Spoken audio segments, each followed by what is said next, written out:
Charles Hoskinson, welcome to the show. It's good to be here, Shawn. How you been? Amazing. I had a great breakfast with you. It was a lot of fun.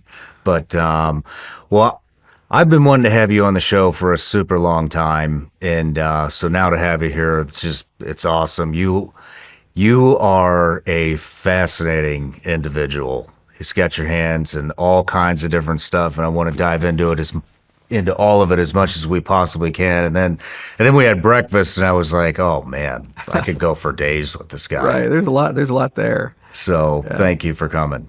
Well, I do appreciate it. You're one of the OGs, and this is an amazing studio, by the way. It's you got some artifacts here, man. A lot of history. Yeah. A lot of history. But yeah, a lot of the guests have sent in stuff, and we probably only covered about half of it. But yeah, it's a lot of good people have sat in here, and now you're one of them. So thank you again. But everybody starts off with an introduction here. So here we go. Charles Hoskinson, co-founder of Ethereum and the CEO and founder of Input Output, the company behind the Cardano blockchain. Cardano is positioned to be included in the U.S. Strategic Crypto Reserve alongside Bitcoin, Ethereum, XRP, and Solana. He testified in front of the U.S. Congress regarding cryptocurrency regulation, operate an 11,000-acre bison ranch in Wyoming, own both a construction company and state-of-the-art healthcare clinic focused on anti-aging in rural Wyoming. Part of the group that de-extincted the dire wolf, co-founder of a lab that is genetically engineering bioluminescent plants, funded and joined a maritime expedition near Papua New Guinea that recovered extrasolar fragments from the ocean floor. In 2021, founded the Hoskinson Center for Formal Mathematics at Carnegie Mellon University, and most recently decided to wear gloves filled with bullet ants in a ceremony in Brazil. And there's a lot more, but we'll get into it later on in the interview. So I want to do a life story on you, and starting from childhood, getting into the Cardano and Ethereum, and then all these different ventures that you're doing now. It seems to me like you just do whatever the hell you're interested in and go in that direction. Right. You know, when you get enough money, you can just do whatever you want. So I just did everything. And I don't know if I can keep this up because I'm getting pretty tired. There's too many pots in the fire. I don't know how you keep it all straight, but we're at like 6 companies now or something like that. Man. Yeah. Man. But a couple things to do before we get into it. So I have a Patreon account. It's a subscription account. We've turned it into quite the community. They've been here with me since the beginning when I started this in the attic. And they're the reason that I get to be here today with you. And so one of the things I do is I offer them the opportunity to ask each and every guest a question. So this is from Andre. What do you see as the biggest physiological failure in how cryptocurrencies have been implemented since their inception? And how is Cardano attempting to correct that course?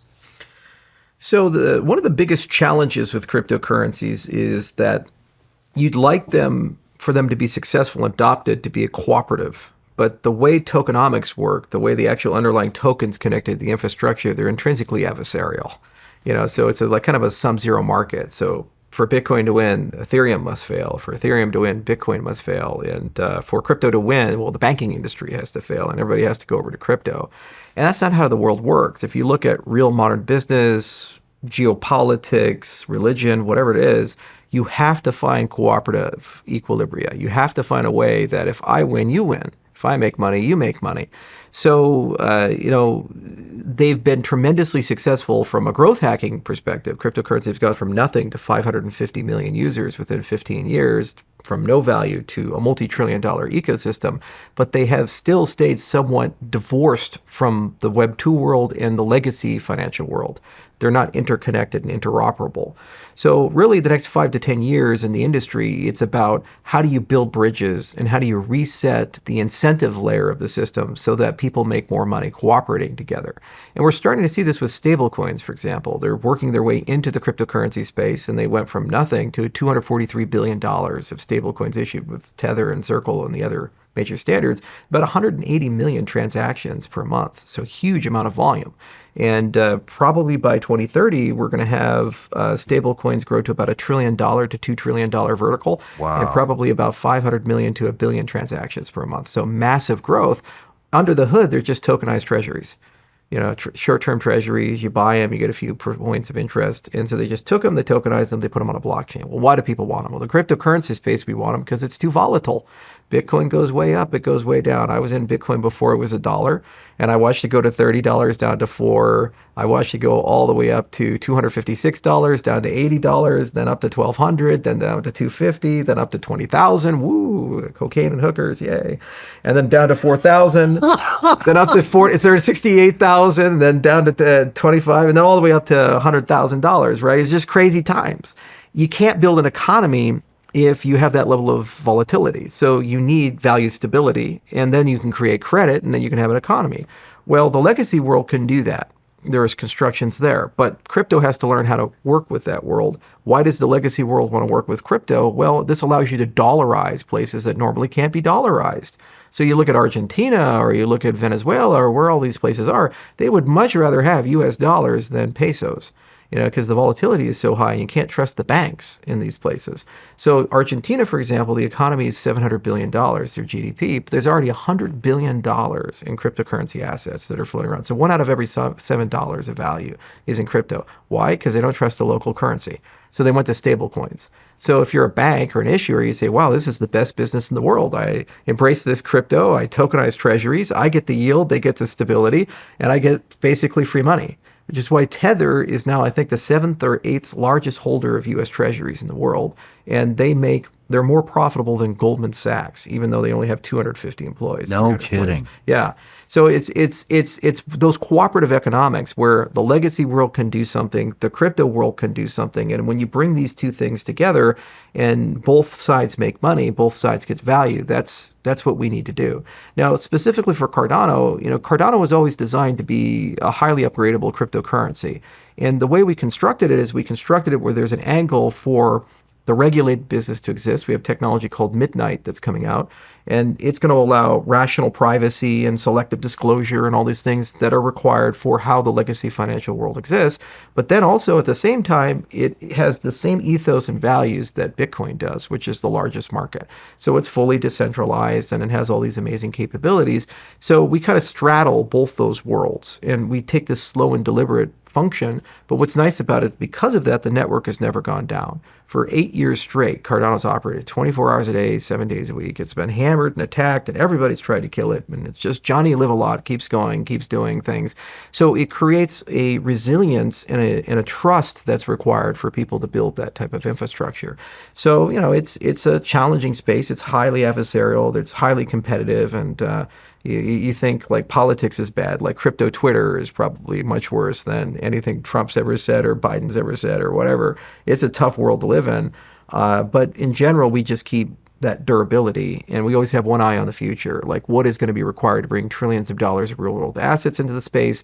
What is required to bring Bitcoin into a space where it can participate in the DeFi world and these things? And by doing that, the network has grown. It's gone from nothing to about 4.3 million active wallets, and we think we'll probably grow to more than 10 to 15 by the end of the decade. So it's got a very nice growth rate for it. And also, it now works with everything. So Cardano can start talking to Solana and to Ethereum and to Bitcoin and to all these other standards. And that's what it should be. Their success should be our success, and their user should be our user, and vice versa. That's what's required to win. What do you mean they should be talking to each other? So the chains are independent infrastructure. So if you have an asset or an application that lives on Ethereum, it doesn't natively know how to speak the language of an asset or a application living on Solana or Bitcoin or Cardano. So to talk to each other means that you actually create interoperability. And now for the first time ever, you can move users and assets, value, liquidity between the different systems. So imagine like foreign banking systems. So you can't really send a wire transfer to Iran easily. or bad because the systems have been chopped up and isolated because of sanctions. So imagine Wi-Fi if your phone could only connect to an Apple router or to a Samsung router and it couldn't connect to any other router. Well, that'd be a crazy protocol, right? Or Bluetooth. Like my Bluetooth headset only connects to my iPhone, but nothing else. So long time ago, we realized that interoperability is a super important feature. And so when you look at Cardano, one of the things we realized was it's less about how do I lock you into the system, and it's more about how do I get the system to talk to all the other systems. What is that Wi-Fi moment for the industry as a whole? And just in solving interoperability, then you see a massive flow of transactions, a massive flow of users, and eventually that becomes your commercial engine. So that's what I mean by talking to each other. And then the other side of talking to each other is how do you, for the big stakeholders in those ecosystems, so the people that control billions of dollars of the asset or have built large applications with many users, how do you work with them to create value for them? So a great example would be Brave. It's a very popular browser. It's got about 86 million users. Joe Rogan's a user. Tons of people use it. And it was founded by the guy who created JavaScript, Brendan Eich. And Brendan actually is a pioneer. He started Netscape with a bunch of other guys. And then he was the CEO of Mozilla, which was Firefox. And now he has Brave. Well, Brave built into it wants to be as decentralized as possible. They have an ad model called BATS, and they have a VPN model to keep your information secret and private. Well, they don't want to be in a position where they're a data custodian and they know everything about you, and trust me, bro, everything works great. They want to be in a position where they help you get the level of privacy you want, and they help you share your data when and how you want to do that. In exchange, you get paid to do that, but they know nothing about you. Well, cryptocurrency technologies enable this to happen really well for them, which is why they launched their own token called BATS and these other things. So how do we make their ad model better? How do we make their VPN model better? How do we grow that? And then that solves a problem for 88 million users, and it helps them grow then to 100 million users or 150 million users. Well, once those users are on our ecosystem, well, then they also will do other things. They'll participate in NFTs and DeFi things and whatever the heck of the latest and greatest newfangled thing is in the space. So their users are our users, and our users are their users. That's a cooperative equilibria that you look for. And if you solve their ad problem, you find a better way to do ads that preserve their privacy and actually share the ad revenue with the people who provide the information, well, that's just as useful to Microsoft and Meta and to Google as it is to BATS. Because they don't want to be a data custodian, and they just want the semantical value of the data. They want to be able to micro-target people and sell things, but they don't want to be in the business of knowing every single detail about who you are. And it's a liability, because if they ever get hacked, then they lose all that data. So you can create economies for these types of things, and then you can start creating ecosystems around them, and then you revolutionize the offering. And every time you do it, it gets more decentralized, and you push more value to the edges. And then you can start cutting people in on things that they previously gave away for free. Very interesting. Does crypto overtake the current system eventually? No, I think it'll merge. It's like new media and, online media versus legacy media. It just became media. And so the really smart people, like the New York Times and other people, they were quick to realize that they had to get on the web and build a web footprint. And then the dinosaurs, like the Rocky Mountain News and others, they didn't get that right, and they went out of business. And so very similar, when you look at finance, you have TradFi and DeFi. It's going to merge and become Fi. And both sides help each other out. So in terms of the legacy world, the cost of compliance is too high. It's $500 billion a year globally. So you could buy Tokyo every 3 years if you want to comply with KYC, know your customer, anti-money laundering, anti-terrorist financing. It's extraordinary when you look at the global cost of that. And then also just settlement time is too slow. It takes days or weeks to do certain things, and liquidity is siloed. And so the American liquidity is different from the Dubai liquidity, different from the German liquidity. And that doesn't make sense, because what if a German person wants to buy an American product, or a person in Dubai wants to buy an American product? Why do they have to go and through all these hops and loops to get into the American market? So the legacy world, they want automated compliance, they want universal global liquidity, and they want more transaction volume. Okay, well, the Web3 side of the world wants all the money. They want the capital that's currently locked up in BlackRock and the capital that's locked up in Goldman Sachs and all these other places to move over into crypto products. So there's a marriage there if they can kind of put these pieces together, and one creates innovation and reforms the legacy world, and the other provides the users and ultimately the raw economic value. Well, when those systems merge, it gets harder and harder to distinguish what's crypto versus what's not crypto. Like, here's an example. Let's say the Genius Act passes, which is a piece of legislation that's almost through the Congress right now to regulate stablecoins. Well, the minute that passes, Microsoft could wake up and say, you know what, we want to issue our own stablecoin and we want to create a cryptocurrency wallet into Windows and just have it right there. So when you boot up your Windows 11, it's right in the system tray and you click a button for it. Well, the consumer, when they see that, they'll probably say dollars. Let's say cryptocurrency on cryptocurrency XYZ. Just say dollars. And you can use your credit card to like top it up and transfer money into it. And it's seamless because they'll have great bank infrastructure on the back end because Microsoft is so big and so rich.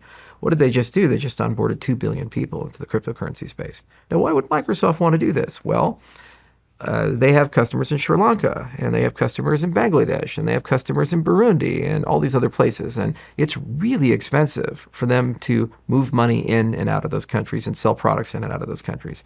And you don't want to take a $100 product and have $20 disappear because of Forex risk and intermediaries and all these things. You would much rather that customer have a decentralized money and have a direct financial relationship with you. And no matter where that dollar gets sent to you for that purchase, you get 100% of the purchase value. You'd much rather have that relationship. So if they issue stablecoin, then voila, they have that. It's all there. So the temptation for the Mag 7 to come in, the Magnificent 7, like the Apples and the Microsoft, the Metas, is extremely strong. And in fact, Facebook tried to enter the cryptocurrency space a few years ago with a project called Libra, and it kind of got smashed down by the regulators. But they were going in with MasterCard and all these other guys because they wanted to turn WhatsApp and Facebook Messenger into a payment system. You're chatting with somebody and he say, hey, Shawn, can I borrow $20? Sure. You just tap your phone, you send $20, just like that. No banks involved. It's person to person, completely decentralized. Because they said, well, hang on, we got billions of people on this platform. We could be the world's largest payment processor, through this whole setup. So there's too much temptation for these guys to come in. They were just waiting for the regulatory window to open, and then they come in. And once they come in, the consumer's not really thinking, I'm in the cryptocurrency space. I'm a cryptocurrency entrepreneur. It just feels like a better PayPal. It feels like a better traditional bank interface. Okay. You see? Makes sense. Wow. I would do anything to protect my family, but there's always that one worry in the back of my head. If I have to use my firearm in self-defense, who's got my back? The truth is, the justice system isn't always just. I've uncovered story after story of corruption.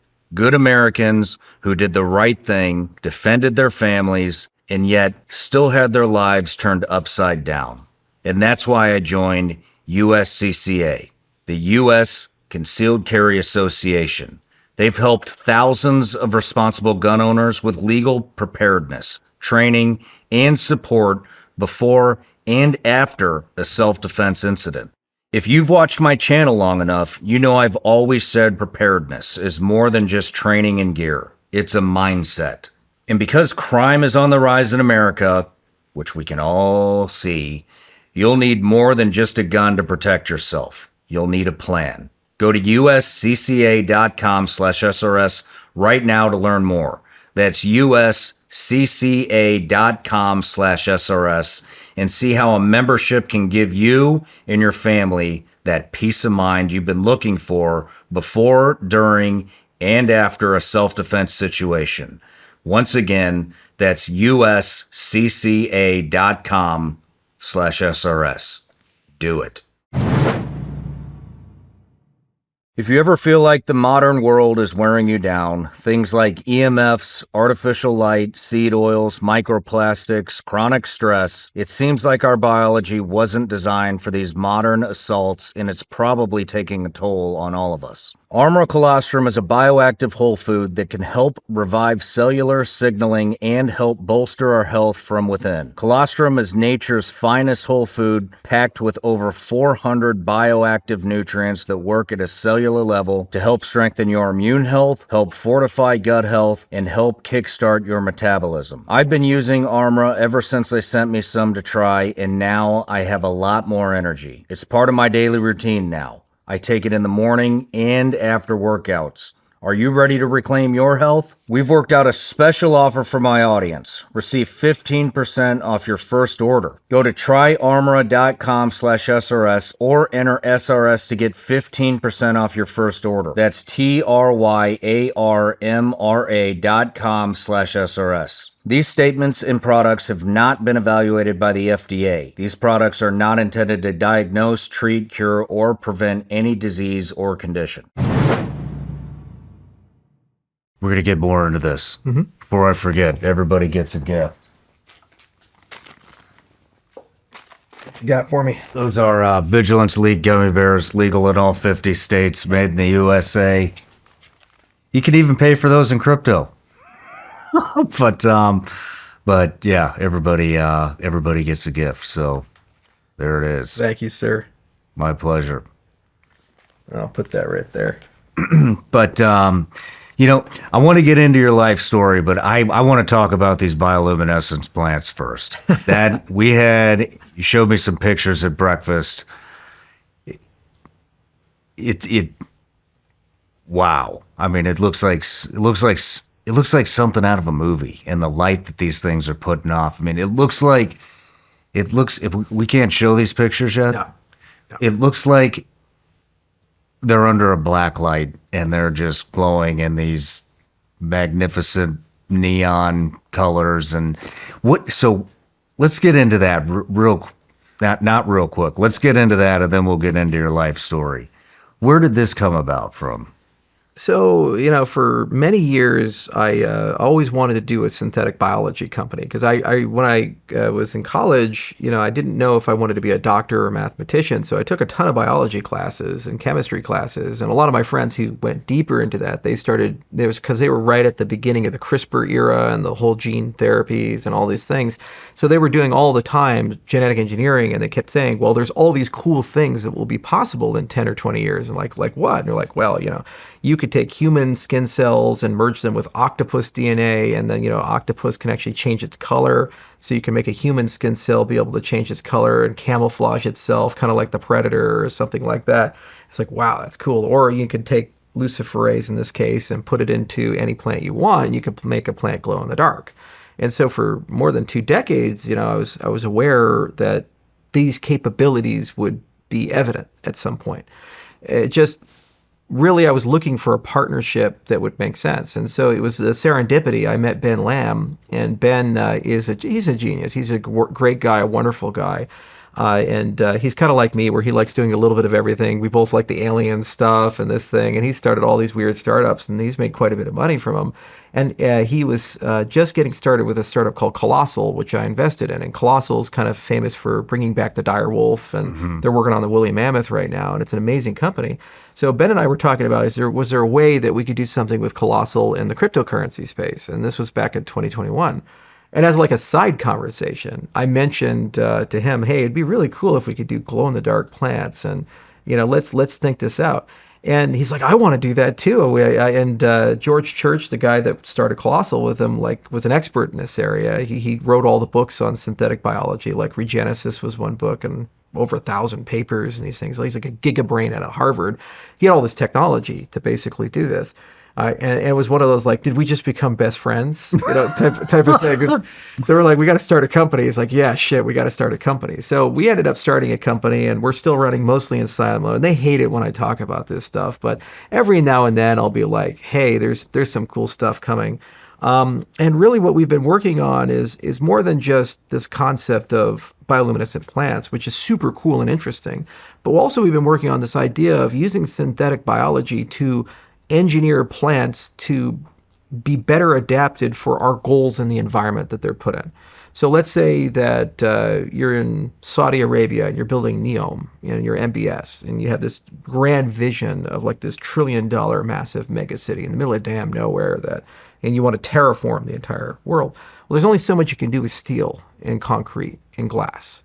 At some point, you have to use agriculture, and what you'd like to do is reclaim the desert and turn it into a different biome, because who wants to be in a desert? You want to be somewhere interesting. That's why we're out here in Tennessee, and this morning we had breakfast. That place was gorgeous. It had all this beautiful, lush greenery, you know, everywhere you look.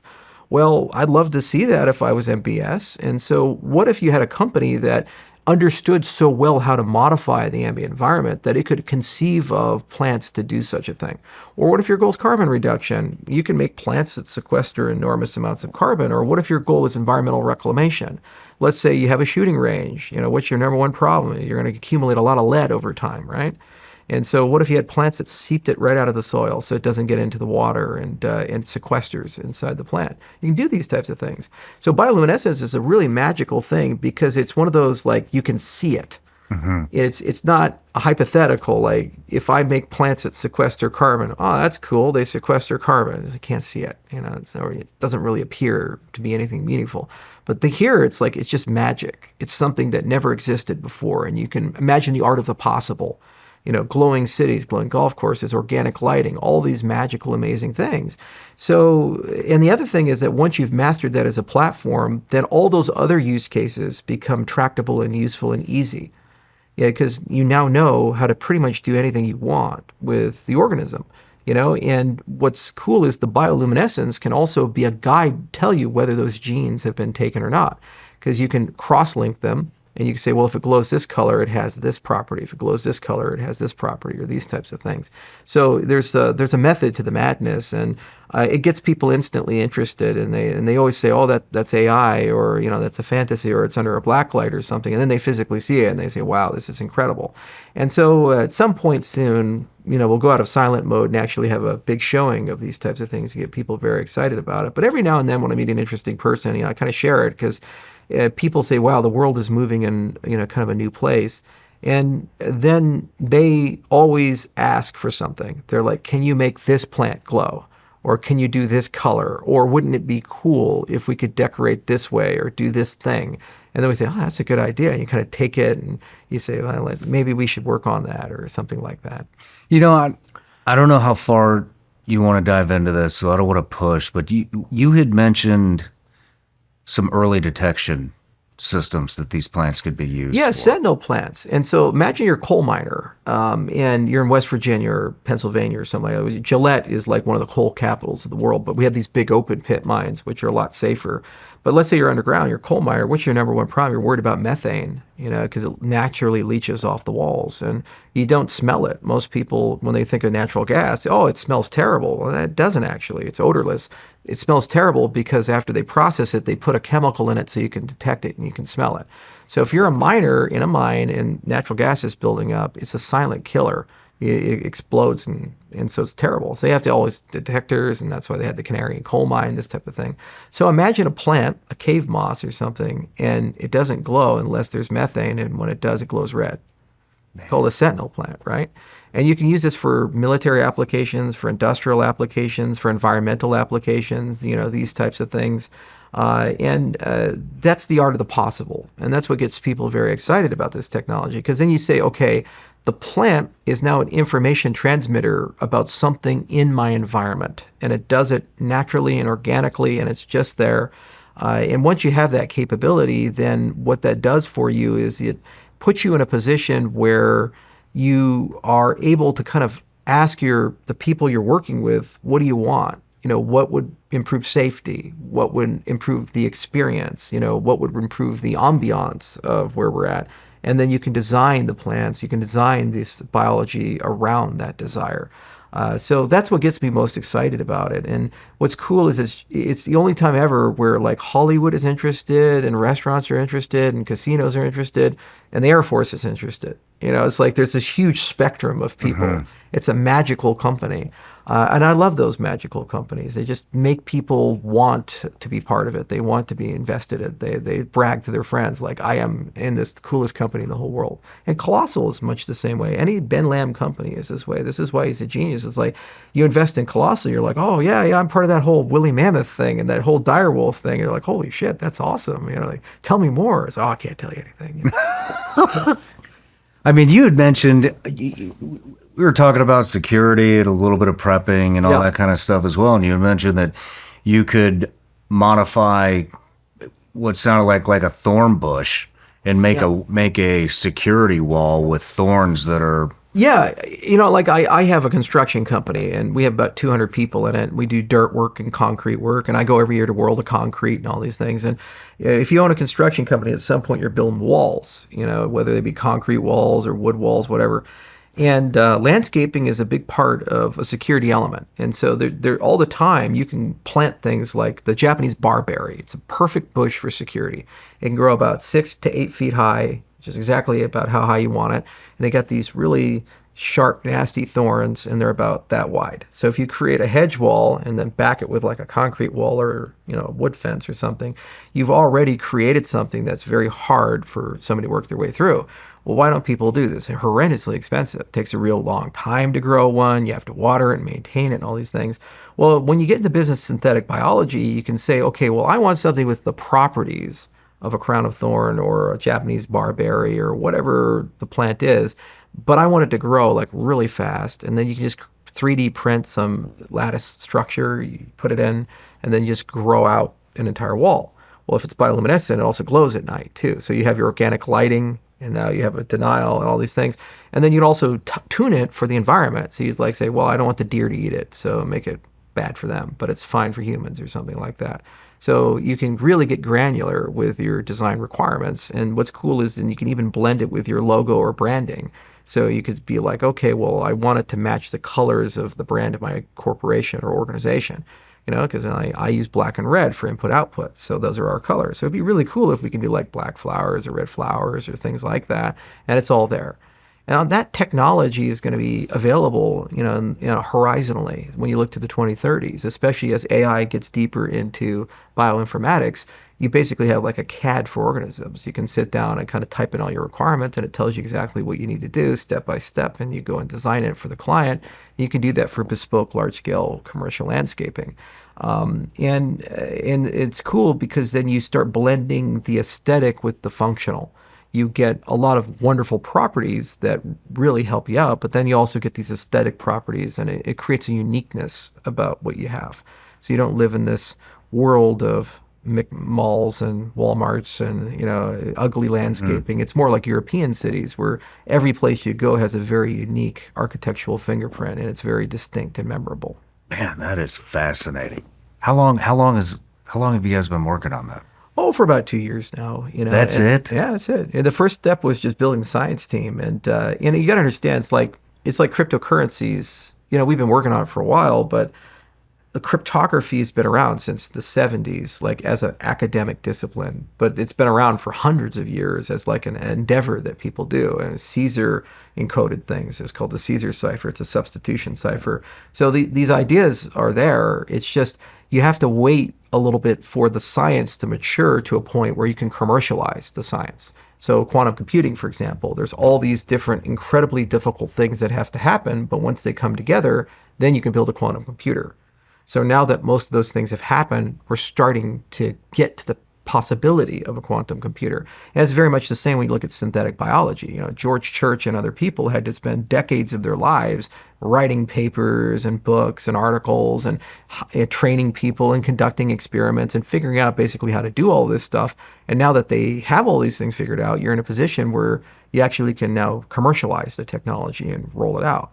Multi-touch in phones. They had these ideas in the 80s for multi-touch, but it took 2 decades of fundamental R&D and material sciences to get to a point where Steve Jobs could pretend he invented it, and say, hey, here's the iPhone, and now we can do the pinch and all the other things.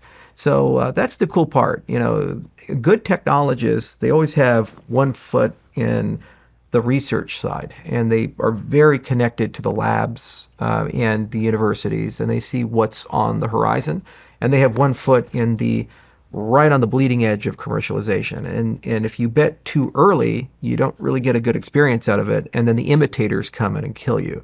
Mm-hmm. If you bet too late, you're the idiot. There's always the 3 I's in business. There's the innovators, the imitators, and the idiots. And they're very close together. So you're MySpace, you come out, you're the innovator, right? But you take a lot of arrows and you make a lot of mistakes. And then the imitator comes in, the Facebook. And they take your lunch and eat everything. And then people came after Facebook. They were the idiots. They weren't able to build was it Google Plus or Google Circles or whatever it was. they failed miserably, even though they had the network effect of Google and these types of things. So it's very much the same when you look at emerging technologies. You're like, where are we at? Are we the innovator? Not really. There's other people that do synthetic biology, but we're just leaving that phase, and now we're in that second generation, and we think that there's a lot of there. And if we're successful, there'll be tons of idiots that come in and they try to do things, but we already have all the right business model.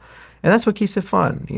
Steve Jobs did this with AI. There was a DARPA program called Kalo in 2003 to 2008. It was cognitive assistant that learns and organizes.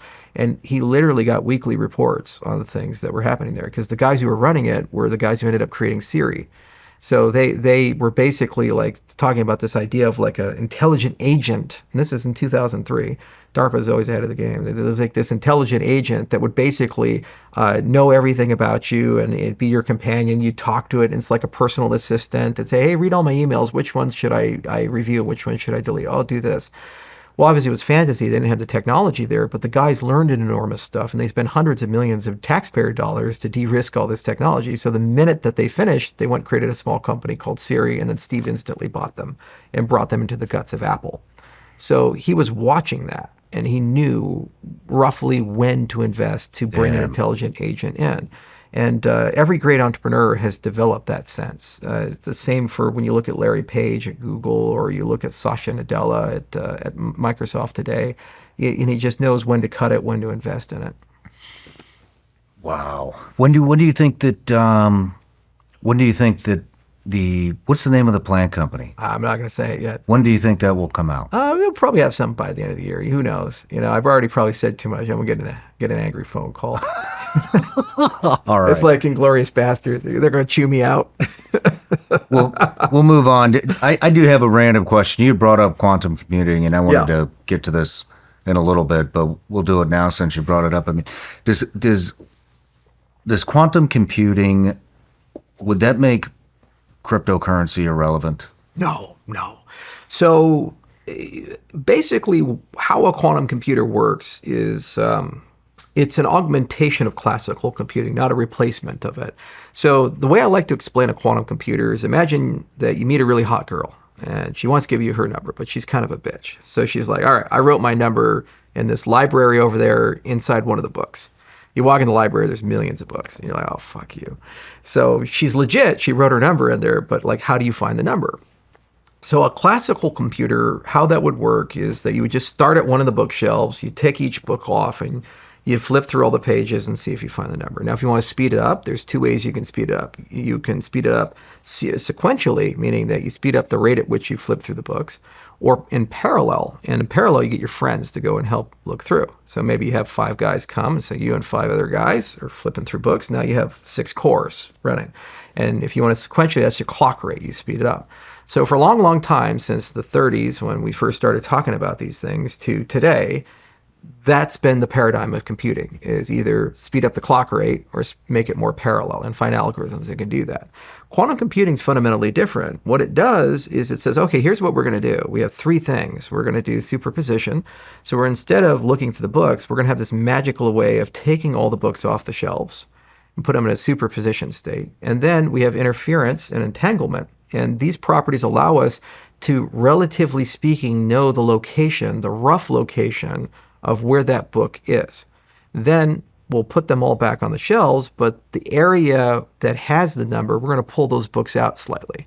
So you still have to do the classical thing. You still have to go and open the book and read through the pages. But now, instead of blindly going through and looking at all the different possibilities, you know the rough area that you want to go to. So you go over there, you pull that book off, and lo and behold, the number's there. You get laid. Congratulations. Life is good. So that's quantum computing in a nutshell. And if you look at a lot of things that we do, you are trying in computing to stumble upon the right answer. Like flight scheduling. You're just like, well, how do I figure out this flight so that I can have a layover of this property in Atlanta and this, and this? But there's all these other things going on, and it turns out it's like an NP problem. It's super hard to actually schedule a flight. But if you have a quantum computer, it can kind of look at all the art of the possible and at least give you a sense of where a probabilistic minimum is. So to minimize the layover time or whatever your objective is. Or in the case of large language models, so like ChatGPT or any of these AI things, what you'll do is you'll say, okay, well, there's outputs that come out of these models. Well, which one of the outputs is the right output? You'll ask it a question. You'll be like, I need to know, I'm going to be in DC for the weekend, and here are all my parameters, and I'm looking for a good restaurant, and which one's a good one? And so they'll have maybe 50 recommendations that come through. And some are obviously wrong, like one's in Virginia or one's in Maryland or something, and one's really in DC, but it's too expensive or something like that. So ordinarily what you'd have to do is you'd have to create some sort of system that's intelligent to look through all those different things. And a human being has to write that, a programmer, or you personally have to look at the outputs and say, oh, no, that's wrong, that's wrong. With a quantum computer, you basically get to look at all the outputs, just like all the books at the same time. And then it can show you which one of those answers is right. Remember, it could be millions of them. It's the qubit range. And so, once you start getting up in qubits, you can do this arbitrarily many.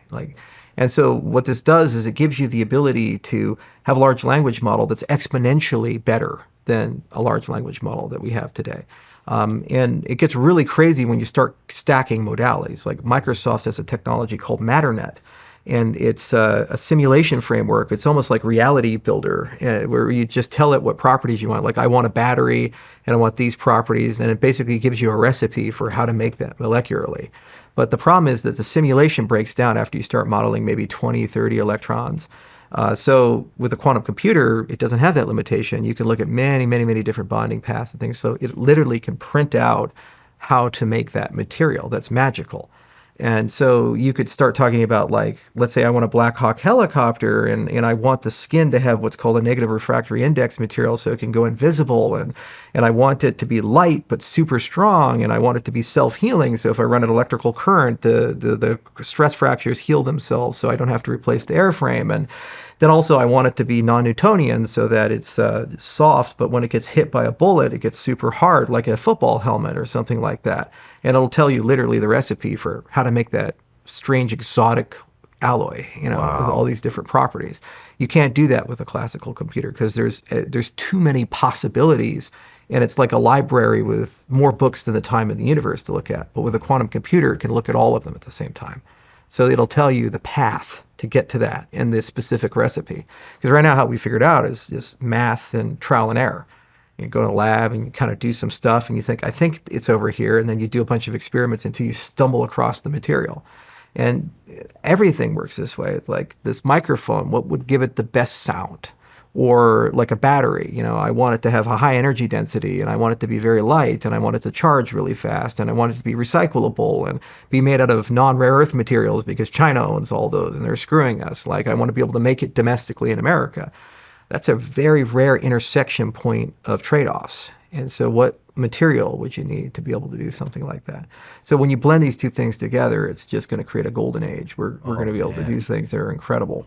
How close are we to that, do you think? Well, yeah, and sorry, I was on a tangent there, but you asked a specific question, like, will that kill the cryptocurrency industry? So in addition to these magical things that quantum computers can do, the defense issue is that most of the cryptography, public key cryptography that we use, has two parts to it, a public part and a private part.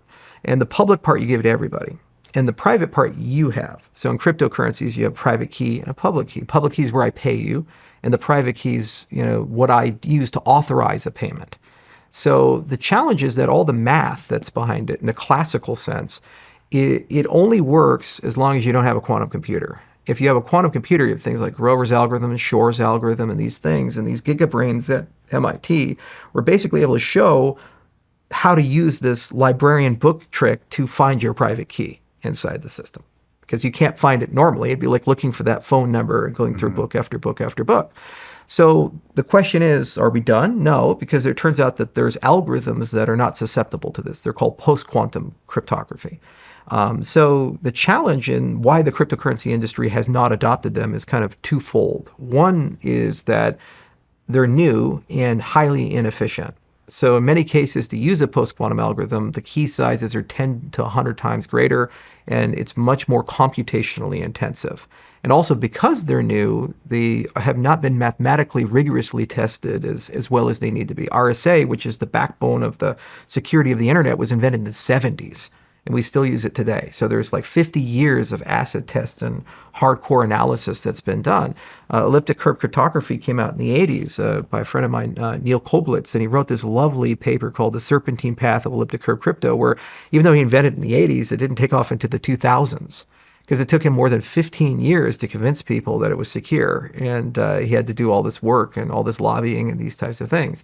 So cryptography, they tend to be professionally paranoid by design. And so they very, very slowly roll out these things.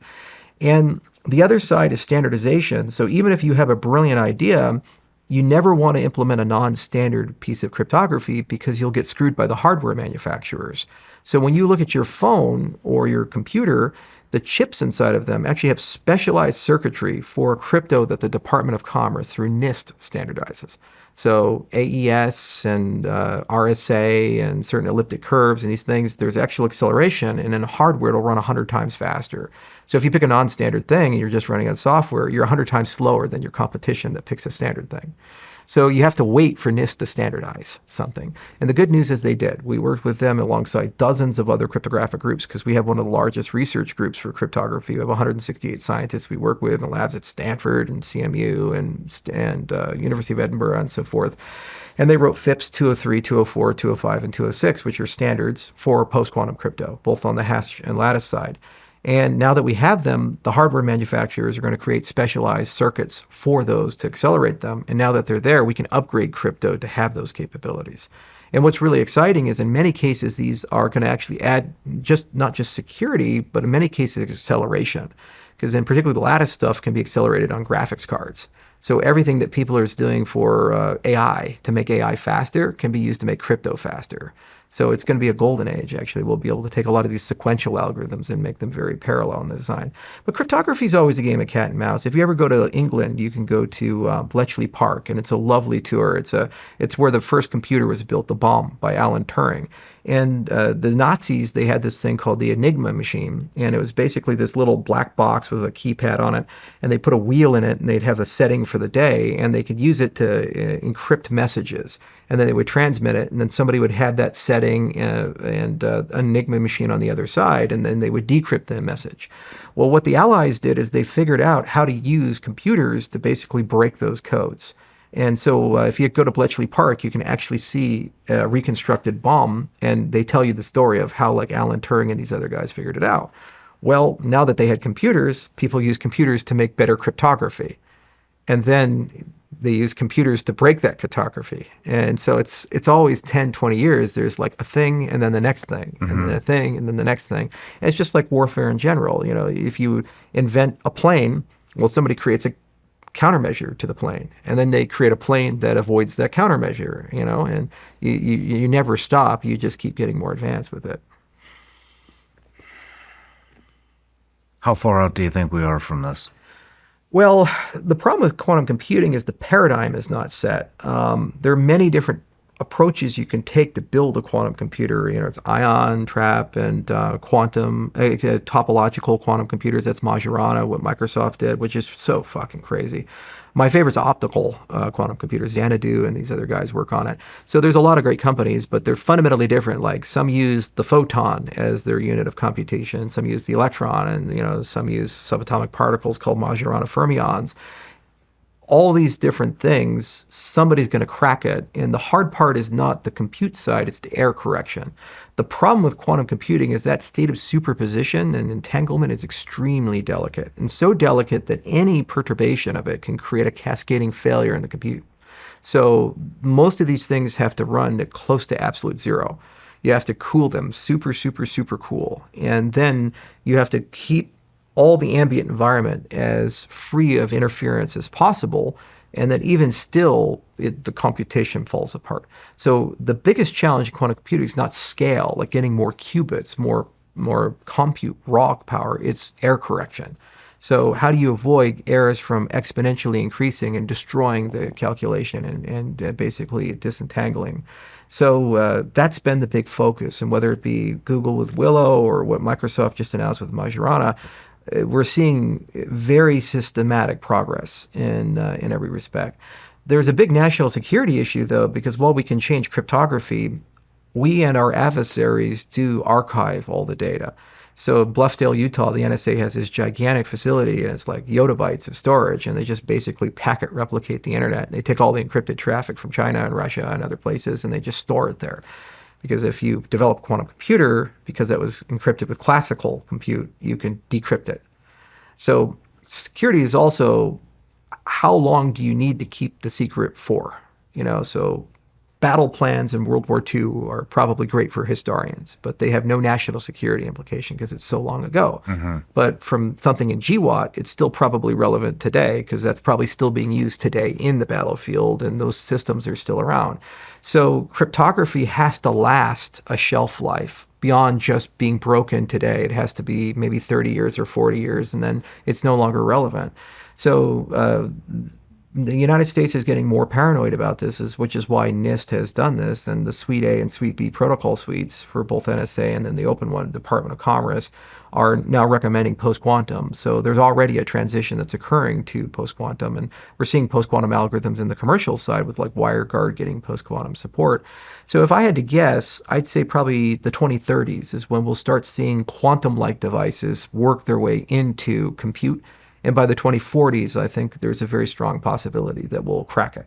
Now, this is a controversial viewpoint. There are some people who think quantum computers are still impossible and they can't work for a variety of deep theoretical reasons. And there's other people who think they will crack it, but it's like 2050 or 2060 or 2070. But it's the same in AI. You talk to AI researchers and some are like, oh, well, 2027 and, we'll have AGI and the computers will kill us all and Terminators forever. And there's other people like Yann LeCun who are like, oh, the fundamental model is wrong. We need a world model. We're still a long way off from that. So maybe the 2030s or 2040s. And there's other people who say it's never going to happen.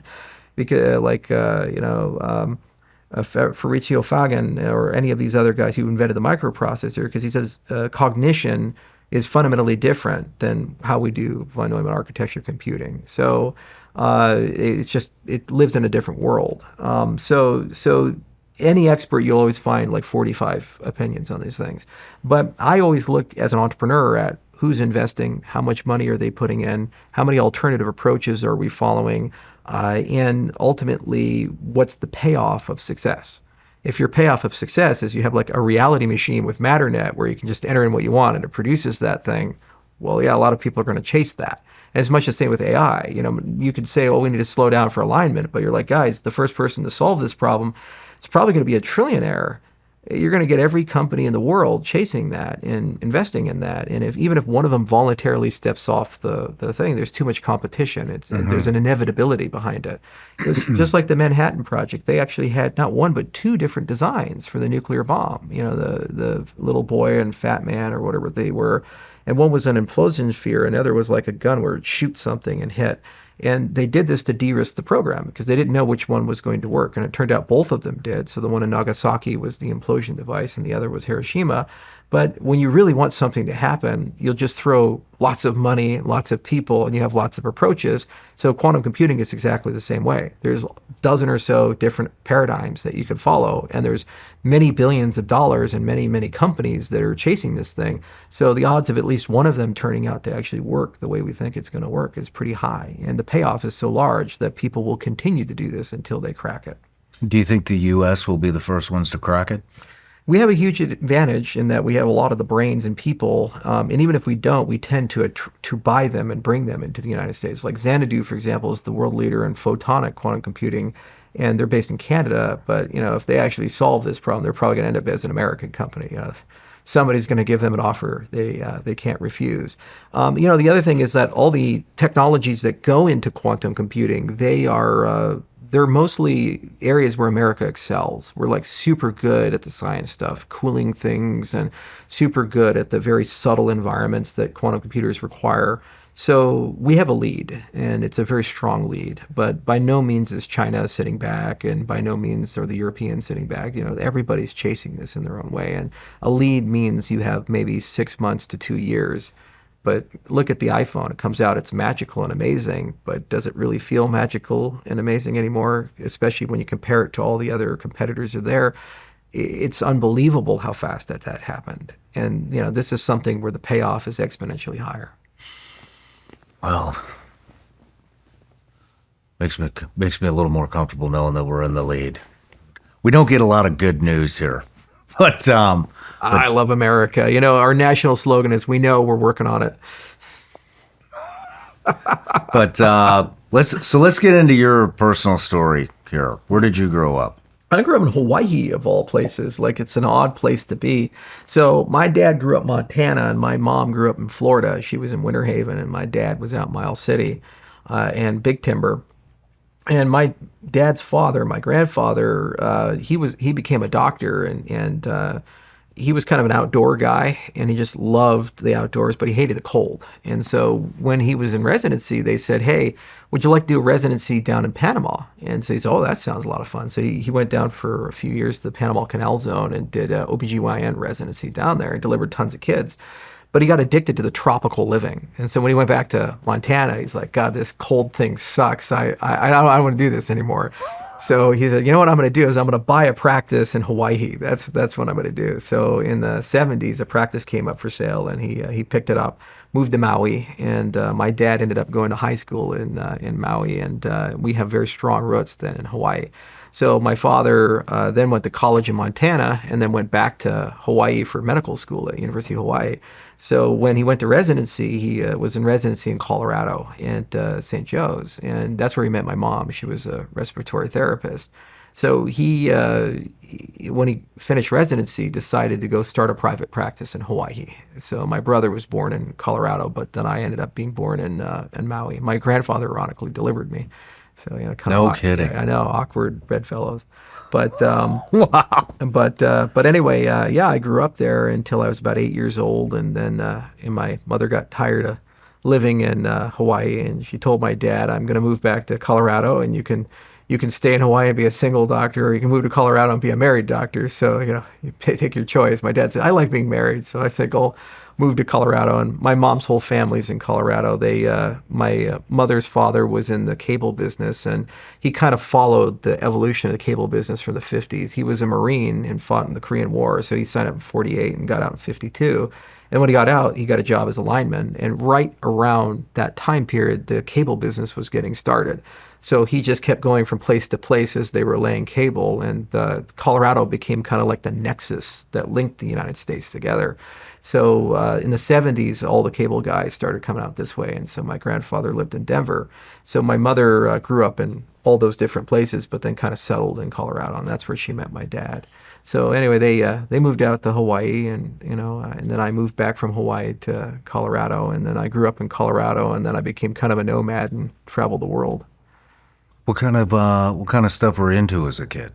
What did you like doing? Well, I was really isolated as a kid. The problem with Hawaii is that, especially at the time and place I grew up in Hawaii, it's not easy to be a non-tourist white guy in Hawaii.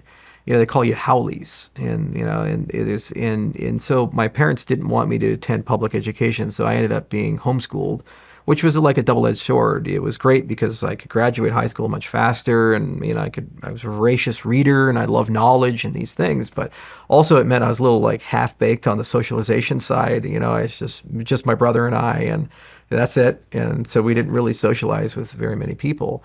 But what was nice is then instead of doing the school stuff where you'd go through like traditional K through 12, we did the nature stuff. So an enormous amount of my time was going to the beach and going to the jungles and Valley and all these other places on Maui and seeing the sea life and so forth. And it developed a strong love of the natural world. And, that's why I have a plant company now, right? Mm-hmm. It's like, or a ranch, I loved animals and I love plants and I love that whole experience of seeing things. The other thing is it gave me a slightly different age demographic, because I didn't get exposed to the K through 12 stuff. I kind of skipped the late 80s and 90s, and I inherited my mom and dad's generation.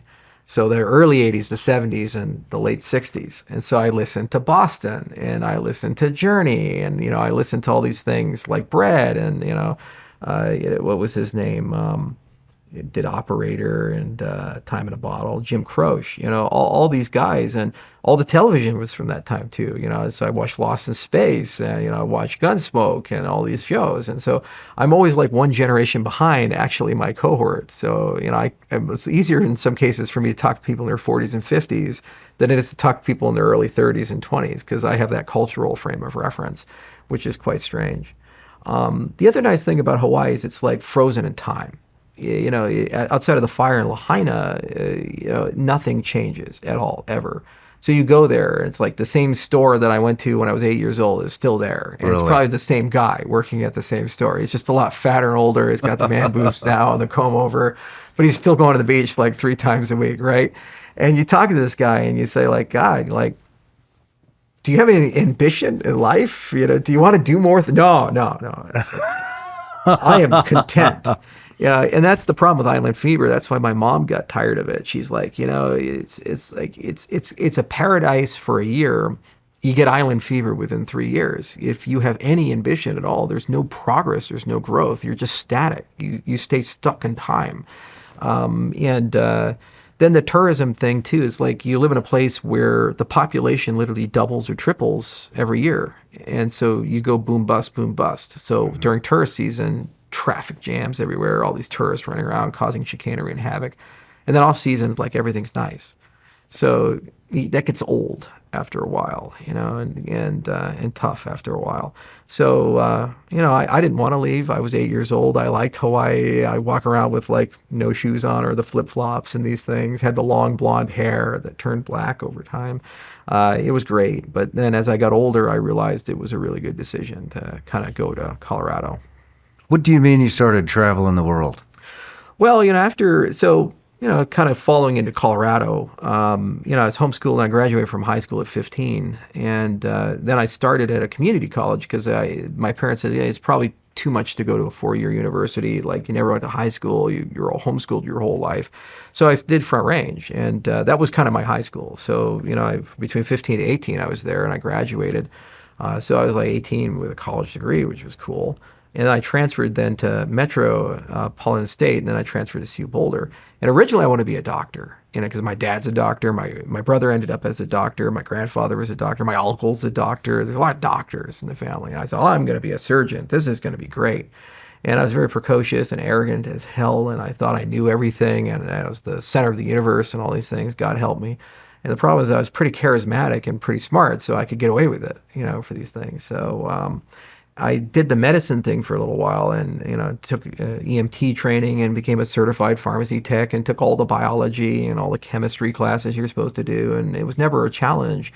But then I started learning the dark side of medicine as I kind of went through that. So you have this like view of medicine from ER and house, or from watching my dad practice, where you're like, you help people, you take care of people.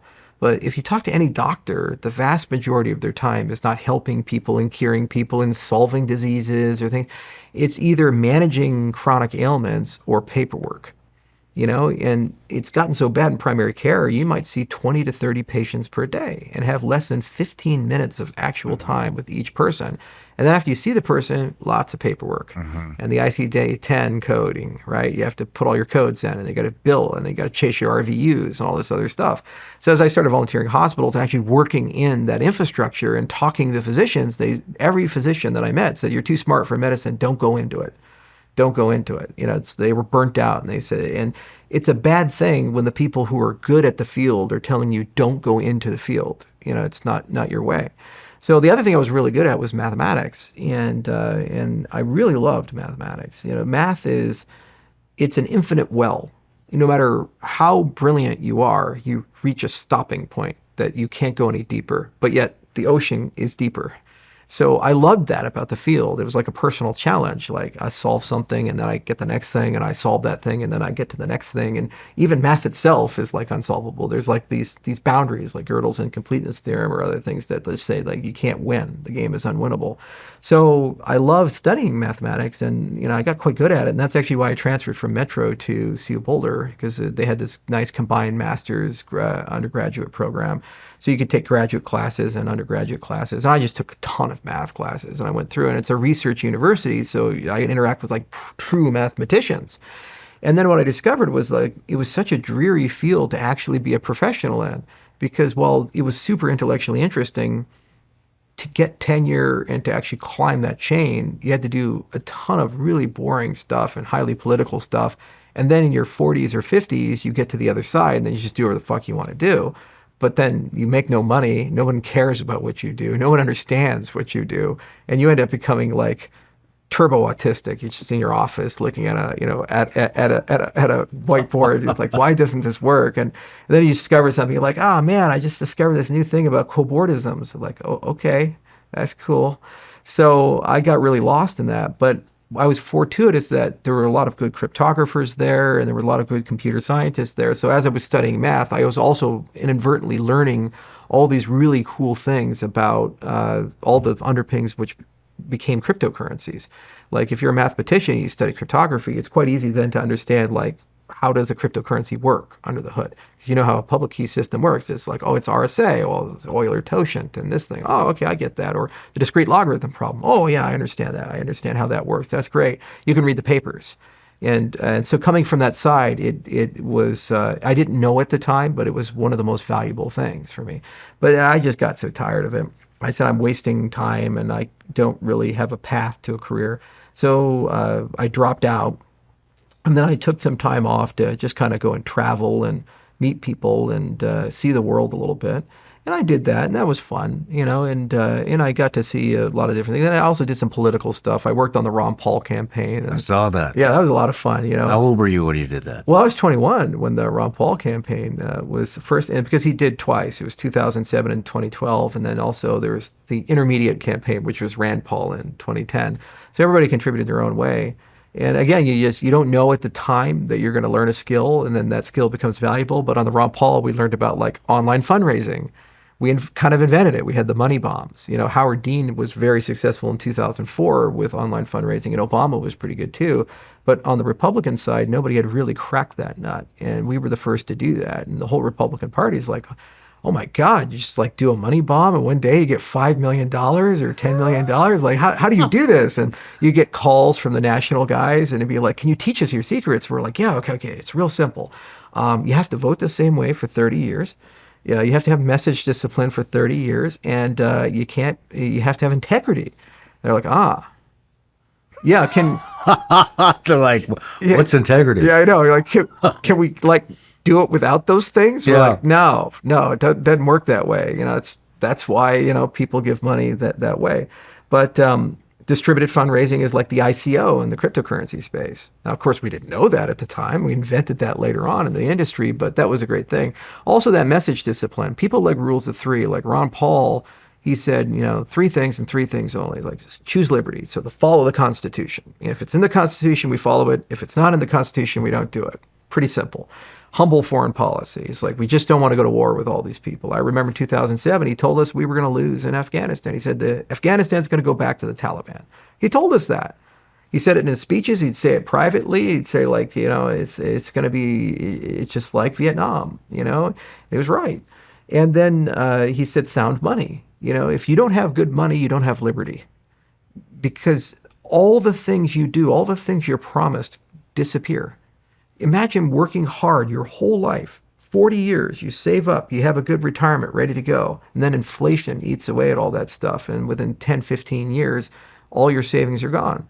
You have no choice but to become a socialist and become a ward of the state because your money's gone now. They destroyed the quality of the money, so you have to go to the government and say, please give me some bread because you're like 70, you can't work, you don't have the training or the economic output or anything like that. So you have bad money, you have socialism. You have bad money, you have a destroyed society. You have sound money, you have agency. You have control over your life, these types of things. And the other cool thing is that it exposed me to all these economics that I took economics, macro and microeconomics. And I think Paul Krugman, for God's sakes, wrote the book on macroeconomics that I took. And it was all like Keynesian shit. And so I said, oh, that's economics. But then I joined the Ron Paul movement, and they're like Ludwig von Mises in Austrian economics and all these things. Like, oh my God, this is amazing. There's like a completely parallel economic school of thought that's totally different than what the mainstream has. Like the Austrian economists were saying, deflationary money is the money you want. When you do Keynesian economics, they're like, it has to be inflationary. If it's deflationary, you have the deflationary spiral. The whole economy will fall apart and die. Well, what's Bitcoin? It's a deflationary monetary policy. So all the classical trained economists, when they looked at Bitcoin when it first came out, they said it's not possible for it to succeed. It'll die. There's going to be a deflationary spiral. There's no way for this to work. But if you're an Austrian economist, you say, well, that's the natural way of money. So this will organically get more valuable over time. So, 2007, Bitcoin wasn't even out. So I'm reading these books and these papers and everything, and it was preparing me for that cryptocurrency career. It was preparing me to kind of like when I read the white paper from Satoshi, it was like, this makes sense. Yeah, of course this system's going to work. It's like gravity. It's just going to happen. And the other thing was this power of decentralized networking. The Ron Paul movement was like a terrorist cell. They had people everywhere, and you didn't know where they're at, and there's like a secret club. And, we were so adept at rapidly coming together and talking to each other and figuring things out. So it scaled from just a few hundred volunteers to a nationwide Tea Party movement very quickly. But how quickly a movement can be co-opted. When we were doing it the Ron Paul days in '07, there was just as many Democrats as there were Republicans. It was such weird bedfellows. You'd have the blue-haired gal with the tongue ring who's kind of out there, but hanging out with like a 55-year-old guy who buys gold and guns. And they're in the same rally. And we're like, I don't know how this works, but then a few years later, because Paul's not a very good organizer, the movement got co-opted. And suddenly Breitbart came in and all these other guys came in, and it stopped being like a unifying thing with those three core things of choose liberty, sound money, and humble foreign policy. Because remember, the blue-haired girls were against the Iraq War, and also sound money, like who could be against that? And choose liberty is like, well, that's liberty for everybody, not just you or me, but for everybody. And it became like, we're now anti-abortion, and now we're anti-gay, and we're this and this and this. And the Tea Party went in very strange directions, and we lost that political momentum and that political movement. So it was fortuitous because a lot of the people that were still true core libertarians who had been indoctrinated into digital money and were quite, into sound money, who were quite young, when the cryptocurrency movement came around, they're like, oh, that's our home. Because blockchains are like a constitution at their core. When you look at a blockchain, what's written in it can't be violated.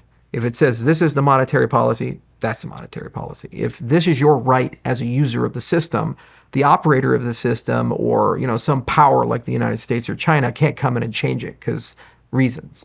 It is what it is.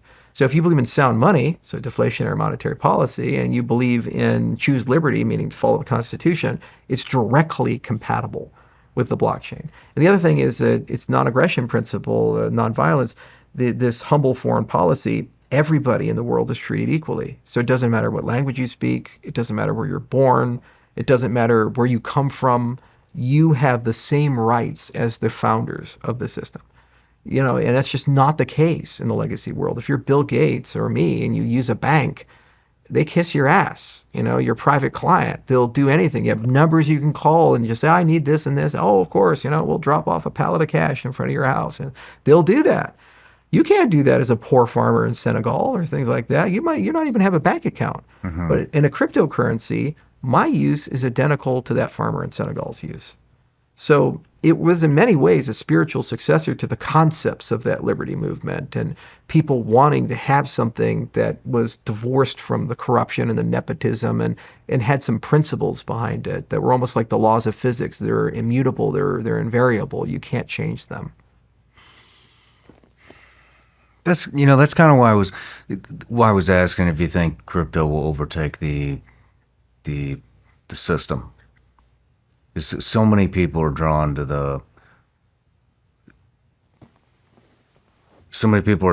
it because mm-hmm. of government oversight and regulation and all of these different things. And so, and then there's all the skeptics that say it's not real, and so that, can you elaborate a little bit on how it works and will we see the volatility mm-hmm. stop? So, first off, all social systems are imaginary. Every economic, political, or social system, they're not real. Like, where do you go to find the dollar? It's like I can print a dollar and I can hand you a dollar, but that's like a certificate that says this represents this concept of a dollar. Or where does your vote live? You can vote, but I guess you have a ballot, but the concept of voting, the concept of democratic legitimacy. Same for corporations. Like, where does Microsoft live exactly? Where does Google live? It's like, why, there's a registration, there's shareholders, but it's this abstraction, in the internet. So crypto is just an abstraction. It's a set of consensus rules, and it uses a blend of social processes and mathematics and distributed computing and cryptography to basically create something that then acts as this trust layer. It has 3 core properties. It's immutable, it's time-stamped, and it's irreversible. Everything you put in, you can't change it. You know when you put it in, and everybody can see it. It's auditable. And it doesn't seem like that's valuable, but it turns out it's one of the most valuable things in the world. Trust is one of the most valuable things in the world, and you know it when you're missing it. And the example I like giving people is, let's say you're a rancher and you want to buy some of your neighbor's land. There's 2 ways that can go down. One way, you're great friends with that neighbor. You're drinking buddies with them. So you go out there and you say, hey, Bill, that 50 acres over there, I want my cattle to graze on that place. I'd like to buy it from you. And Bill's like, well, Charles, great, what price? And you have to haggle over drinks and you come to a term, you shake hands. Now, let's say that you discover a problem with the transaction a month into it. You go back to him, you say, hey, Bill, we got this problem and it's an issue. Can we solve it? And you drink it out, you haggle it out, shake hands. Deal closes, you get the land. The other way it can go down. Let's say you hate your neighbor. You don't trust each other, but you really need the land. So you go to the neighbor and you say, I want to buy your land. He says, well, all right, talk to my lawyer. So your lawyer is talking to his lawyer. Complex negotiation. That issue comes up. Now you're in litigation. You're suing each other. 2 years passed, all this money. You win, got the land. The outcome is exactly the same in both cases. A, you get the land. B, you get the land. What's the difference? The difference was you solved it over alcohol and handshakes and hanging out with your buddy versus you had to litigate and spend an enormous amount of money. What was the difference between those 2 transactions? One thing, just one thing, trust. That's it. In the first scenario, you like and trust each other. In the second scenario, you don't. So then everything else, it's like a butterfly effect, cascades from there. And at the micro scale, that's it. But at the macro scale, it's the same way. Russia has every incentive to try to find a way to work with Europe and the United States because China's eating them alive. But you just can't get there with the trust. So unfortunately, despite the fact that they have an incentive to try to work with us to solve a major problem they have with China, they can't.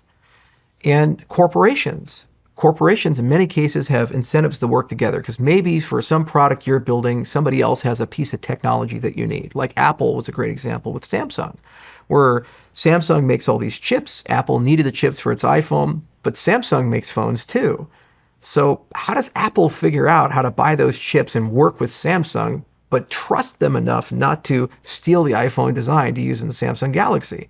So cooperatively, if they can find a way to make that happen, Samsung makes a fuck ton of money because they get like 100 million iPhones worth of memory sales. But then Apple also gets this state-of-the-art technology that's better for their consumers. But if they can't find a way to work together, then it's patent litigation and this and this and this. So by creating a common space where business processes and government process, any economic, political, or social process can live, and you have trust at the core of it, then all of a sudden you now have a new place for people who don't trust each other to be able to start working together as if they did. And just that example of the lawsuit thing, it shows you the economic consequences of it. Literally, it's creation of tens of trillions to hundreds of trillions of dollars of wealth. You notice that none of this did I talk about a token or a particular cryptocurrency or any of these things. I'm just talking about the abstraction, the concept of a blockchain, this idea of a trust layer for it. Then there's a question of, well, why do the tokens exist? Well, that comes into what type of world do you want to live in? Do you want your trust infrastructure to be owned and controlled by a federated, unchanging oligarchy, or do you want it to be decentralized? If you don't have the token, it's going to be controlled by an oligarchy. It has an operator. It has an owner. Somebody has to maintain the infrastructure. People aren't going to volunteer to go hoist up trillions of dollars worth of infrastructure. So if there's no token, there's no instrument to pay for all of those things to exist. You see? So once you have the token, it can pay for its own bills to create a resource that you can use. So Bitcoin creates its own token. Then suddenly we go from me mining on my laptop in 2010 and getting lots of Bitcoins to gigantic mining fields that the president's son, Eric Trump, has and all these other people have, billions of dollars worth of miners. Where was the Central Bitcoin Bureau, telling people to do that? There was none. It was just a token. And people, through their own self-interest, independent of any central coordination, came together and they built out that mesh. And now Bitcoin is secured by the largest computer in the world, distributed computer in the world, but secured by the largest function there. So the token creates the resource and it creates the decentralization to maintain and operate that system. Now, if you don't care about that and you say, you know what, I just really trust Microsoft and Google and Amazon, and I really trust the US government or China or whatever, well, then you don't need it. You can run in a federated sense. But here are the consequences. The minute you trust them, they own what goes in that and what doesn't go in that ledger. So if they're told, compelled, or decide themselves to exclude somebody, they can censor anyone from the global order. So they have a monopoly on trust, and they have a monopoly on truth, and they have a monopoly on who gets to play in the pond and who doesn't get to play in the pond. We saw this with social media. Mm-hmm. If they own the platform, they get to decide what's legitimate on the platform, what's not legitimate on the platform. So you say, hey, I'm a doctor and this COVID thing is pretty bad. And, I think these vaccines have issues. Oh, I'm sorry. That's against our community standards. You're blacklisted. You can never speak again. You're deplatformed. Or, Hunter Biden laptop, or, pick your favorite topic, whatever the heck it is. You get blacklisted and banished from the world. And you say, well, that's not fair. Who do I appeal to? There's got to be some, well, actually, yes, that 5 guys, they're not going to change. They control the thing. So unless Elon Musk buys them or some weird black swan event happens, you're stuck with that configuration. When it's decentralized, no one has censorship capabilities. Nobody can come in and say, well, I don't like Shawn Ryan. I don't like his content, so I'm going to kick him out. No, everybody gets to play, the good, the bad, and the ugly inside that type of a system.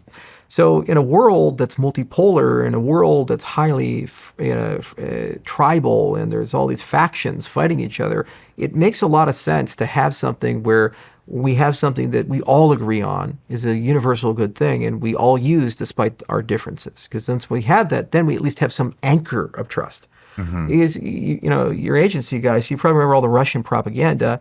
Russian propaganda didn't try to convince you things were true or not true. They attacked the very concept of truth. They would go out and erode it and get people so fatigued and exhausted that you just don't even care anymore if people are lying. You don't even care anymore what's real and what's not real. You're just exhausted with the whole thing. And that's where we're at in America right now. There's institutional exhaustion. When I was a kid, if you're sitting at a bar and the guy next to you was from the CDC, you'd say, wow, that's really cool. You're the guys who wear the suits and go in and deal with the Ebola and everything. You're a very courageous person. Now you look at it and say, you're the guy who just tried to kill my kids with vaccines and all these other things. Like institutional loss of faith. And the same for the FBI and the CIA, and the same for, in many cases, the military. Like a lot of soldiers who fought in GWAT. They watched their friends die in Afghanistan. And then the U.S. government says, a good outcome for that war was to give it back to the people that we literally took it from. And it's like, oh, well, what was the purpose of all of this then? So you have this institutional anger that's formed, and everybody doesn't trust anything anymore. And then any government report comes out, the first thing people do is they take a look at what their tribe's opinion is, and they don't even care what it says. They just basically say it's true or false based upon what the tribe says. So we just lived through Biden, and under that regime, if the CDC said something or NIH said something, it's 100% true 100% of the time. Now that Robert Kennedy's in and Trump's in control, if the CDC says something and NIH says something, it's 100% false 100% of the time. So much so when they're saying like, hey, these artificial food dyes are pretty bad for people. You have all these people that traditionally, the yoga people and the living health and vegan people, they're like, no, they're awesome. We want some food dyes in our food now. They're great. It's like, what are we doing? It's because you no longer have objectivity in the world. The concept of truth has been damaged. So that's what blockchain is basically selling. is it's selling this idea of objective reality in a truth, a synthetic objective reality. Then you can build an economic system from it. Then you can build a political system from it. Then you can build a social system from it, a way of communicating with each other. And if you have faith and belief in the underlying mathematics and the level of decentralization, then you start trusting the outputs of these systems. When I send you a transaction, you say, well, how do I really know I have the money? Well, if the system works in this way, you have it because you can check it from the ledger. Great. If you don't trust the ledger, then you don't know if you have the money. The voting is another thing. Trump lost in 2020. Said, oh, it was rigged. And when Al Gore lost in 2000, oh, it's rigged. And it's like every election of my lifetime since basically since 1988. There's been rigged in some way, and it's always a loser who complains. Wouldn't it be nice to have a voting system where you could check your vote and know it was counted correctly, and you can check the integrity of the system as a whole? It's the exact same problem as building a decentralized money system, and the exact same problem as building a decentralized social network, and an exact same problem as building a medical record system, because you can use blockchain to do all of that.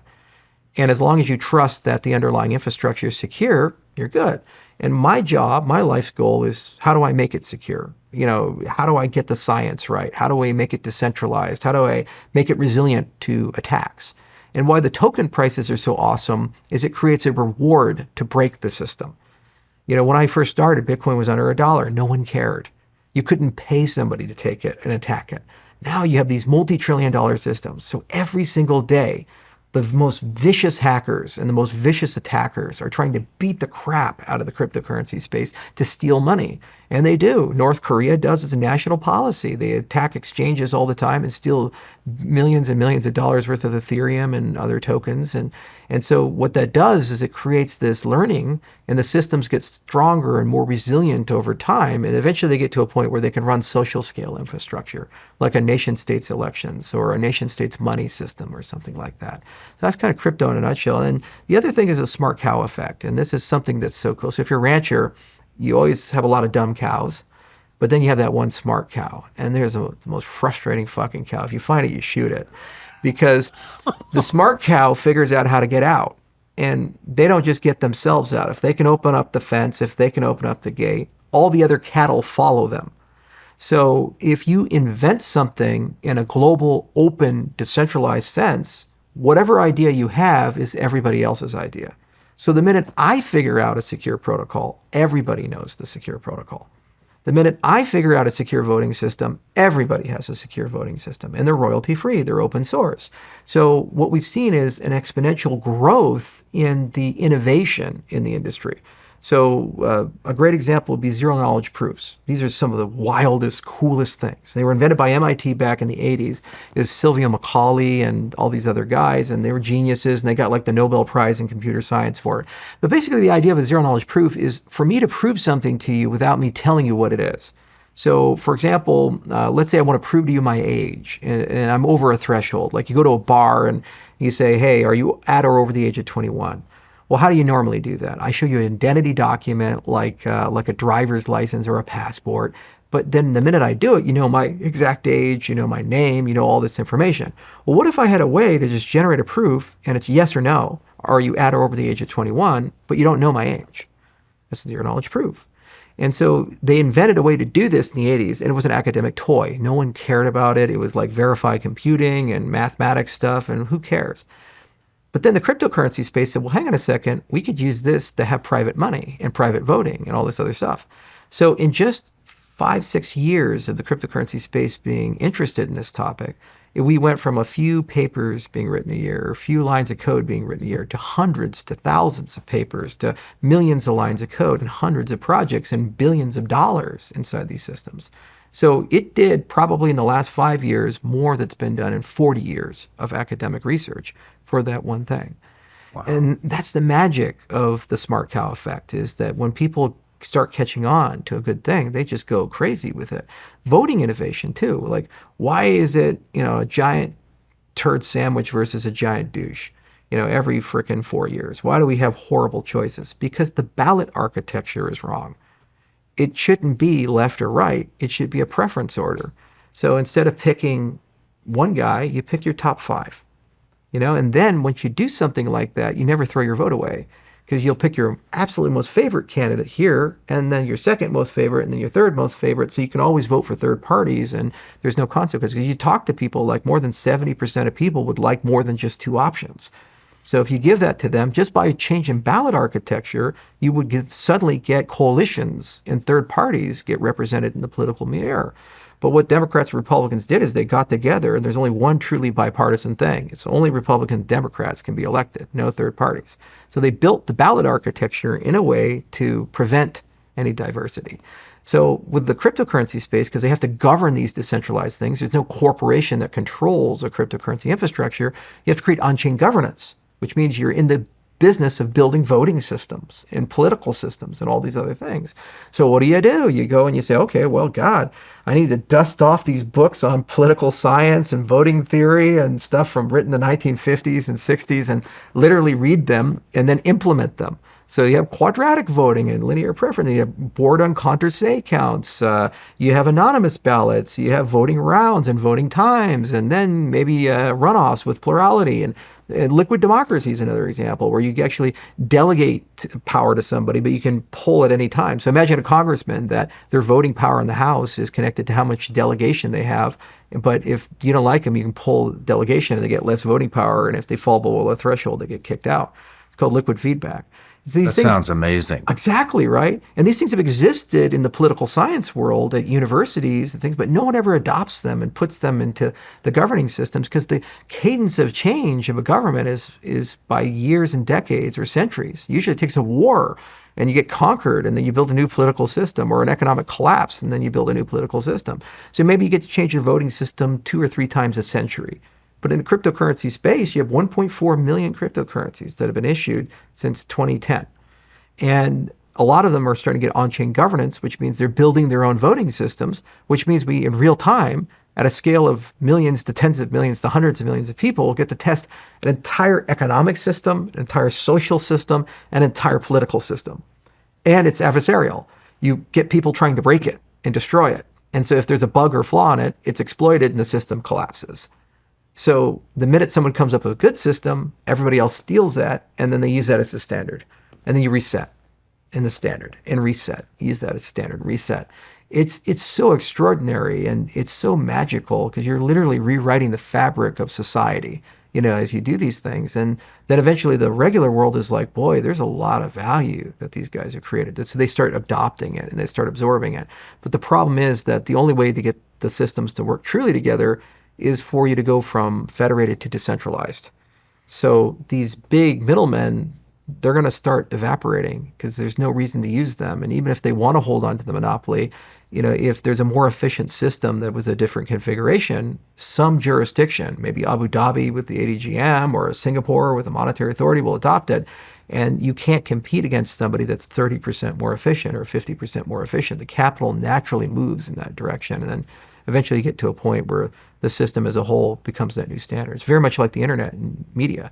Old media, they had a monopoly. They controlled what's real, what's not real. There was fixed distribution points. And then the internet comes out and you can just get information any way you want. So papers had to learn how to adopt and adapt that paradigm. And if they didn't, they died and disappeared. And it's much the same with cryptocurrencies. They have to blend the systems together. That is the best explanation of cryptocurrency I've ever heard in my life. Thank you. Let's take a quick break. Sure. The news just doesn't stop. Between the national debt and the economic uncertainty, it's hard to know what to do. But if you look above the noise, you'll see many high net worth individuals and central banks are stockpiling gold. In fact, gold has broken another record, climbing past $3,500 an ounce. I still remember when it was under $2,000 an ounce just a while ago. It's clear, too, that now is the time to learn more about how gold and silver can help you. So reach out to my partners over at Goldco. They're a great award-winning company I trust, and they've got over 7,000 five-star reviews, so you know you're working with the best in the industry. Visit ShawnLikesGold.com to get a free 2025 gold and silver kit, and you'll also learn about their unlimited bonus silver offer if you qualify. It's a great way to get started. Go to ShawnLikesGold.com. That's ShawnLikesGold.com. Performance may vary. You should always consult with your financial and tax professional. What if you could delay your next 2 mortgage payments? That's right. Imagine putting those 2 payments in your pocket and finally getting a little breathing room. It's possible if you call American Financing today. If you're feeling stretched by everyday expenses, groceries, gas, bills piling up, you are not alone. Most Americans are putting these expenses on credit cards, and there doesn't seem to be a way out. American Financing can show you how to use your home's equity to pay off that debt. You need to call American Financing today to get ahead of the curve. Their salary-based mortgage consultants are helping homeowners just like you restructure their loans and consolidate debt, all without upfront fees. And their customers are saving an average of $800 a month. That's like a $10,000 a year raise. It's fast, it's simple, and it could save your budget this summer. Call now at 866-781-8900. That's 866-781-8900, or you can go to americanfinancing.net/SRS. All right, Charles, we're back from the break. I'm still trying to wrap my head around the crypto thing. Sure. That was, like I said, the best explanation I've ever heard in my life. But when you're talking about voting and all these other things that we can use blockchain for, I don't understand how that works. And so how would we vote on the blockchain? Okay, so if you think about a vote is kind of like a token. So how many votes you get is how many tokens you have, and where you send the token to is who you're voting for.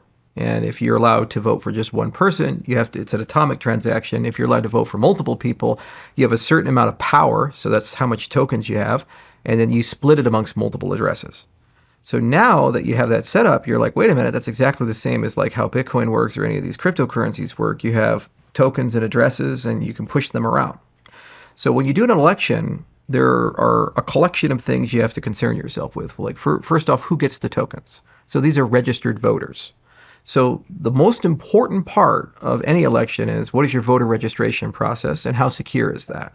So we had numerous people, countries, other people come and say, would you like to bid on an RFP for a blockchain-based voting system? And the very first thing I ask is, well, what does your identity system look like? How do you identify people in your nation state? And if that's not a secure system, I have no desire to build a voting system, because all you're doing is you're building a very secure way to count dead people and a very secure way to count fake people that don't exist. Because I can always just register someone in the ballot. So the step one is, what is your digital identity component, and how do you get to know somebody is real and they're suitable for the election? Then the next stage, assuming that everybody is suitable, then you have to decide, well, what are the election mechanics that go on? So is everybody equal, so everybody gets one vote, or do certain people have stronger votes than others, so like weighted votes? And so like shareholder votes are like this. And so if you own stock in Microsoft or Google or something, well, if you have a lot of shares, you have more voting power than other people. Okay, so you can have many different configurations. And again, it's just like tokens. How many vote tokens do you have for that particular thing?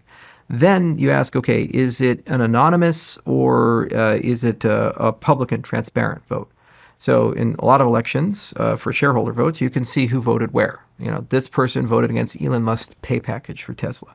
This person voted yes. Okay. Others are anonymous ballots, meaning that when you vote, the outside world can't see it. But then you ask another question of auditability. So just because the outside world can't see how you voted, can you see how your vote was recorded? And some systems, they say no. And the reason being is they don't want you to sell your vote, because if you can prove how you voted, then Bob over there can give you a $100 bill if you vote this way. And other systems, they say, yes, you can do that because you want to be able to check that. Then there is the mechanism. Is it atomic, meaning you can only vote for one thing? Or does it allow you to split? You can vote for many things. And so that's ranked choice or linear preference. And then also you can have mechanics where if you have a lot of voting power, the more you vote for any one thing, there's a dampening effect as you start voting more. So if you try to put all your voting power in, it actually ends up being less. It's called quadratic voting. So you have all kinds of mechanism for that. So those can be grafted on and built into a cryptocurrency as an application. And you can use the blockchain because it's immutable, it's time-stamped, and it's auditable to audit the system as a whole. It's immutable, meaning that once the vote is counted, it can't be changed. It's time-stamped, meaning that the vote only occurred in a legitimate time period when the election was occurring. It wasn't in and out of the election period, right? And then it's auditable, meaning that everybody can see those records. They can actually verify that that is what it is. So you actually get two properties that are really cool. Not only can you can verify your own vote was counted correctly, you can verify the integrity of the system as a whole. This is a property called inclusive accountability. So, and we lack this in most infrastructure. Everything is trust me, bro. So why is the money in your bank the way it is? Well, that's JP Morgan Chase's ledger or Bank of America's ledger or something like that. And there's a loose consensus amongst all the different banks that the ledgers are accurate. But at the end of the day, there's no like mutable law of physics that says the number you see on the screen is actually an accurate number, right? So with a system that's conclusively accountable, any user of the system has enough information to reconstruct the entire history of the system and verify that that state is correct that they're looking at. Bitcoin, every transaction that's happened since January 3rd, 2009, same for Cardano when it launched, is verifiable, meaning you could start at the very beginning and go through the entire history of the system. And at the tip of the system, what's going on today here in June of 2025, you'll be able to see that that transaction is connected to a chain of events all the way back to the beginning. So inclusive accountability is super powerful, but super expensive to maintain. It's very hard, and there's a lot of work you have to do to have it. But if you have it, it means you can have self-integrity. You personally can verify with your computer that the system that you're looking at, the history that you're looking at, is correct by its construction. This is why it's so seductive to try to build a voting system on a blockchain system. Then there's the question you ask of the on and off ramp. So what does the user experience look like? How do I personally do that? Okay, well, you'd have your phone or your computer, and the same way you would send a cryptocurrency is the same way you would vote. So you'd vote with your phone or an app. Now, a lot of people say, well, I don't know, my phone can get hacked, or there can be a problem with it. So a lot of people, what they want to do are what are called hybrid systems, where they have a paper component and they have a digital component. So you vote with the blockchain on your phone, and then it generates a paper vote at the same time. Or you vote with paper, and then it generates a blockchain record at the same time. Then you have a dual audit. The votes have to match. So you count all the paper, you count all the digital votes. There should be a one-to-one correspondence between those two sides. And they're different modalities. One is a digital modality, and the other one's a paper modality. So to hack them, you have to use fundamentally different social engineering for both of these types of things. Now, every election has other properties too, like how frequently do you do an election? What's the cost of running the election? The ballot access is also very important. In fact, Stalin used to say it doesn't matter, who gets the vote. It matters who counts the votes and what do you vote on.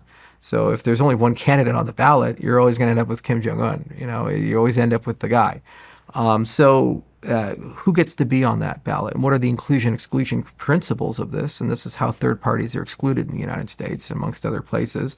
And then when and how is that counting and tallying done? The blockchain system will take care of the tallying, and also you can program any ballot architecture that you want inside that type of system, because there's no cost on a digital side to have 1 million candidates in the system. The paper side, there is. So that's one of the excuses they use to exclude people unless they sign hundreds of thousands of signatures and things like that, is that they'll say, well, we can't print, 5,000 people on the ballot. It'd be prohibitively expensive to print like 40 pages times 5 million, something like that. It doesn't make sense.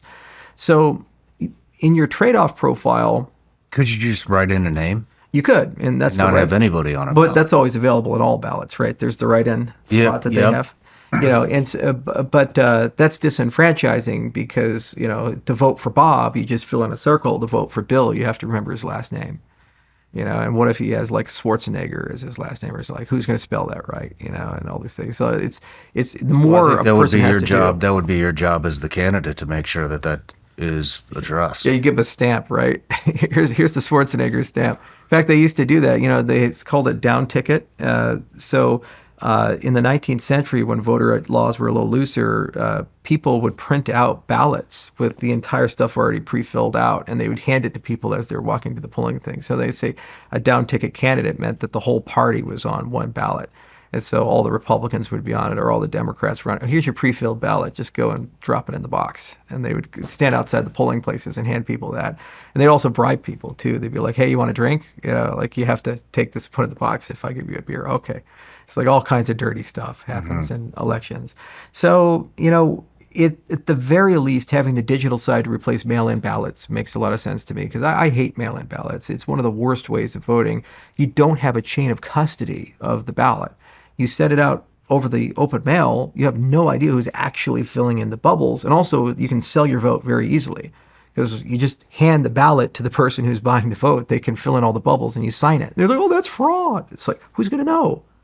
And the other thing is, compromised people, you can do bundling. You can just go to an old folks home and register hundreds or thousands of people in an area, and they're all mentally compromised. And then the ballots show up because they have a legal right to vote. You can't exclude them. And then you can just fill the ballots all in and then do a drop in the middle of the night for people. So it's a horrifically insecure system when you really start thinking about all the things that could go wrong. And they say, oh, they're going to do signature verification. It's like, that never really works. It's not a digital signature. And you just sign it. Like, how many are actually rejected inside these types of things?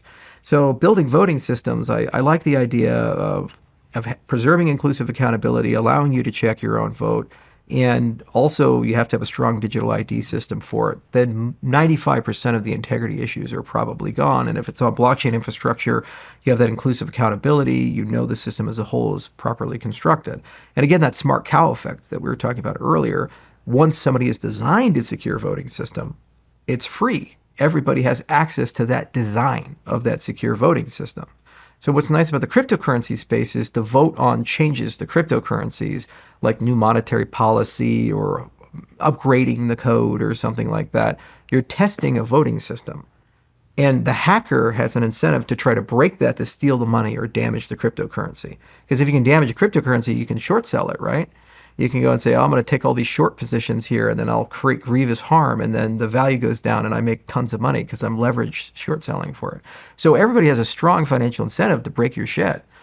So if you have that, that means that any voting system will be under extreme scrutiny by some of the world's greatest hackers. And if it stands the test of time, it has reliability. And just like RSA does, or elliptic curve crypto does, it's like the multi-decade reliability that you have. And then you can say, okay, that's a good voting system, and we can plop it down. Voting systems are also connected to demographics. You know, the older people may want to use paper. Younger people, because they're natives on phones, would want to use phones. By having a hybrid system, you accommodate basically both sides of the system. And then they're also connected to frequency, like how often are you having an election. What's nice is by having a digital system, you can do digital only for preference polling. So you can say things like, hey, the Broncos just won the Super Bowl, and citizens of Denver, we want to know when to do the parade. Do we do it on Tuesday or Thursday? So you can send to verified Denver residents a poll and actually get a vote that's statistically significant and actually almost like you ran an election, and it costs you almost nothing to do because you have direct democracy. You can just push these things out. And then you can start talking about more exotic forms like approval polls or things like that. And you say, if the politician falls below a certain approval rating for a protracted period of time, there's automatically a recall election, or they get suspended until they can get above that approval rating or something like that. So you can start thinking about much more granular representative democracy than just term-based representative democracy. This sounds amazing. I mean, is anybody close to implementing something like this? Any countries, any governments? Well, like liquid feedback was used by the Pirate Party over in Sweden, and a lot of countries do ranked choice voting and other things like that. And organizational design, people have come up with all kinds of cool, interesting voting systems. But it's a field, when you look at the nation state level, that evolves very slowly, years, decades, centuries. And typically it evolves as a consequence of an invasion, a collapse, a calamity, or a major scandal. You tend not to change social infrastructure until social infrastructure becomes inconvenient for some reason. And in many cases, social infrastructure is unchanged, even when it's inconvenient, because it benefits an oligarchy inside the country. Like back to India and cryptocurrencies, like why did they have the 1% tax, and why did they not open up for remittances, even though it would be wonderful for them? Because of these large companies that make all this money by being middlemen to prevent those remittances from coming in. So we have a unique opportunity in the United States because Trump really does want to change the voting system and make it more secure. And the U.S. government is embracing blockchain and cryptocurrency technology. But again, you can't just talk about voting. You have to talk about the digital infrastructure. And there's a whole different house of concepts there. And there's a whole different house of actors you're going to piss off by changing this type of stuff. Because you don't just talk about identity. You talk about identity and the metadata behind the identity. And you talk about reputation behind the identity. Because identity has two major families of things. One is facts and the other is opinions. So facts are things like, I was born November 5th, 1987 in Maui, Hawaii. That's a fact. It happened. It's either true or false. Or, I attended this school, or, you're a Navy SEAL and you're a certain BUDS class and all these things. Those are facts. Either they happened or not. Opinions are like, you were a good Navy SEAL versus a bad Navy SEAL, right? And everybody has an opinion on these things. I got a Team 6 guy on my security detail, and, he thinks that certain prominent SEALs are overrated. He's like, every SEAL's got these opinions, right? And I won't say which ones, right? Yeah, but you get the idea. So opinions are always referential. So it's not just the opinion, but the opinion holder. So when they say, well, that guy who thinks that person's overrated, well, who is he? Oh, he was a Team 6 guy. I was like, oh, okay, that's pretty credible. At least he's in the club. He's allowed to have that opinion. Just a fat dude at the bar, never done anything in his life. It's like, oh, fuck you, man. Get the hell out of here, right? So it's always referential to the opinion holder. Facts are not referential. They're objective reality. Well, identity is one of those few things that embed both of those things. We are a composition of objective reality and subjective opinions. Well, this is important because we have to make decisions about trust relationships. So, do I give you a loan or not? Do I admit you to this university or not? Do I let you into special forces or not? Do I let you go to the Q course or Ranger School or whatever? Or, do I trust you with my children? And what's interesting is you can have this weird paradox where you could be both completely unreliable and hyper reliable at the same time. So I may trust you to be a special warfare guy and go in life and death missions and, be with the friends, but not trust you with my dog. It's weird, right? But there's probably some intersection point that somebody listening will say, oh, yeah, I know that guy, right? And so identity embeds both these things. And so the first thing that we did as an industry is we said, is there a path where we can reimagine the representation of identity where both of these things are first-class citizens? So the W3C is a standards body, and it standardizes things like HTML and CSS, so the presentation layer of the internet. They actually had a working group that people worked on for more than 10 years, and they created an open standard called the DID, the decentralized identifier. And what the DID is it's basically like a web address for you. And so it has the URL, the web address, and then the web page, which is the DID document, which is all that metadata, which embeds both the facts and also it can embed the opinions. And it's built on the same technology as cryptocurrency concepts. So it's public-private keys, these types of things. So there's a part you show everybody, and you can have cryptography in it so you can prove it belongs to you. So it's a non-reputable identity. Nobody can forge it. Well, it's so general that it works in the legacy world, but it also works in the blockchain world. It can be used for access control, like logging into a website without a password. It can be used for a financial transaction, and also with zero-knowledge cryptography, like that ID thing we were talking about earlier, where I can prove my age without revealing my age. I can prove I'm over a threshold. It works with that as well. So this is a new identity primitive, and there's a broader concept called SSI, self-sovereign identity, meaning you own it. So it doesn't belong to Microsoft and it doesn't belong to Google or the US government. You can create this DID and build a reputation around it and get third parties to verify facts about you, but it's your credential. So it's censorship resistant. Because here's the problem with an identity system. What if your passport's revoked? Or what if your identity documents are invalidated? It's like everybody serves the military, like what if there's an inaccuracy on the DD-214 or something like that? It's like, well, I served here and I did this and this. Well, it didn't say that on the document. Sorry, bro. It's like you were not an 18 Delta. And it's like, I was. It's like, well, the document doesn't say it. But what if you own that document and you can self-verify these types of things? There's a path to do these things. Well, then if there's a bureaucratic MIF-up, it doesn't have any consequences because you actually have the underlying evidence and the signatures from the entities where and when it happened for these types of things. So digital identity is very closely related to all these different things, whether it be voting or money. In the money case, ID and money come together and we call that compliance. So I give you $100, no problem. I give you $1 million. Who is Charles? Know your customer, anti-money laundering, anti-terrorism, these things. There's this wonderful book from Ron Surratt called Treasury's War. And it says, hey, the GWAT wasn't just fought on a battlefield, it was fought by accountants. There was all these guys at the banks and the financial institutions, and they created this huge anti-terrorist layer, and they were monitoring transactions to try to understand how does ISIS get its money and how does Al-Qaeda get its money.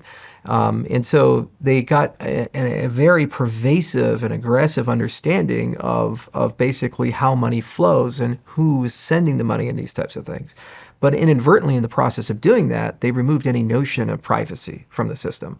And it's very uncomfortable because now that a policymaker knows who's sending money where, what, I also know, like, you buy guns, or I also know you voted, you're giving money to this politician, or, I also know that, you have land in a certain area, or you have certain preferences.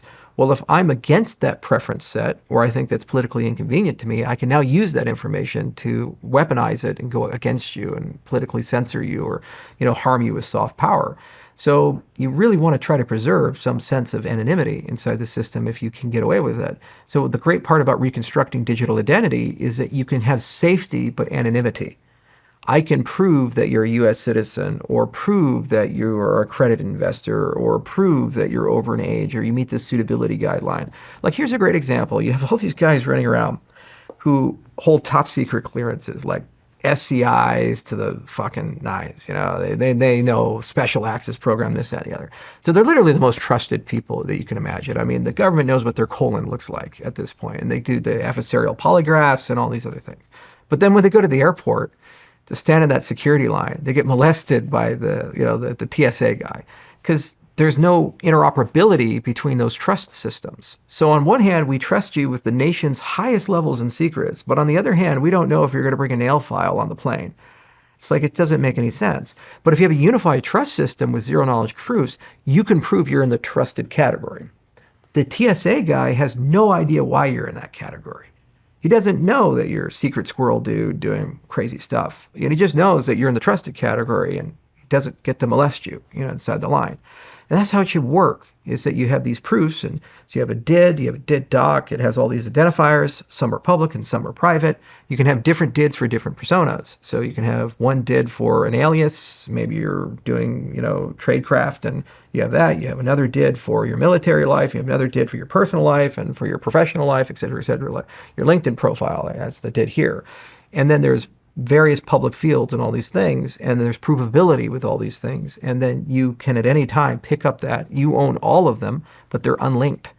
So you don't necessarily have to combine them and say, well, this is also the same person as Shawn Ryan. It's an unlinkable identity, and you're in control of all of that. And then you have the ability to at any time prove properties at your discretion for these types of things.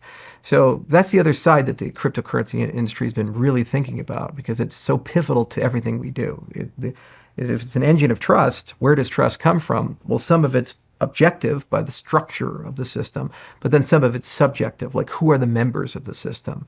And so if the minute you step into who are the people, you have to have a representation of identity. And once you have that representation of identity, you can then use that to prove all kinds of things that you want. And then eventually you can reconstruct reality, because you can say, okay, now we can build a credit system. And instead of it being decided by these 4 credit agencies, and they give you a number, and who the fuck knows where this number comes from. Like, for example, I'm a billionaire, but somehow my credit score is lower than some of my family members. I just can't for the life of me understand that. I'm just like, guys, it's just like, I'm like, guys, you understand? This is like beyond your notion of credit, but yet somehow my credit score is lower than my secretary's. It's like, it bothers me. She makes fun of me for it. And I just don't understand it. So obviously that credit system doesn't seem to make sense, and it's weaponized in many cases against a lot of people who got into some bad situations. So we should probably have marketplaces for those things and more decentralization for those things. Otherwise, those actors can basically decide who gets to win, who gets to lose in society. So yeah, that's what crypto's really about at its core. It's like it's that trust, and then you start looking at fundamental objects like money, voice and political opinion, social influence, identity, and then you say, can I represent these things mathematically as something, as an object that lives out there in the cloud? And then can I make them programmable? And then can I build an economy around them? And then can I have them compete in an all-you-can-eat buffet of different ideas and have those ideas run in parallel and introduce adversarial thinking? So people come in and try to break them and destroy them. And if they do, they get a reward. They get millions of dollars or billions of dollars and run away. Yay. But if they can't break them, then the system becomes stronger, and then it becomes the system and takes over. So there's a lot there. Going back to the voting, I mean, so there are discussions about possibly implementing this within the U.S. Yeah, and the first step is... And I would imagine that pisses the institution off to no end. Yeah. I mean, well, the first step is standardization. So, just like that post-quantum discussion, you don't want to run too far off the reservation. You want to say, well, the government's not going to procure something unless they have standardization for that thing. So NIST is highly involved in these types of things, but the Department of Commerce is highly involved. And before the DOD thinks about it, or some Secretary of State in some states thinks about it, you really need to reference something like, what is the statutory definition or the standard RFC for what is blockchain?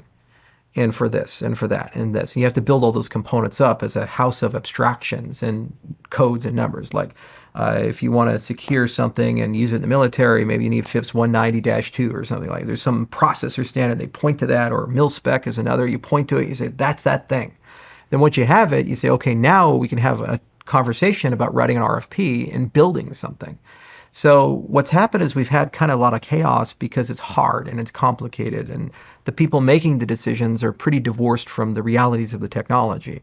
So they want to do it, and they understand philosophically there's a there, but they don't have the vocabulary and they don't have the bureaucracy necessary to be able to get into this world, And so the thing we've been working on is saying, don't pick winners and losers right now. Don't even talk about winners and losers right now.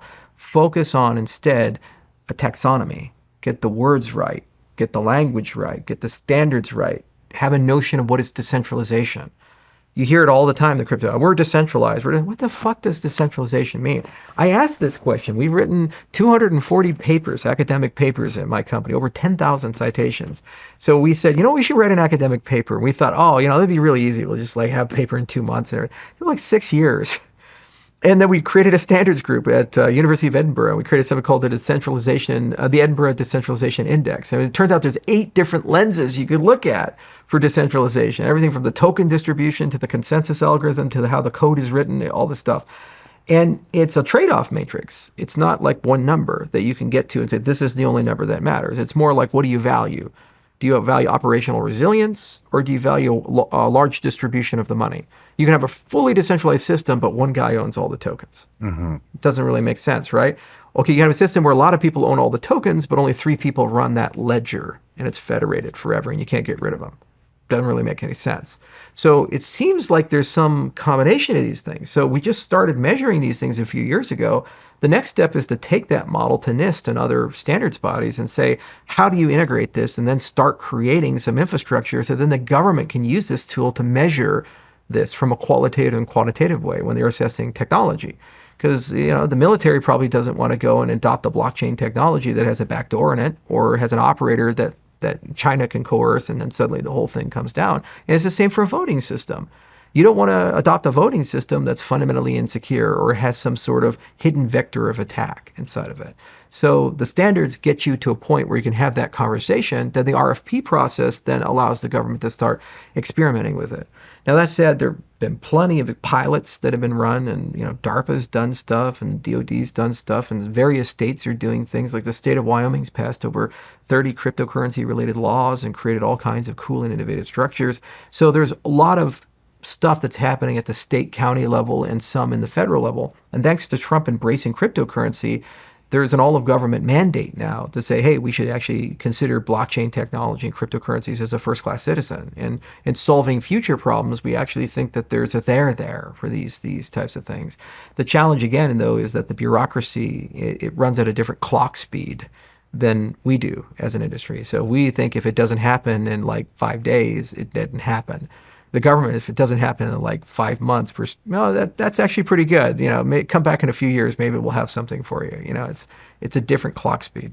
What do you think we've learned from countries that have implemented crypto as their national currency?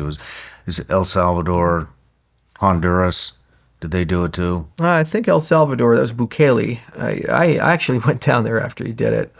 So El Salvador was like living on a different planet. I got some stories for you. So this is back in 2021. El Salvador, Bukele, if you ever meet him, he's like in his early 40s, and he is a super charismatic guy.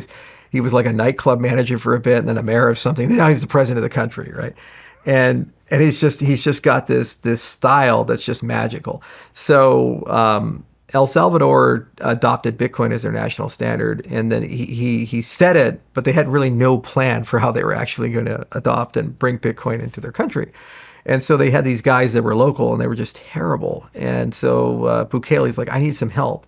So we knew one of his guys. There was this coked out CIA guy. His name was Marty. And he was friends with this other guy named Damien, who was like the political advisor to Bukele. And so I was friends with Marty, and Marty's like, you got to talk to Damien. So I talked to Damien. He's like, you should really meet Bukele, meet the president. And I'm like, okay, I guess I can go to El Salvador. I've heard interesting things about that country. so we first had a phone call with him, and I was like, am I really talking to the president of El Salvador? Like, can we verify this guy real? So the next time we had a video call, and it looked official. There's flags behind him and everything, and he looked like Bukele. And we're like, okay, I think we're talking to Bukele. So then eventually we planned a trip, and we went down to San Salvador, and it was the wildest week in my life. We landed there, and we go, and first we have dinner with Bukele, and we ended up spending like 4 hours at the presidential palace. And it was like this long, non-sequitur conversation about various things. He was like Latin American Gaddafi. It was crazy. And I was like, okay, well, how are you going to actually implement it? She said, we're just going to do it. We're just going to figure it out. And we have 6 months. Let's do it. Okay. So then we had a group of people we brought in, and we started talking to all the different government agencies. We talked to the central bank, and we said, okay, well, what are the compliance guidelines for adopting cryptocurrency here? It's like, well, we don't have any. I said, well, where are you getting your business requirements? And they said, Facebook. What? It was like, yeah, the president does all of his speeches on Facebook. So we just listen to the president's speeches, and then we'll adopt, whatever he says over the speeches. We're like, okay, that's great. But the trippiest thing is, they wanted to do like this Bitcoin mine, was using geothermal, because I guess they got volcanoes there. And so they had this harebrained scheme that they were going to build this big Bitcoin valley with like big geothermal power, and they'll have all the Bitcoin miners come, because now it's like Bitcoin utopia. So we were talking to the Minister of Energy there, and it was like a Dr. Strangelove scene. It was so crazy. He looked like, Dr. Octopus from Spider-Man 2. And he talked like this: hello, Charles. The power of magma will be the destiny of El Salvador. And we had these Guatemalan guys in the meeting for no particular reason, and they were smoking inside the ministry, and they're just like, yeah, fucking magma, man. We're going to get this done. It was just one meeting after another meeting of all this stuff. Then we're like, okay. The U.S. government's got to know what's going on. So let's go talk to the State Department. And of course, Biden, he never found something he couldn't fuck up. So the prior ambassador was this great guy that Bukele really liked. They had a wonderful relationship together. They'd hang out, like watch movies together until 1 o'clock in the morning. So the first thing Biden did is fire that ambassador and put a new person in and say the policy of the U.S. is now regime change. So Bukele went from, hey, we like the U.S. and we're friends and I get to hang out with the ambassador, to the ambassador wants to kill me. Okay, for no particular reason. It's like Forrest Gump. For no particular reason, they shot that man. So anyway, we meet the U.S. ambassador there, or the attaché, where the hell she was, and we were just like, okay, well, we've seen all this insane stuff going on. Like, surely you guys must know what's going on. It's like, no, we thought you knew. So it was just chaos. It was absolute chaos. They had no real plan on how to adopt Bitcoin. They had no real plan for how to use it. And they passed a legislation for optics, and they wanted to attract a lot of direct foreign investment in, but they didn't really understand our industry. So what they ended up doing in El Salvador is they adopted a centralized solution. So they said there's Bitcoin, but then they had this thing called the Shivo wallet, and then people would deposit and they would get a representation of it, and they could spend it amongst each other with the wallet there in El Salvador. There wasn't, in our view, appropriate controls to audit and verify there was a one-to-one correspondence between actual Bitcoin and the currency that they were trading. The other issue is we went to the Treasury Department, the State Department. We met with all these guys in D.C., and we tried to say, hey, is there any way we could work together on this? Because there's millions of El Salvadorans, and like 25% of the population's in the U.S., they're kind of under your jurisdiction, and there's half their economy relies on remittances from the United States. So whatever they do in El Salvador, the United States is going to have an opinion on that. And we have to get the regulation to work. Like Bukele, for example, wanted to do an airdrop to everybody in El Salvador. And we're like, okay, but MS-13 is on an OFAC list. And so if we give Bitcoin to all these people, we're facilitating a transfer of value to a terrorist organization. That's no bueno. We can't make that work. So Justice Department has to give a clearance and understand what the rules are and everything. We just couldn't get there. So we passed on the deal after a week, but it was just wild walking through all that, because it was like the whole country was like a startup. The other thing is they were running everything on WhatsApp. So all the ministers were like in WhatsApp groups and just talking to each other, and that was their official form of communication. And there's layers and layers of other things I can tell you off the record, and especially with some of the interpersonal dynamics there. But what it did do was, because El Salvador is a real country, it actually made Bitcoin the official currency. And it forced the IMF and it forced all the transnational bodies to actually start recognizing Bitcoin as a currency and start talking about cryptocurrencies from a different lens and perspective. They looked at it as kind of a shadowy, speculative asset that weird autistic nerds trade online, and who knows. Two, well, if a nation state's using it, technically speaking, it is a currency, and there's something there. And so at that moment, it was a sea change, and it created cracks in the foundation. And when El Salvador didn't collapse, but rather they got a lot of direct foreign investment and all the Bitcoiners came there, Bukele's gambit actually worked. It said it's okay as a nation state to adopt cryptocurrencies. You're not going to get retaliation. You're not going to get crushed by the IMF or these other people, these big transnational bodies that came in, and because the IMF was always a boogeyman. I remember meeting the Prime Minister of Georgia. It's a country in Eastern Europe. And we talked about like the digital lari as a stablecoin. And he said, well, we tried, but the IMF came in and said, we'll pull all your funding and all your loans and just burn your country to the ground if you go and do this. So they were always the boogeyman. And when El Salvador had the balls to say, fuck it, we'll just go and do it because Bukele's Bukele, and they didn't get destroyed, it was a very pivotal moment. So what is the IMF? The International Monetary Fund. It's like a transnational body that basically oversees the loans to countries and a litany of other things. So after World War II concluded, the United States won, and we were in charge of everything. And there was two systems, the Soviet system and our system. And so we set up the world financial order. It's called the Bretton Woods Agreement of 1944. And that plus the Marshall Plan plus things that happened in the 50s and 60s, they created a world order.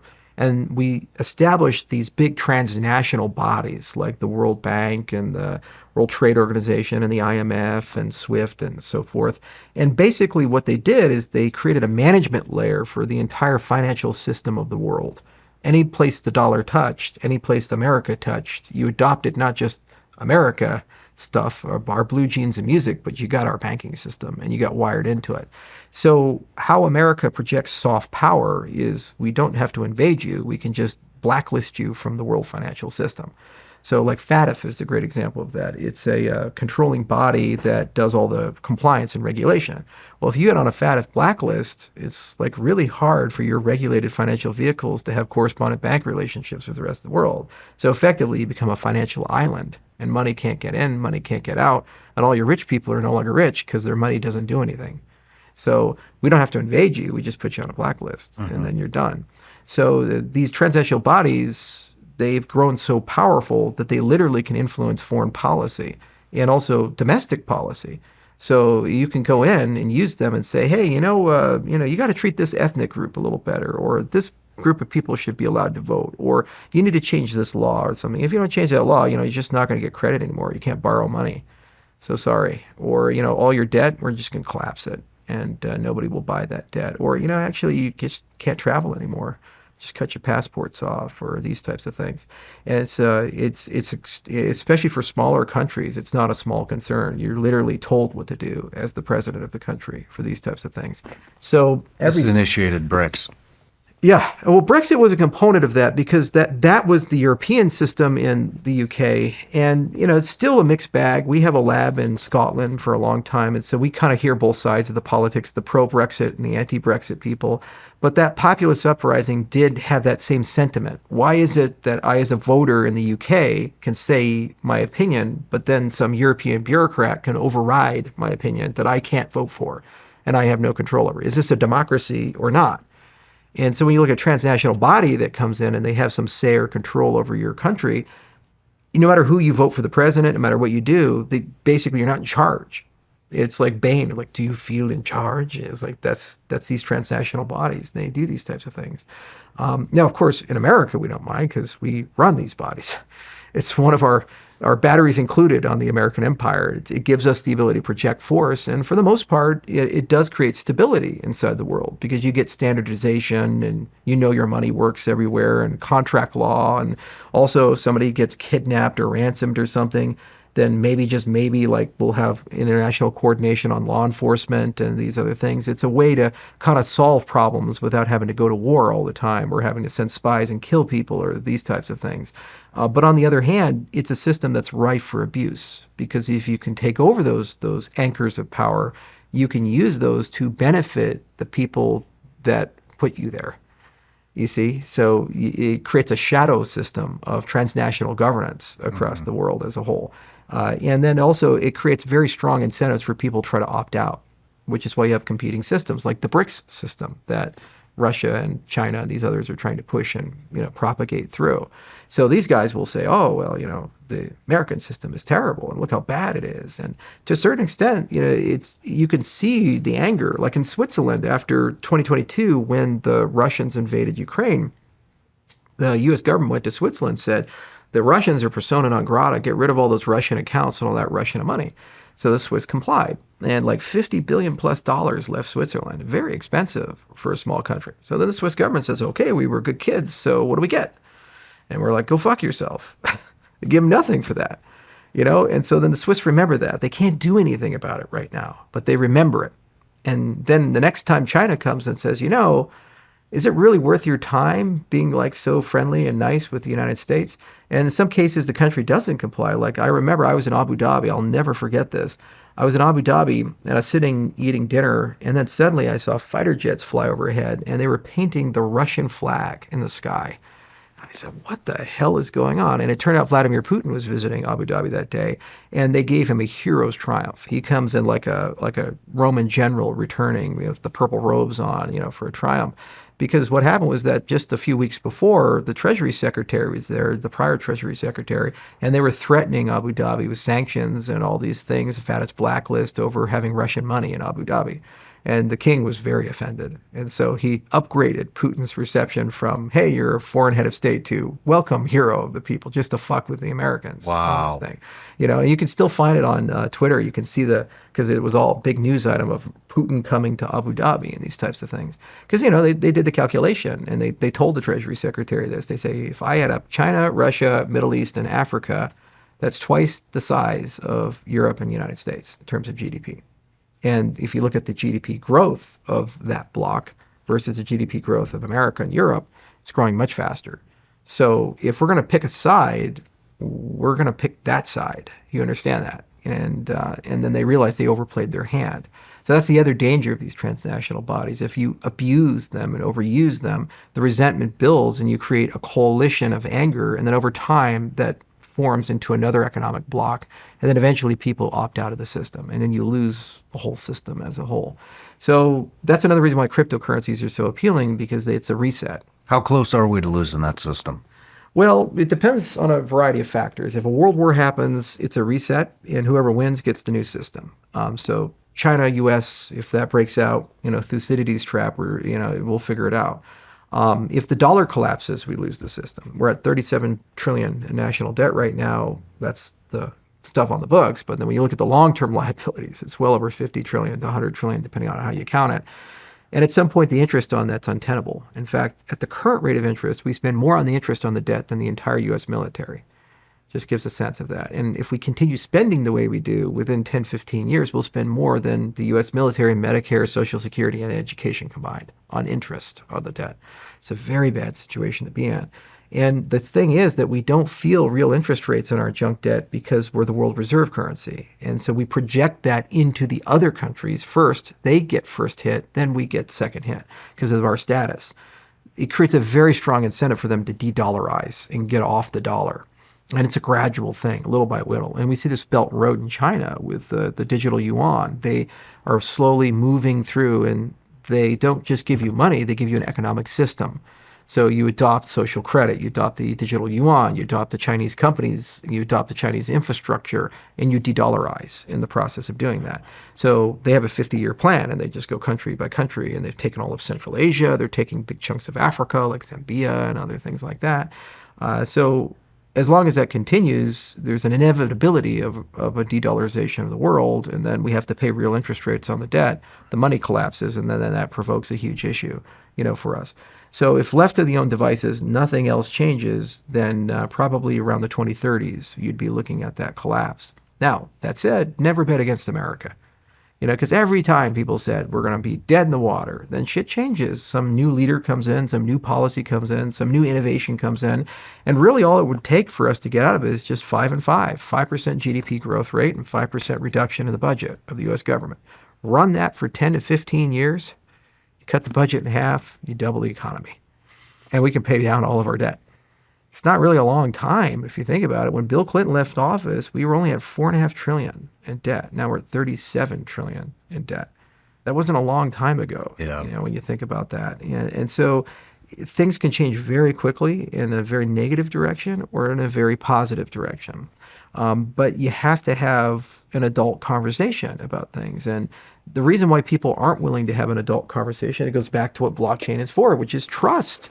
You can't have an adult conversation if you don't trust the person sitting across from you. If you think that that person doesn't have your best interest at heart, if you think that person's intrinsically corrupt and whatever they're proposing is through a lens of something to steal something from you, even if they have the best idea in the world, you're not going to say yes to that idea because you can't get there on the trust side of things.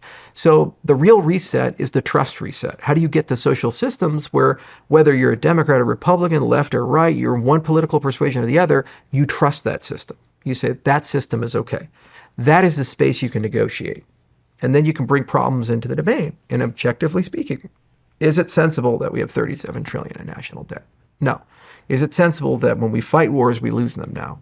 Even though we spend more money than any country in the world on the military and we have the best warriors in the history of the world. No, it's not sensible. Is it sensible that we spend 2 to 4 times as much money on healthcare as our peers, but we have a lower quality for that? No.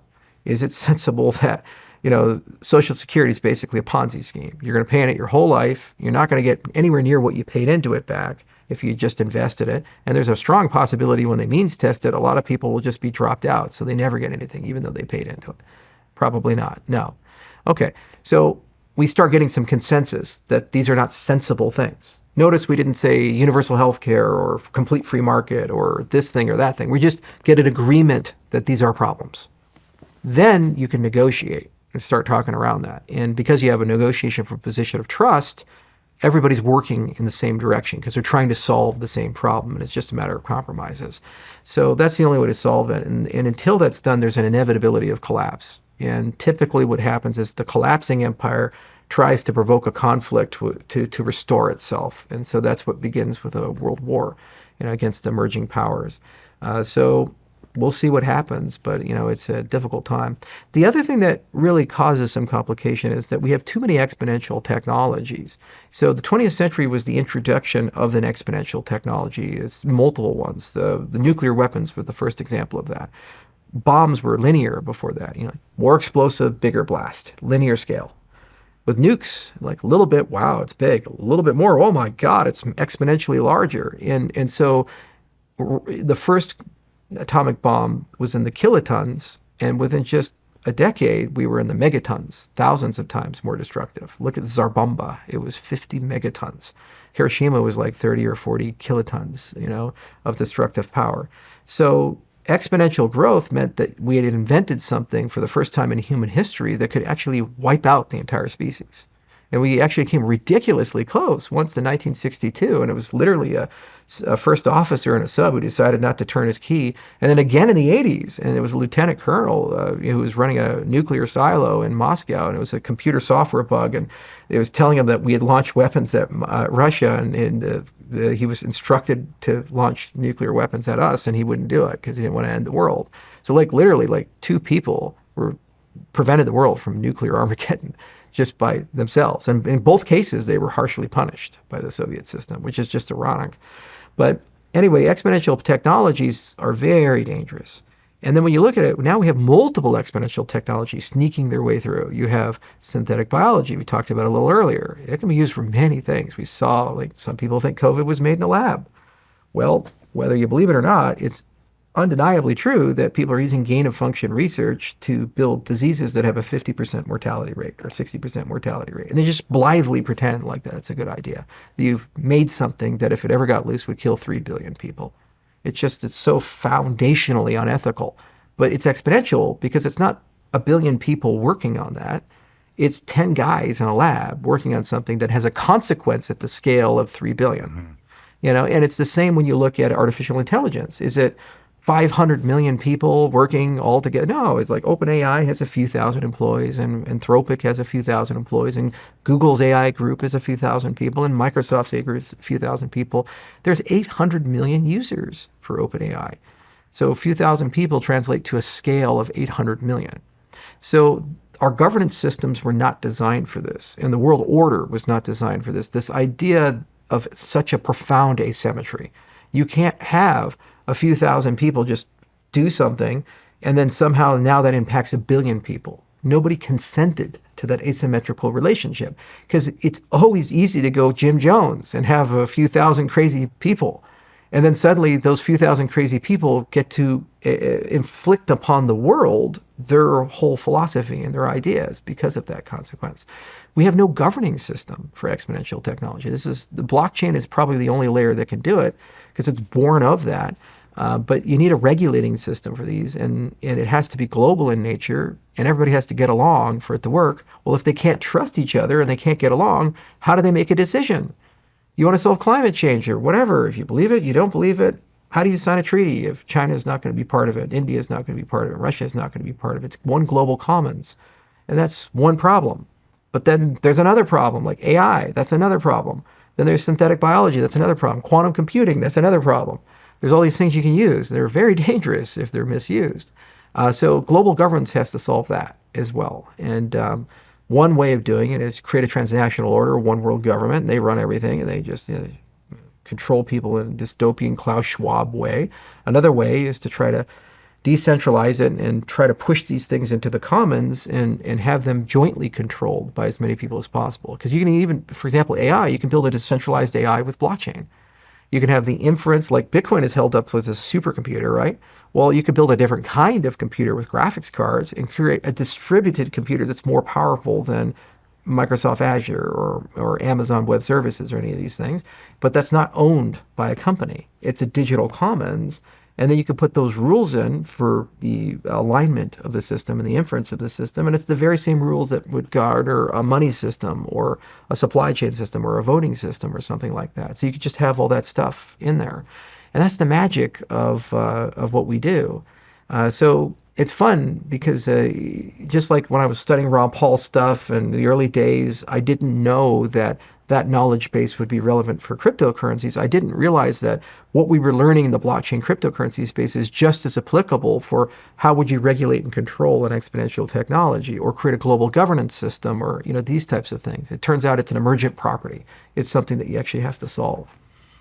How is El Salvador dealing with the volatility of Bitcoin? Well, that's a red herring. People, oh, it's so volatile. It's like, yeah, but gold is volatile, and we've had it as a money system or a value system for 5,000 years. Volatility is not a problem. What's a problem is the lack of financial markets to deal with the volatility. You always, in volatility, you're going to have winners and losers. And if your preference as a merchant or a holder is stability, what you want to do is have a market that allows you to trade your upside to protect you from the downside. Okay, so I keep my buying power at this level, and then you will take the upside and accept the downside. So for example, for a stock, you can buy options on both sides. You can buy a collar, you can have a put, and you can have a call option. So if it goes to the moon, you have an exit strategy, and if it goes to false, you have an exit, and you stay within that bound. So your losses and gains are basically bounded. Now, there has to be a counterparty who accepts that risk, and there's counterparty risk for these types of things. So really, it's a question of how deep are the markets, how do you insure things, how do you manage counterparty risks. Why cryptocurrencies had such a hard go of things is they were not born of Wall Street. So Wall Street is the ninja master of trading these things. If you have a racehorse and you give it to a Wall Street guy, he's going to take the dick, the testicles, the teeth, and turn them into structured financial products and sell it to some guy in Saudi Arabia. Okay, this is just the thing Wall Street people do. They're addicted to it. They just securitize and quantify and qualify as much as you can imagine. Because it wasn't born of Wall Street, there were no guys in the room who had the ability to do that or the regulatory remit to do that or markets to trade these types of things on. This is why it's so important that the TradFi and DeFi sides come together, because they do different things. The DeFi side does the trust thing, like I was just talking about, but the TradFi thing does, let's build markets, let's build liquidity, let's market make, let's trade risk, let's insure, let's move capital around, let's build structure upon structure upon structure to deal with these things. And the end consequences, as an interface to that marketplace, you're in the driver's seat to basically make a decision of what to do. And so you can say, okay, well, I'm not really comfortable with downside risk above this amount. So if it falls this far, this other guy will take it from me. And I'll make a deal with him that, I pay him X amount of dollars for that downside risk. And, maybe he wins, maybe he loses, but that's not my fucking problem. It's his problem. And then if it goes way up, great, make good returns. We do this all the time. Like every time you step on a plane, it's insured. And the aerospace, the airline companies, they buy fuel with futures contracts so they can lock in the price because they need predictability. They can't run a business if the price of jet fuel goes way up. Like, what if a war breaks out? Like, then suddenly United and Delta and all these other guys, they go from profitable companies to, in the red all the time. So they need to lock in that price of fuel for as long as they can. So that's what a futures market does. It gives you the ability to lock things in and take delivery. So these are the things that you do, and these are the mechanisms. But more broadly, it's different boats for different floats. For small businesses to mid-sized businesses, even the big businesses, what crypto is doing for them is it's giving them more markets, more liquidity, and more optionality on the value that they have. So let's say you're a pharmaceutical company and you're doing drug development, and you're doing some state-of-the-art amazing things, but they're not valuable yet.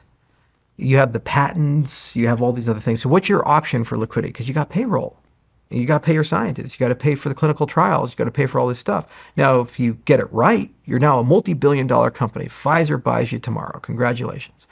But you have to wait 10 years to get it right. So you have to go to a venture capitalist, and they're like, yeah, all right, well, I'll give you some money. Yeah, give me 30% of your company, and this and this and this and this. And you see, all of a sudden you just get like predatory usurious rates. And that's their lived experience. Well, what if I could tokenize my intellectual property and I could sell it almost like a micro IPO? Now, all of a sudden, a larger group of people can participate. I get a better deal. So maybe instead of selling 30% of my company, I sell 15% of the upside on the patent portfolio or something like that. So larger market, more investors, more fair transactions. Same for microfinance. If you do like small scale loans in Africa or other places, like we do loans in Kenya, Uganda, and some of these markets are so predatory, like 85% interest for loans that are 85% interest for loans that are 90 days. So you'll go and borrow like $100, have to pay 30 days, 185 back. It's so usurious. And why? Because they're very thin markets and there's tons of middlemen and there's Forex risk because the local currency is always going up and down and all these other things. Well, you make it decentralized, you bring a lot of people in, then suddenly it falls from 85% to 18%. And your default rates go down. In those jurisdictions, the NPL rate can be, the non-performing loan rate can be as high as 40%. So we did a product that we did out there. The interest rate fell to 18% and the non-performing loan rate fell to 2%. So it was still a great return, but it's life-changing for the people there. Mm-hmm. And the delta was liquidity. So basically a larger market, more eyeballs, more people that are involved in these types of things, syndication. So that's really how you solve volatility, is that you create markets for it. And then you say for the people on that side, it's all about, I want more markets, I want more liquidity, I want more connection points, more people. And then once you have it, it's like the free market takes over. Like people are going to figure it out. Certain music star that I'm associated with, that shall remain nameless, he bought a record label that it was deeply personal to him because of his life history.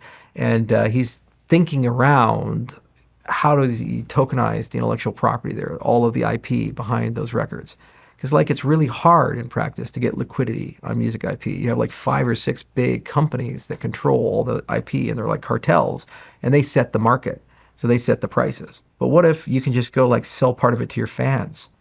They like you, you have a direct relationship with them. Maybe you get a 5 or 10x over that. It's like an IPO of you as a person. And the minute you do that, that cartel breaks up. Those middlemen get disintermediated. And then every other artist can do that.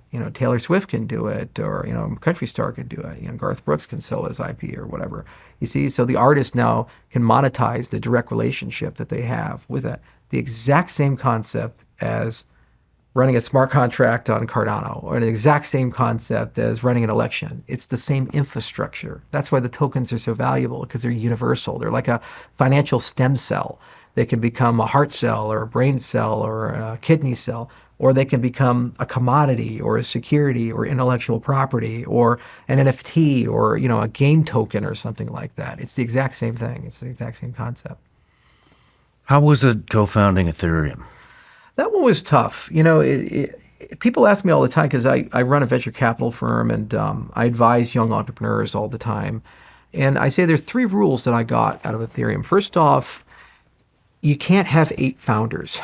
There were 8 founders with Ethereum, all from different wakes of life. We have a Romanian guy, an Israeli guy, a Canadian guy, a Wall Street guy who was also Canadian but also lived in Jamaica. Vitalik obviously is a Russian guy, and there's me, the Colorado, Wyoming, Hawaii boy, right?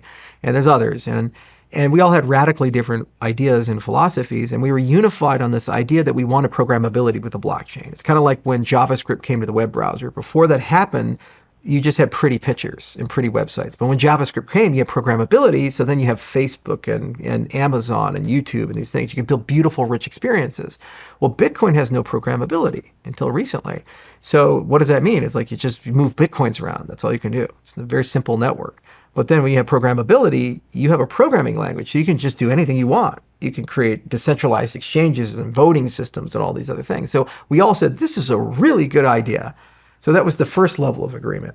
But then as we started it, as the months went on, we had radically different visions of what would make that idea safe, effective, governable, and scalable, and all these other characteristics. And then naturally it drifted. And so, Vitalik was the primary founder. He came up with the initial idea. So ultimately he had to make a decision, we call it the crypto Google or crypto Mozilla decision. So the crypto Google is be a for-profit entity that builds not-for-profit, the open source stuff that you give away. Google does Dart and Go and all this other, but it's a for-profit company with equity and founders and these types of things. Or Mozilla, it's like a not-for-profit. It's like a foundation. There's no owners, there's no shareholders. So Vitalik chose the not-for-profit route. And then all the people that wanted to go the for-profit route, they kind of got pushed out. So Joe Lubin got pushed out and created Consensus, and Amir Shatrik got pushed out, and Anthony Diorio got pushed out and created his own company called Decentral. I got pushed out and I created Input-Output. And then the technology people were all that were left. But then he learned that it's, even amongst technology people, very hard to get them to agree. So Gavin Wood, who was like the CTO of Ethereum, he left and created his own competing product called Polkadot and did his thing. And so there's only one founder left out of the 8. It's Vitalik. It's done a good job. I mean, it's gone from nothing to a $300 billion ecosystem and, millions and millions of users and a lot of good things. And, they really enjoy their first mover advantage and they solve hard problems. And Gavin did a good job with Polkadot. We did Cardano. It's a $20 billion ecosystem, millions of people. So you find that in business and in life. But you can't get into a business relationship if there is not a philosophical agreement on where to go and what to do. You can't get into a business relationship if there's too many decision makers. You can't have 8 commanding officers. You have to have a chain of command and you have to have a clear way of sorting it out. And third, you have to have good founders agreements because people have a shelf life in businesses. And some people are exceptional as early founders and they're really good to do the first 6 months to a year, but then you outgrow them. And other people are exceptional for when you're scaling and you're growing from 300 people to 300,000 people. And some people are really good along the whole journey. So a great example would be Larry Page. He was in and out and in and out. So Larry Page started Google with Sergey Brin. And when they got to around 300 people, they're like, Larry needs adult supervision. So they brought in Eric Schmidt. And he grew Google from a 300-person company and took over the CEO role to a 28,000-person company and made Google the Google it is today. Larry wasn't sitting on his thumbs. He was still around. He was learning. He was growing as a person. And he took his company back. He pushed out Eric Schmidt and came back in as the CEO and ran the company again. And then eventually he's like, I want to do big things. So he restructured Google and created Alphabet. And Alphabet's this portfolio of all these cool, interesting things like anti-aging and genomic stuff with Calico. And it's got Google in the portfolio and all this other stuff. And they now have a professional CEO at Google, Sundar Pichai. So that's the nature of things. You have to know yourself and you have to know that. And Ethereum was very stressful because we were all very young. I think I was 25 or 26 at the time. And we knew we had a winner. You look at it and you say, this is going to be big. It's going to be a massive thing where this is going to make so much money and it's going to change everything and it's going to change the paradigm. But we didn't know what to do with that. It's like discovering alien technology or something. It's like, it's a big deal, but like, what the fuck do those runes mean? What the hell does this thing look like? It's crazy. So we did our best to interpret the alien runes and the alien technology. And I was kicked out early and for the best for me and best for them. And other people were able to ride a little longer on the bull, but they got knocked off too. And now there's just one guy left and, he's kind of doing his thing. What is the concept of Ethereum? Oh, it's like JavaScript to the web browser. So it's just like Bitcoin in that it's a blockchain and it has transactions and assets. The difference is the transactions are programmable. So you have a programming language, so you can encode into the transactions any terms and conditions you want. Okay. So you can turn them into a voting system or this thing or that thing. So it really becomes that financial stem cell. So it's the next generation. I usually term cryptocurrencies in terms of generations. And so the first generation was Bitcoin. And usually that's the problem you're trying to solve. So the Bitcoin, it was decentralization. There were money systems online before Bitcoin, but they always relied on a central authority. So there was some guy that had to vouch for the ledger and say, this is the ledger, like DigiCash, David Chaum's business in the 90s is an example of that. Then Bitcoin comes around, you don't need a single entity. You have a decentralized ledger, but it's simple. It just has Bitcoin. You just push Bitcoins around. You can't do pull payments. You can't do programmable things with it. You can't issue assets. There's only Bitcoin. It's just Bitcoin. Then Ethereum comes around, the second generation. The problem you're trying to solve there is generality. You want to go from just a single asset ledger that's fixed function to a multi-asset ledger. So you can issue your own tokens, your own things in that same infrastructure, and they're programmable. So you can do whatever you want with them. And that was a huge revolution when it came out. It went, oh my God, like cryptocurrencies aren't just a speculative asset. They're not just like a value holder. Like this is a social system. I can do economics as a political system. The challenge of that generation is that it doesn't scale. It's not interoperable, that Wi-Fi moment. It doesn't talk to other stuff. And also you can't govern it. How do you upgrade it? It's very complicated, so you have to always be tinkering and tuning and fucking with it. And we as consumers, we're used to custodians behind things. So like Apple to the iPhone or Microsoft to Windows. So you always think like, who's going to be accountable for the next version of Windows and all the features? Well, Microsoft will do that. Who's going to build the next iPhone? Well, Apple will figure that out. Who's going to build the next version of Ethereum? Ethereum Foundation? Well, that doesn't sound very decentralized now, does it? If one group of guys get to decide like how everything is going to go for this thing that's decentralized. Okay, well, if not then who? How do you build a decentralized product function? How do you build a decentralized upgrade function? So these problems became apparent around 2016, 2015, that time frame. And we're like, we need a new generation. We need fundamentally different technology for upgradability, interoperability, and also scalability. The scalability thing is very bad in cryptocurrencies. It's one of those cake and eat it too things. So inclusive accountability, we mentioned with voting earlier, that is awesome, but super fucking expensive. If your requirement is that you have a full node, that you're able to self-verify every single thing in the system, that only works as long as the set of things that you have to go through to verify is capped. Because, like, could you imagine trying to verify the state of the Googleplex? That's like millions of computers running Google's backend with billions of users and yottabytes of data in that system. How could you personally do that on your home computer? It's not possible. So obviously that's not a system that seems to be amenable to inclusive accountability natively. So the problem is that the way blockchains work with that property, they're replicated, they have like a limitation of how much they can scale to, how many people can use it concurrently, how much data can be inside the system, how many transactions the system can process. You want it instead to be a system that as people join the system, they add resources to the system. So you never run out of resources. It's like a potluck.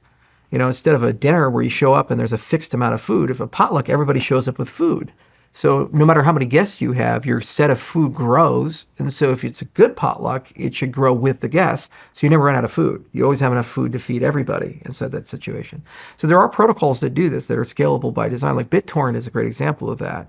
So, you know, more people that are downloading a video, paradoxically, the faster the download happens, because those people share and download at the same time. So if it's an unpopular thing, like, I don't know, Pee-wee's Playhouse or some shit like that, nobody's watching it, it takes a really long time to download. If it's Game of Thrones or something, like especially the early seasons that were good, then you get that quickly, you know, and because a lot of people are downloading. So you like your cryptocurrency protocol to be the same way. If I have 1 million users, it's fast. If I have 10 million users, it's blazingly fast. If I have 100 million users, it's one of the fastest things on the planet because they produce more than they consume. Ethereum doesn't do that. And they're trying to figure out ways to do that, to upgrade to the next generation. So the third generation does that.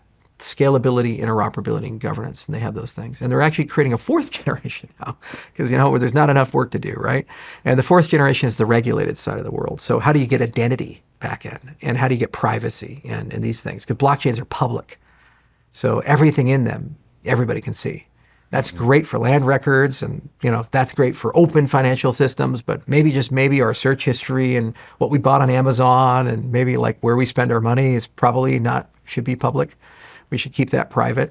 So how do you add privacy back in, but preserve those properties that it has, immutability and auditability and so forth.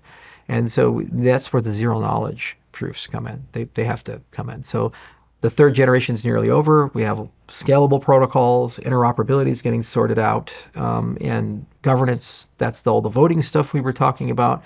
And now we're in that fourth generation. We're starting to flirt with that. And that's the next wave of cryptocurrencies that have privacy and identity. And that brings the banking industry in, and Wall Street in, and regulators in, and governments in. And what's great is they always include the features of the prior generations.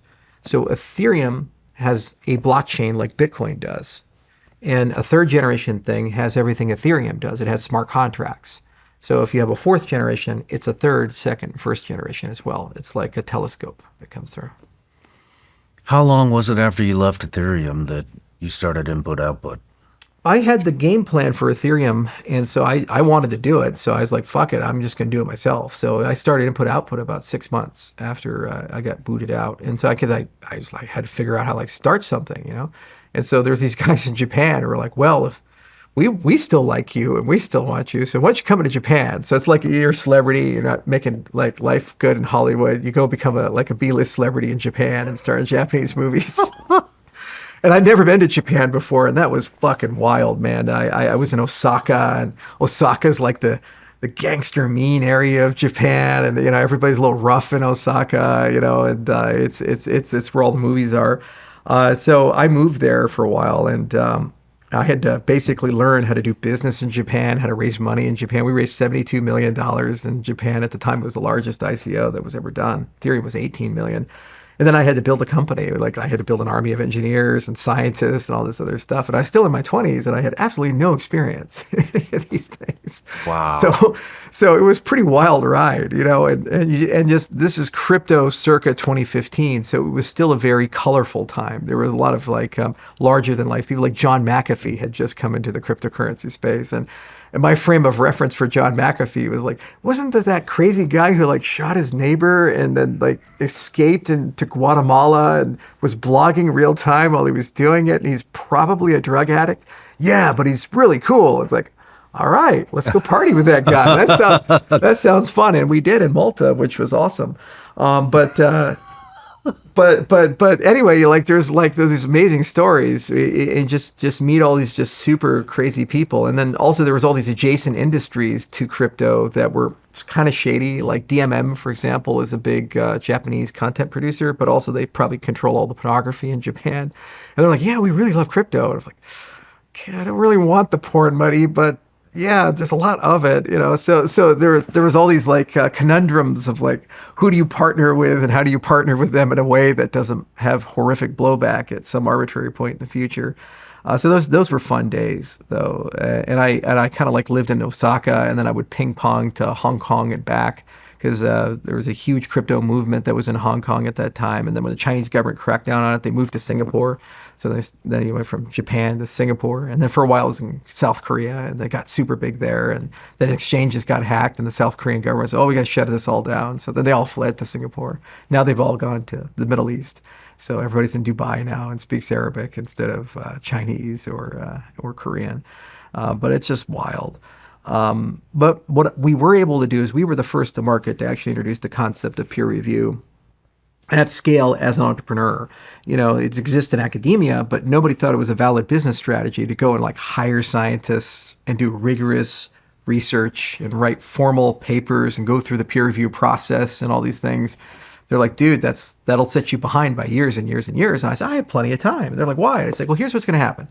These guys are like Icarus. They're going to fly really, really close to the sun. Their wings are going to melt off, and then they're going to fall and die. And we were right in many cases. Like all these cryptocurrencies would launch with brilliant ideas, and they worked until they didn't. EOS worked until it didn't. Luna worked until it didn't. And the falls got worse and worse every time. So, fail and a few $100 million would be lost. And then fail, and it's like $4 billion. Luna, fail, $40 billion get lost. So that was the other side, is that there was this perverse incentive in the economic structuring of running cryptocurrency companies where you were incentivized to launch as fast as possible and make it somebody else's problem when the system didn't work.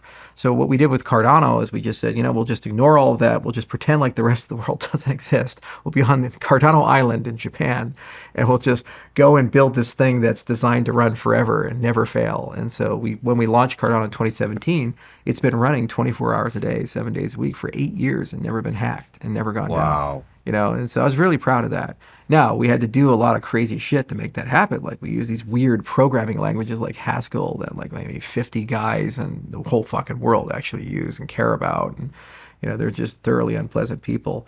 And we had to invent a lot of new technology. And in many cases, it's like, okay, I guess we just have to like write our own programming language or write our own thing or write this thing and thing. So we ended up developing this reputation for this thing that everybody acknowledges exists, but nobody really knows how it works.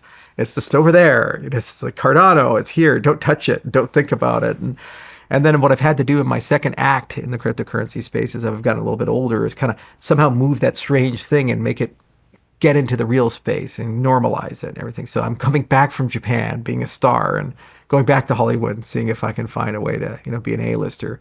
And it's been a journey, and what's crazy is over the last 10 years, I've gone to 75 countries. I keep a board in my office, and you put the little pins of different places you've gone. And I counted them, the other day, and I says I hit 75, so I'm almost at 100. Wow. And it just, the only continent I haven't been to is Antarctica. And it's so wild. Like in any given 3-month period, I'm probably going to set foot on 3 to 4 continents. I'll be in Africa and Europe or Asia or South America or North America and just travel. And what's so surreal about it is everywhere I go, I get recognized by people. Like I was in Mongolia. Okay, and this one blew my mind. I was in Mongolia. I was out in the Gobi Desert, and there's like this camel herder, and he comes up to me and talks to my translator, and I said, "What's the issue?" He said, "Oh, he wants to take your picture." It's like, "Why?" He's like, "Oh, he's a ADA holder." I'm like, the fuck is selling ADA out here in goddamn Gobi Desert? I mean, like, we got some good marketing, man. This is nuts.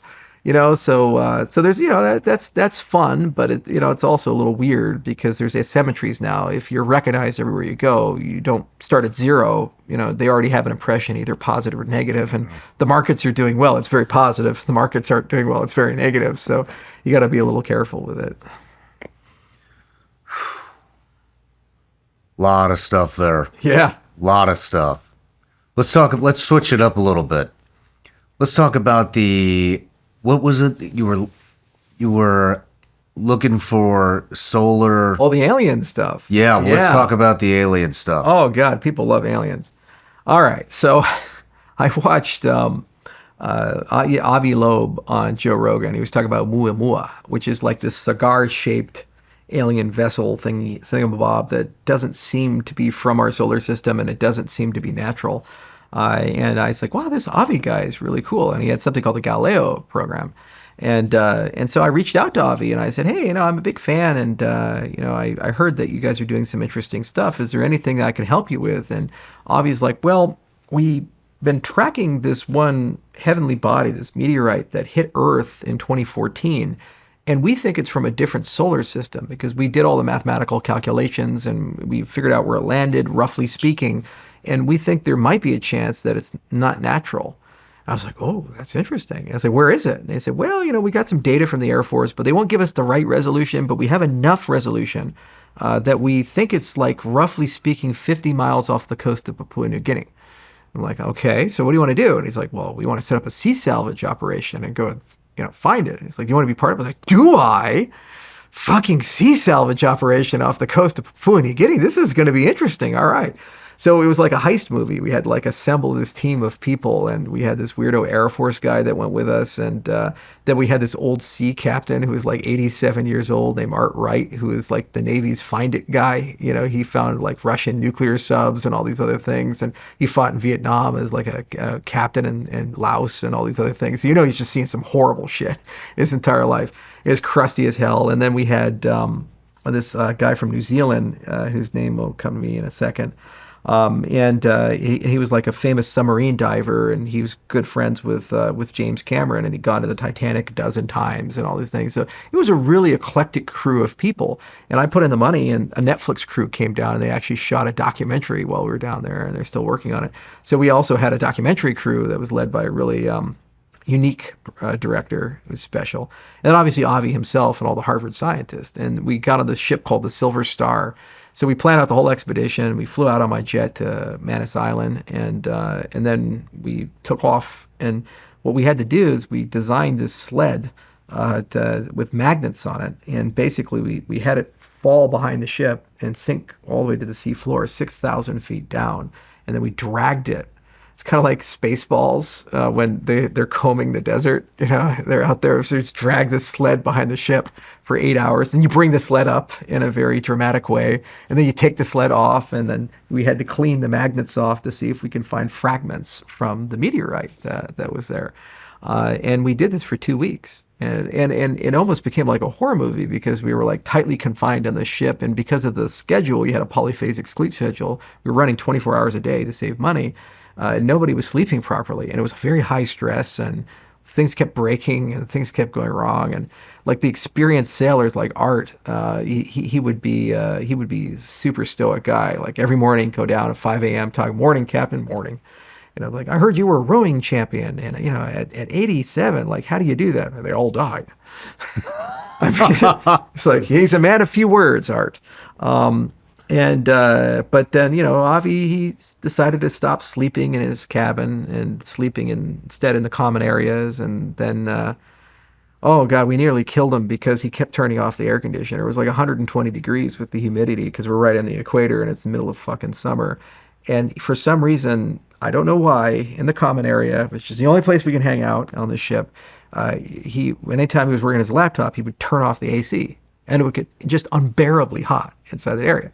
So we go and turn it back on, then he would turn it off, and turn it back on, then he would turn it off. And like the first few days, we're all fun. After about 2 weeks on a ship, not sleeping properly, that motion and everything, we're like, do you think the world would miss Avi Loeb if he fell off the ship? But anyway, he was a good man. And what we ended up finding, because after we processed all the samples, we sent them over to Harvard and they analyzed them, that we found these spherules that are from a different solar system. So after analyzing them, they have about 5,000 times the concentration of beryllium, lanthanum, and uranium. And so what we think happened was that there was a planet that smashed into something and it broke open and its core was violently ejected. And then it traveled for 1 billion years into interstellar space, and then it ended up hitting the Earth. Wow. Which is, the chance of that is like so infinitesimally small. And we wrote a paper about it and it got published, and they want to do another expedition because now that they found those fragments, they think they know where the big pieces are. And if you find a big piece, you can use different types of analysis to be able to actually definitively know what solar system that it actually came from. But because, when these things fall, they kind of like the outer skin melts, and as it melts, they drop down and they form spheres, and then they sink to the bottom of the sea and they just sit in the abyssal terrain forever. But I think it's the first exosolar thing ever recovered from the seafloor. So I was really proud of that. We helped design the sled and did all these things. And we actually designed 2 sleds, and one of them that I designed they didn't use. And then the other one with the magnets they ended up using. The one that I helped design was a sleuth box. And because I used to gold pan and I used to do the sleuthing for gold on riverbeds. And what you do is you have these riffles in it, and it takes advantage of the density mismatch between the sediments and the gold. And so you're saying, well, if it's alien technology or it's like a heavy iron or something like that from a meteorite, it's probably really heavy. It's pretty dense. So if that material is really strong and really dense, then it's going to be much easier to sort it out from sand that's on the seabed, right? And so if you use a sleuth box, just like gold panning, you should be able to filter it out. The problem is that we tested it off the west coast of the United States, like right off Washington State, because that's where the guys who designed everything was. And that was a radically different seabed than Papua New Guinea. So it kept getting clogged up and we couldn't end up using it. We were worried actually that we were going to break our line because we had this giant spool in the back, and it has to have enough rope to go down 6,000 feet and also then drag this thing behind the boat. And we're like, man, that's probably going to break with some snapback and kill somebody. We should probably not do that. So we ended up just using the magnetic sled instead. But we had a lot of fun with it. Like, the thing, where they had that soundtrack from it, dun, dun, dun, dun. So we made a little video, on Twitter of like the sled coming up in the middle of the night and like the thing song theme there, because we say, hey, you never know, it could be alien shit, And we never told Avi this, but my security detail and I, we said, look, if we actually find something alien, we had a whole protocol for how we were going to secure that and take it off the ship and take it to an undisclosed location to decide what to do with it. And only later did we tell Avi that we had it. We called it the touchdown protocol. And these were all like Green Berets that were with me. And I didn't have a SEAL at that time, but I really wish I had some Navy guys because the Berets didn't do as well on the boat as Billy would have done. What do you think of all this alien stuff in the news? These anti-gravity propulsion systems? What do you think? Well, it's hard to know what's true anymore because it could be a false flag thing where they're doing it to distract people, or a propaganda thing, or it maybe it's legit UAPs and they actually have these capabilities.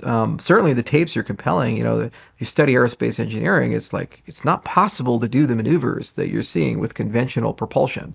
So there's some fundamental difference here with these things. And if you're an alien race, you got to think about what would they do. They would send robots, just like we would. We would send drones to a place. And so if you have it, you would first hide them in the sea because no one will discover them there. And 70% of the Earth is sea. So it's the obvious hiding spot to do it. And then, you would use them to observe things of significance. So observe nuclear weapons, observe the great powers, observe events. And then there would be some period that you would transmit information back. So it's, it makes sense, from a common sense framework that, if there was an extraterrestrial surveilling the United States, that would be the approach that they would take. And then the other thing you'd like to understand is the capabilities of the species. Like, can you turn their nuclear weapons on and off? There's been some reports of issues like power outages at silos and things like that. And you'd also like to take samples. You'd like to understand what those species are and understand if they're a threat or friendly or, how they operate and what they do. So is it plausible? Of course. The challenge is, why is it not disclosed at this point if they do exist? What is the reason the government won't tell us the whole truth if they're fully aware of that truth? Either because the truth is horrifying and there's really bad things that are happening, or they don't know, in which case they're actually being honest and they're sharing what they do have, sans what they think they can't determine as an enemy capability versus what we have. Or it doesn't exist and they're actually doing this as a false flag thing to try to mess with us for some reason, to distract us from some other thing. Why would they be doing that? Who knows? It's like tradecraft, right? You pay attention to the left hand while the right hand's sliding in your back pocket. So you always do things in a certain way, in a certain structure based upon what your goals are. They could have killed bin Laden with a JDAM and they're just taking DNA samples. Instead, they had a daring raid, it was a Neptune spear, and they sent special forces in a very, very dangerous mission that happened to be timed to happen exactly when Obama was at the White House Correspondents' Dinner, when all of the press happened to be in Washington, D.C. And the end result was exactly the same. It was a kill mission. It was not a capture mission. So why do it that way?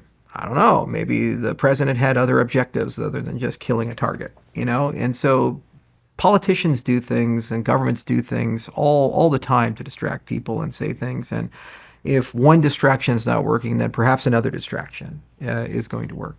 The other thing is that there's a lot of weird top-shelf physics that we're starting to discover in the academic world. Like they froze light the other day. Now, I guess light's a solid. Who the fuck knew? And what do you mean they froze light? It's crazy, right? God knows how it works. They're doing it for memory modules for optical quantum computers and using crystals to like freeze light, and then they have time crystals and they have all this other crazy shit that they're coming up with. It's like the physics are so insane. So we're discovering things that are kind of like bending our conception of reality, whether it be quantum teleportation or, any of these things. What is quantum teleportation? It's basically where you move without going through a medium information from one point to another point. And it seems to be faster than the speed of light, and some physicists listening to this will cringe and say, well, actually, but basically you can move a message from A to B and it doesn't go through a medium. They just talking quantum entanglement. Yeah. They entangle and a message comes through, and so you have these capabilities, you have these things here, and they're beyond the realm of normal understanding, meaning that you have to have a PhD in physics, and even in just discussing them, you kind of get your conception wrong. Like my description of quantum computers with the library, it's kind of sort of right, but there's some nuances about how interference works and entanglement works, but it's right enough that, you're 90% of the way there. We're not even 90% of the way there when you talk about these top shelf new physics things. Well, what if there are secret research labs that have been very focused on thinking about these top shelf things for 20, 30, 40, 50 years? They're going to be far ahead of the mainstream, in which case they'll have things that look like magic. Maybe they figured out anti-gravity, in which case propulsion works totally different. Maybe they figured out some new physics we're not aware of, and they're testing these types of things. So would you just admit that we have a massive advantage against our near powers? Or would you then invent a narrative that aliens are stalking us? It's a fog of war. So that could be a thing. It's just kind of like all the drones running around the other day in New Jersey and all these other places right after Trump won. Who the hell knows? We still haven't really gotten a good explanation for all this, So anyways, like, did somebody lose a nuke and they're flying them at night to look for background radiation? I mean, like, there's like dirty bomb rumors and all this other stuff, and everybody had an opinion about it, and who the hell knows what the real story was. So you see stuff like that. Where it's meaningful is if something is actually recovered and we actually get to analyze it. That's what I care about. Like, if I see some high entropy alloy or some exotic material like metallic hydrogen or something like that we can't make and we don't understand how to make at scale, if we have that, then that's meaningful, because now we can use that. We can analyze that. We can backward engineer it and perhaps then gain something of value. We can't really do anything with these raw videos that we see. We can't really do anything with base speculation, and this is why like consciousness is so interesting too. I mean, it's a parallel to aliens in many ways.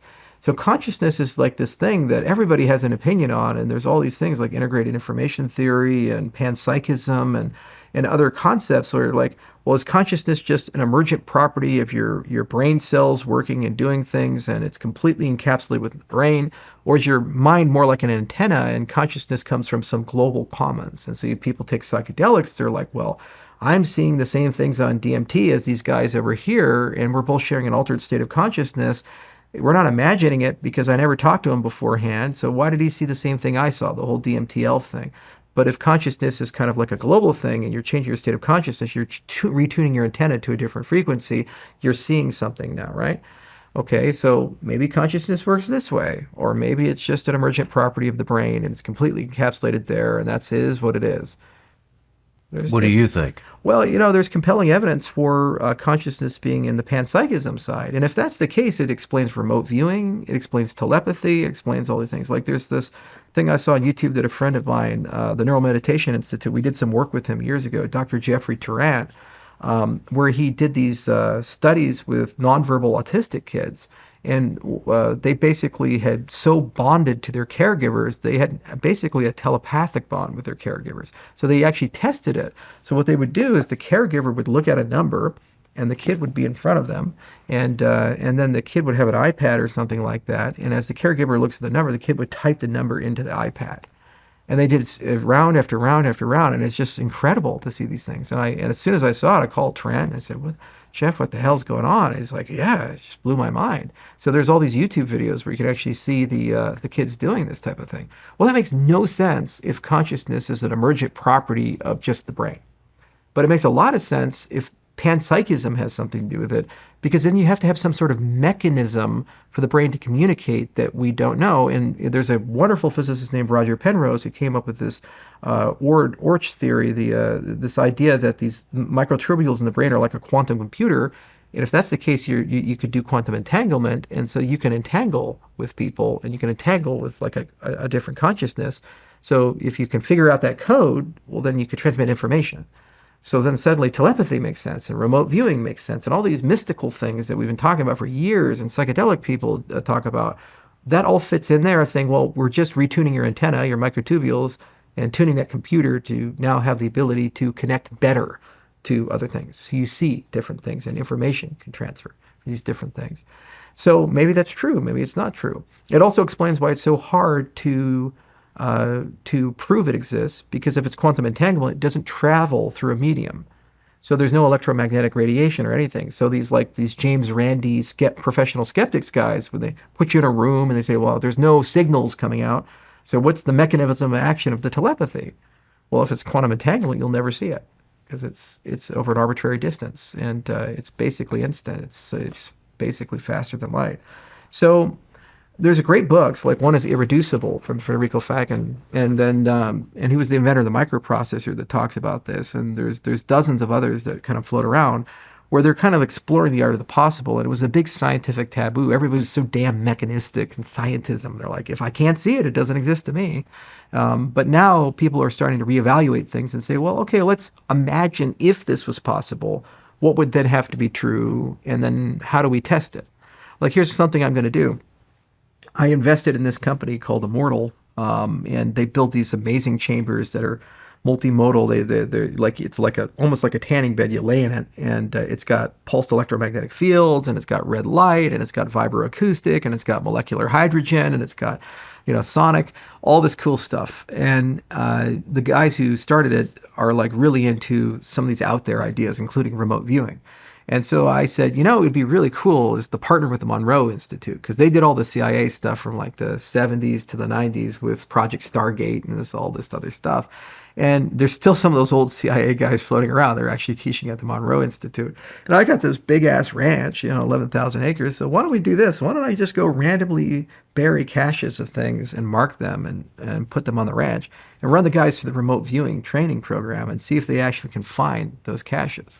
What's the probability of finding like a needle in a haystack in this whole thing? So if remote viewing works, there's at least a chance that they could find this type of thing. So the reason I bring up Immortal is that they're actually even thinking, is there a path to use those modalities in that chamber? Because it's flirting with altered states of consciousness. If you vibrate a brain in just the right way and use magnets in just the right way, you can actually knock a person into a psychedelic state. You can create endogenous DMT. You can do all kinds of crazy things. Interesting. It's so out there. What's the name of this company? Immortal, AMMORTAL. And it's a lifestyle device right now, but there's a lot of medical use cases for these things, for recovery and things, because you have red light therapy with vibroacoustics and all these other things.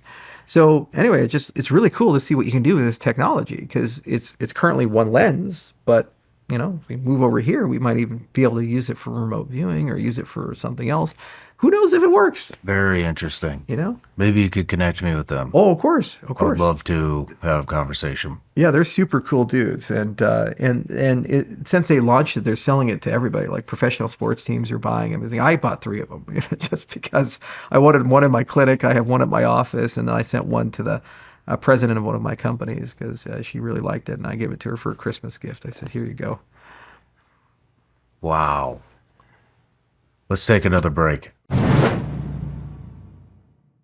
Ask 10 people to define the word capitalism. This subject comes up all the time, but do you know what it means? Find out with Understanding Capitalism, a free online course from Hillsdale College. They offer more than 40 free online courses. You can learn about the United States Constitution or even the history of the ancient Christian church. Hillsdale recently launched a new course, Understanding Capitalism, that I've been watching. In 7 lectures, you'll learn about the role of profit and loss, how human nature plays a role in our economic system, why capitalism depends on private property rights, the rule of law, and, above all, freedom. I believe all Americans should learn more about economics. Understanding these concepts can make you more informed and even help you grow your own business. Go right now to hillsdale.edu/SRS to enroll in this course, Understanding Capitalism. There's no cost, and it's easy to get started. That's hillsdale.edu/SRS to enroll for free. hillsdale.edu/SRS. All right, Charles, we're back from the break. We're talking about consciousness, extraterrestrials, remote viewing, all kinds of stuff. And so you had mentioned psychedelics briefly. Have you done any psychedelic type therapy? So I took ketamine last year, and that was a wild trip. I'd always been fascinated with psychedelics, and I have a lot because I went to school, CU Boulder. Come on, it's like a big party school. Like everybody's done something somewhere at some point.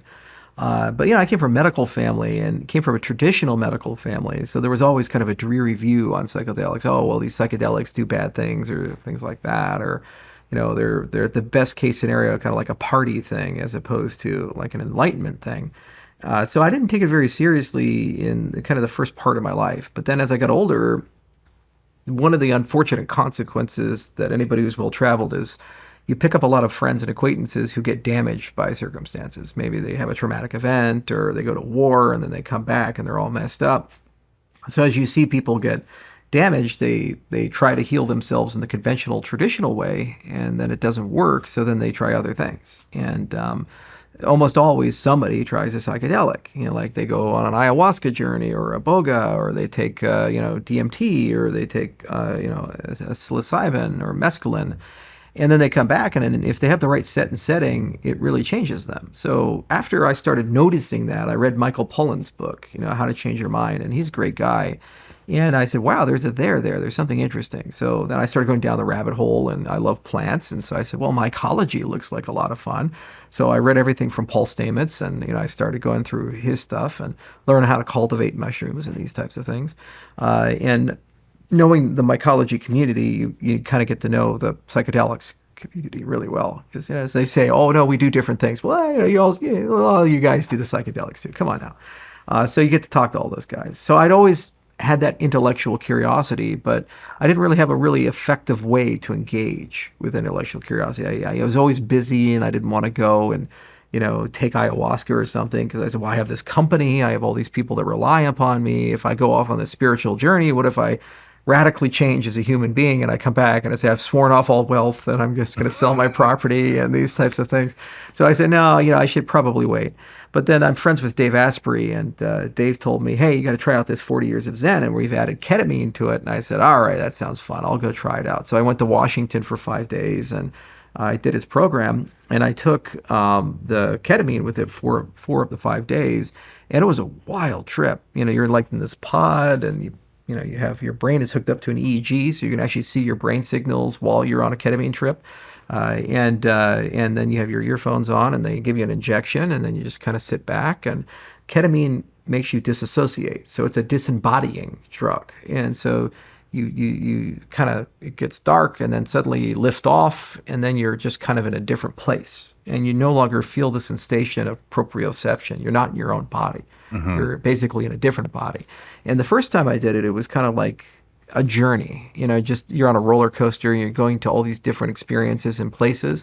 But then as I adapted and learned more about the ketamine trip, because we did it multiple times throughout the week, then I was able to get a little bit more agency, a little bit more control over the journey. So it went from a totally automated thing to you have some sort of influence and control. And they said, well, there's intentionality is a big deal with this. If you kind of go into the trip with some intentions, you can change it a little bit. And so the most surreal thing happened that Thursday, which was the third day I was taking it, where I just basically embodied a wolf. I don't know why it happened, but I was like an actual wolf, and like in a forest, running and chasing a rabbit. And I had the smell of a wolf, like I could actually smell its scent and run through. And it's like all the sensations, doing all the things. And it was just so out there. And I come back and I say, I don't know what the hell this means. So it took a little while to discombobulate and, figure out these types of things. But what was really nice about it was that after coming out the other side, I had this tremendous release of stress and tension. I had built up 10 years of founderitis, all the betrayals and the boardroom brawls and like traveling and anger and like shit I had to deal with. It had aged me prematurely. And the person who was there is like, you look 10 years younger. And I looked at photographs actually before and after, and he was like, damn, I actually do look a lot younger and lighter. And I regained a sense of joy, and I regained a sense of lightness, for lack of a better term. I felt young again. Was that your intention to do that at the beginning? It was a straight adventure? It was straight adventure. Well, it was more like I just wanted to see what would happen with it, because I had read about it and I was trying to understand like biochemically what happens in the brain and these types of things. And, I meditate with EEG assisted meditation. So, I have like a Muse and other devices like Neurosity and these things. And so I'm able to actually see my brain waves and control them and these types of things and elevate alpha or gamma or these things. But I never really thought that that outcome would occur with that. And I said, there's a there. This is very powerful. And ketamine is kind of like the entry point. It's a very easy drug to take. It's very safe. It's FDA approved. It's a Schedule III drug, so it's legal. And any doctor can prescribe it and use it. And a lot of nurse practitioners use it. And it's used in battlefield medicine a lot. If you're like an 18 Delta, you're going to have it in your kit when somebody's legs are blown off. You give them some ketamine so that they disassociate and you can get them out and they don't feel in horrible pain. It was originally designed for kids as an anesthetic. So it's one of those drugs that's a very good entry point into the whole conversation. And so I got so fascinated with it. I said, I would like to somehow integrate this into our healthcare clinic and use it for depression treatment. And we now have a team of people that are kind of calling people and trying to figure out like, how would we do that modality? But more generally, what's really interesting is this whole concept of disassociation and time expansion. There's another drug that I've never tried, but I've talked to some people that have done it, and I've read a lot of firsthand accounts. It's called salvia, and it has one of the strangest properties where the salvia? Salvia, yeah, it's a plant, and it has this property of time expansion. So you take it, and the high only lasts like 2 minutes or 3 minutes or something like that, but you'll experience hours, or in some cases days, some cases weeks, some cases months of some event. So like one person like lived another person's life, He was in Alaska, and then he just woke up as another person in Texas, like working at Walmart, had a family and all this stuff. And for months and months and months, this thing goes on. Then he wakes back up, and his body in Alaska is like, where's my wife and kids? What the fuck? This is crazy. I've heard about this. Yeah. I've heard about. I was talking with some friends of mine a couple months ago. I think they said that was 5-MeO DMT. Yeah. That the time expansion experience. Time expansion, and that this guy had smoked the 5-MeO DMT. Right. Had experienced this whole other life with a different wife, kids, all these different things, and it lasted, they said 10, 15 minutes maybe. Right. And he woke up, and still to this day, he misses the entire lifespan that he had experienced within, a matter of minutes. Right. Which is nuts. It's like that Captain Picard thing with the inner light in Star Trek The Next Generation, where the probe hits him and then he lives another person's life and over like a 17-minute period.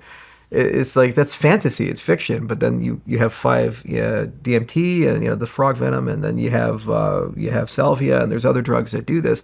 And somebody even wrote a book about it called Time Expansion Experiences. I think it was Stephen Taylor or something. I forget his name. He's a psychologist, because he was so fascinated. He got in a traffic accident, and like life just slowed down dramatically. And even though it was a very short period of time, it felt like a really, really long period of time. And it was curious, like, why does that happen? Why does your perception of time so radically change? And what substances and techniques could you use to do such a thing, either to speed it up or to slow it down on demand? And some of these substances are so powerful that they disassociate. So you leave your body and become something else. But then also they expand time. So a short period becomes a very long period. And you tend to wonder, okay, if that does happen, what's sticky about that? So there's the concept of experiencing, but then there's the concept of memory formation. So you experience it, but do you retain what happened during that time period? And how much is possible to retain, what happened during that time period? So it's just wild. And it makes me sad that these substances are mostly banned, because that means they're lost to us from a research perspective. Because when you hear this account, the first thing you think about if you're a scientist is, well, how do I study that? I want to know why that happens. I want to know the mechanism of action. I want to understand, is it a dial we can play with? Because there's so many use cases. Think about the special operations community. If you're in a combat setting and you have the ability to slow down time and perceive time at an accelerated pace, that's a gargantuan tactical advantage over everybody else, because you're acting considered and deliberate. I would have never thought of that. Yeah, but just think about that. You're like breaching something, and you're walking in, and your perception's 10 times faster or 100 times faster than somebody else. That's the very same mechanism of action as that salvia making you live like a lifetime in 2 minutes. You see, so there's real value to these types of things, and all these, or first responders, like a police officer trying to make a snap decision: do I use lethal force or not? Is this person a threat or not? Almost all these wrongful death things, it's never black and white. It's, the person's charging you. Well, did I really need to shoot him? Could I have done something else? Do you think that the time actually does slow down? Yeah, your perception of it. And not time slows down, but your perception of it. Because think of it like a computer processor. It's got a clock speed. And it operates much faster than a human brain does in terms of the hertz. So we both experience time objectively in our reference frame, roughly speaking, the same. But the difference is the amount of things it can do in that time, the amount of actions it can take, decisions it can make, is millions of times more. So is there a way with the human brain hardware to kind of speed it up so that you can actually do more in the same amount of time, or perceive more in the same amount of time? In fact, this is an indicia of aging. When you look at... So if we're sitting here, and I mean, I go to a combat environment because that's my background, but if we're sitting here and I take salvia and you don't, then we're experiencing the same baseline time. Because it's also disassociative. And so you lose your sense of self and you go somewhere else. You need a substance that is time expanding but non-dissociative to do such a thing. And we're experiencing the same time. So are you saying that, I don't know how to put this, are you saying that my perception of time being on the substance is compared to you, who's not on the substance. I'm able to use that time more efficiently to make more effective decisions faster, but it seems slower. My perception of time Right. actually seems much slower. And a lot of people in professional sports or who have been in a crisis event record at least once in their life that something has happened where time seemed to slow down. And a lot of things occurred and they perceived all those things like it was yesterday, even though it was only actually maybe 1 or 2 seconds. So maybe you get shot and you remember that really distinctly, or maybe you get in a car accident, or you're in a football player at the Super Bowl and you see the ball coming at you and you catch it in the end zone and it's like it's an eternity. But it only was like 1.5 seconds or something like that. But it was a big deal because your perception is so hyper focused and you're in such a flow state that your brain is operating on a different clock length for these types of things. So those expansion experiences are tremendously valuable. The problem is that they're unpredictable. Like, how do you knock yourself into that state? You know, can you do it just through focused attention, or does it require some pharmacological intervention, or maybe electrical? You know, like you shock the brain with transcranial direct electrical stimulation or magnetic stimulation, and it can knock the brain into that state. It's a really interesting thing. And so psychedelics, they seem to present that it's possible, because when you take these substances, people can live another lifetime or perceive time, and then objectively speaking, only a small window of things, but they're like, dude, I experienced it. I was there. Every day I was getting up and driving to work at Walmart. You know, I was going to my kid's graduation. I was doing things, okay? It was a lot of time. You know, I felt that time. But they're like, dude, you're gone for 2 minutes. It's like, there's no way that could have happened. So there's something there. And What do you think that the mind is tapping into?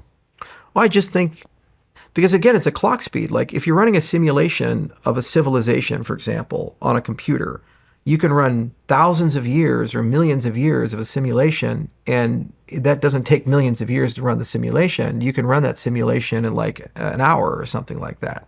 So if you can speed up the clock inside the brain, then the perception of that time is different, even though the absolute elapsed time is the same. Does that make sense? Mm-hmm. Yeah, and so I think that's probably part of it, is that there's some mechanism where you can speed up the circuitry. And from an evolutionary viewpoint, it makes a lot of sense, because all the time you're context shifting in the flight or flight. So while you're hunting the woolly mammoth, or hunting the predator, you need to be super in the zone and super focused, and you need an evolutionary advantage to be able to perceive that thing faster, because even a split second difference can mean the difference between you killing it and it killing you. So you need some circuitry that gives you the ability to zero in, but that's probably super energy intensive and super stressful on the body. So if you ran in that state 24/7, it'd kill you. It's just like an adrenaline rush. You get adrenal failure and it burns you out, So you have to have a context shifting thing, and it's probably an evolutionary trigger that puts you in, which is why they TEEs tend to be associated with stress events, major stress events, both positive and negative. But just because it's an evolutionary thing doesn't mean it's not controllable. So there's probably a mechanism of action to control something like that. And so it's a really fascinating thing to me. And I wish I had more time to, kind of dig into it and understand it better, because I'm just kind of at the surface level. But looking into psychedelics, it kind of inadvertently made me start thinking about those types of things. And I said, yeah, that does exist. That does happen. Yeah. And I've met tons of people, and I've experienced a few myself, where time just seemed to slow down. My brother cut his finger when we were both kids, and I remember it was in the bathroom, and I could see the blood droplets come out of his finger and like slowly travel and then drop to the ground. And it was probably 1.5 seconds or 2 seconds, but it felt like a whole minute. And I remember that, I was like probably 9 years old, 10 years old when that occurred. So there's a there, and it fascinates me whenever I stumble on these things. What about the disassociation from self? Well, that's interesting too, and I think it's valuable for a different reason. So disassociation, it is a delusion of ego. We think, I am Charles Hoskinson, you are Shawn Ryan, we are that. Okay, well, if you get too caught up in who you are, then it becomes exceedingly difficult to have empathy for other people. Because you're just you, and like, I am supreme, like, I'm here. So like, yes, everybody else is there and they exist, but I got to take care of myself first, put my mask on before I put their mask on. Well, when you disassociate, you, for the first time ever, give up on the idea of just exclusively you. And you start thinking of the we or the us, because you could technically be anybody. Like imagine if, hypothetical, that there was a random chance, maybe 1%, that every time you woke up, instead of waking up in this body, you'd wake up in a different body in a different life. Like imagine how different the world would be just for something like that. So you're a billionaire, life is great, and then you wake up and you're in a jail cell and you're in someone else's life. You're like, what the fuck just happened? And that just would occur. And maybe you're in the jail cell and now you wake up in the billionaire's body, right? You swap places. So we would probably have radically different social systems and religions and radically different notions of self in this particular case. Because we're starting to think, well, hang on a second here. Self is now divorced from our body and it can go to other places. So we would probably have a much stronger conception of the soul than we currently do as people. So disassociation is kind of like a psychedelic shortcut in a certain way, because if you disassociate and you become something else, then you start entertaining a world where you are somewhere else, but your body is there. And then is that really your body anymore? Or was that just a meat suit that you were wearing? And you can go and wear another meat suit, or maybe you don't even need the meat suit, or something like this. So it's a very powerful concept. And actually in darkness retreats, this is one of the things that happens when people go for a long period of time. They lose sense of self because they no longer see themselves. They start making DMT in their brain. They start disassociating, and they basically shed the skin and they start living kind of a more ephemeral world, because in darkness there's no sensory perception. Your brain can no longer orient itself, and you just go to a different place with that. And all these people that do darkness retreats, they talk about it. In fact, the Tibetans, they have this thing called the Bardo Thodol, the Tibetan Book of the Dead, and it was written by this super Buddha dude, and who meditated so hard he kind of looked into the afterlife, according to him, and he wrote down what happens after you die. And he said there's like these 3 stages you go through after your body's shed and your soul is trying to decide whether to go and be enlightened or be reincarnated. And they do in Tibet darkness retreats for more than 40 days. They actually go into a dark cave and they live in a dark cave, no light, no thing, to live their own death. And so they go through every stage of that process. It's brutal and horrible. But then when they come out the other side, they get enlightened and they get out of the cave. And they all report that there's like some concept of a disassociation and a dilution of oneself from it. So it's a powerful concept, and it's high shelf. It's scary because there's no comfort in losing what you are. It's all the things you've done, everything you've accomplished. We're proud of the things we do. This room is filled with the things you've done and the people that you've met. And this idea that it could all just disappear and it could all be gone, But on the other hand, if you don't mind these things, then none of this around you controls you. If my advantage of being a cryptocurrency billionaire is I was broken a billionaire 3 times in a 10-year period. So then it goes way up, it goes way down. It goes way up, it goes way down. So people ask me, what would you do if you lost all your money? And I said, I'll just go back to living in the apartment with the little stuffed giraffes behind me when I was doing the AMAs when I first got started. And they think, but how will you be happy? And I said, well, I was pretty happy back then. Life was pretty good back then. I mean, I don't get to do as many cool things, but I did the cool things, and I'd find something else to fill the time. So I didn't really need that conception of mega wealth to perpetuate happiness, or a specific lifestyle to perpetuate happiness. Because I know I just have this sense that no matter what happens, it'll be okay. And I think that dissolution is one of those major steps to helping people get there and accepting that everything is impermanent and there's losses. Another things the Buddhists do, I love it when they do these things because they worship impermanence. Do you know what a sand mandala is? Mm-mm. This bothers the hell out of me. Like the mere existence of this bothers me. And it shouldn't, but it does.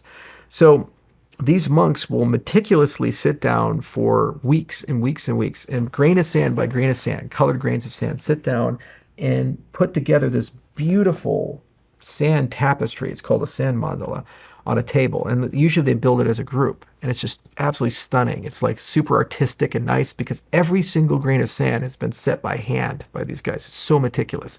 And as soon as they finish it, they destroy it. It's just like, you see it just like, oh, wow, that's so beautiful. And then they just go sweep, Sweet. Sweet. He's like, what are you doing? Stop it. It's a work of art, goddammit. And the whole purpose of Ascend Mandala is to kind of like showcase the impermanence of all things. You know, everything must die, everything must come to an end. And the joy is in the act of doing, not in the act of preserving, the act of doing. And it's the experience of these types of things. So I think there's some wisdom there. And we in the Western world, we're not terribly comfortable with that because everything we do is trying to like preserve and make immortality. You know, Ernest Becker wrote a lovely book called The Denial of Death. And he says like the driving force of the modern world is this concept of immortality cults. We do everything in power to deny death. And if we can't physically do it, then we'll do it through a religion or we'll do it through monuments. And like, yeah, there's some truth to that. Like going to Egypt and seeing like the Great Pyramids and you see Khufu's pyramid, you're like, wow, okay, 4,400 years ago, this guy built this gigantic thing just to try to deny death, you know, his own death. That's pretty wild when you think about it. What do you think happens when we die? That's a good question. I think the more meaningful question is, does it really matter? You know, it's one of those things you can't stop. And you're on that ride, and you can't know until you get there. So why should we let the next chapter influence the enjoyment of this chapter? It's kind of like you're reading a book, and you're like, you know, I can't really enjoy chapter 1 because of something in chapter 2. Like, but you're not at chapter 2. You know, like you're in chapter 1. Read that chapter and enjoy that chapter. That's there.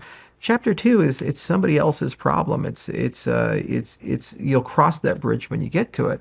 Because if you get obsessed with the end, then you end up wasting all the moments that you have here. You waste all the relationships. You waste all the interactions to try to buy more time. Even if you live perfectly, you sleep right and don't have sleep apnea, and you work out every day, and you do a great job, and you low stress environment, and a healthy diet, you could just walk outside and be shot. You know, some random stray bullet from a bank robbery or something. You could be in a traffic accident. You know, I had a good friend, and he was 28 years old. He was driving his truck, and he was getting a little tired, and as he was taking a left turn, a drunk driver came by and just hit him, and he got horrifically mangled up and died on the road. And this guy, he was a marathon runner, perfect body, perfect health, fucking vegan, annoying vegan too. It's like everything had to be like perfect, and he always bragged about like how healthy he was. Every lab was perfect. And he's done, right? So it's like, should we worry so much about that? Because we don't know how chapter 1 is going to end. It should be much more like, what do you do to enjoy reading the chapter? Mm-hmm. And then the rest will become evident. The other thing... You get fascinated with things, though. I mean, we're talking about bioluminescence plants, the dire wolf, cryptocurrency. I mean, we haven't even got to the clinic, psychedelics, consciousness. You have to have some thoughts on what happens. Yeah, but it's one of the things like, can you know? So mathematics, if you study mathematics deep enough, when you first start, you're like, everything has a proof. And if you're smart enough, you can find it. And then when you get deep enough into the guts of math, there's like a hidden dark knowledge you're not supposed to know. Like Scientology, they have the levels, right? And eventually you find out about Xenu. So in mathematics, eventually you find out about Gödel. It's like the dark secret. It's called Gödel's incompleteness theorem. So back in the 19th century, math was kind of in a weird state. So these guys got together, like Alfred North Whitehead and Bertrand Russell and David Hilbert, and said, what we're going to do is we're going to rebuild all of the foundations of math to be on this beautiful axiomatic system where everything will be rigorous and formally provable, and it'll almost be like a machine where you just turn the crank and you can prove everything.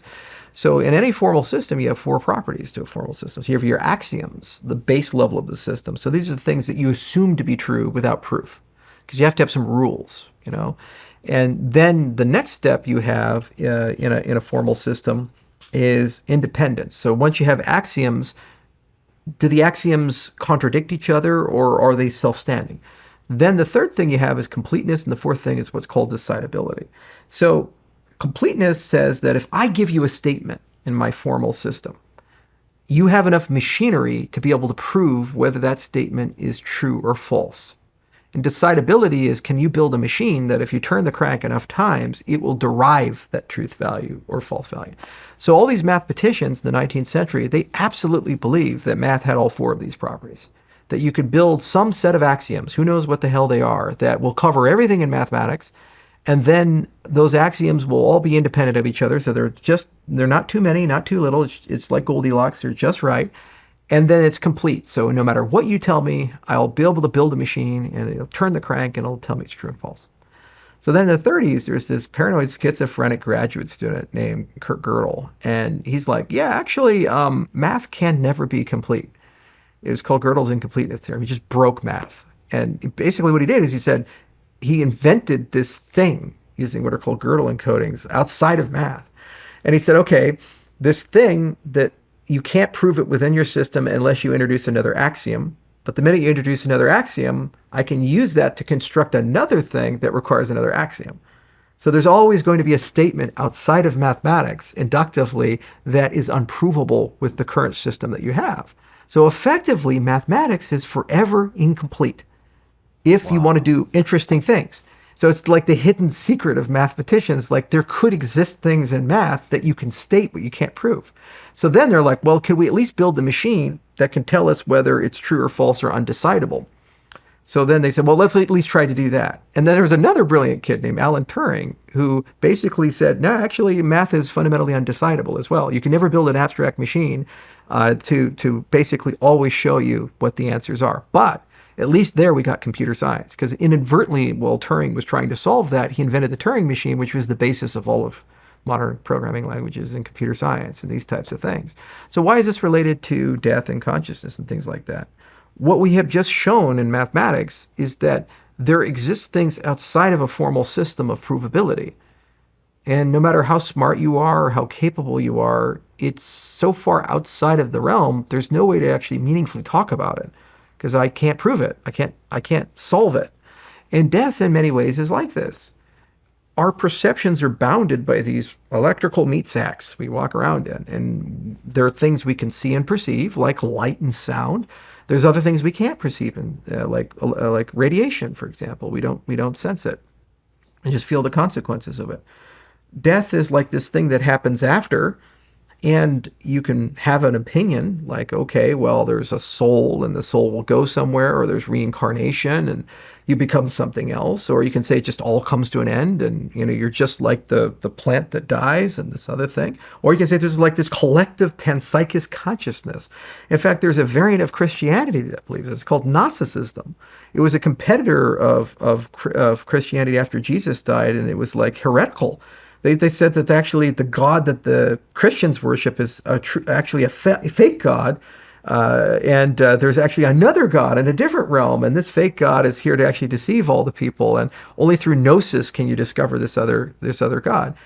The point is that you can spend endless time and endless mental constructions, but all you're doing is you're just adding another axiom, which then I'm going to immediately take and put into the machine to make us another notion of afterlife that's beyond your ability to prove.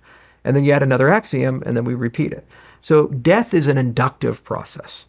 No matter how smart you get, what senses you get, what understanding you get, you can't really get there.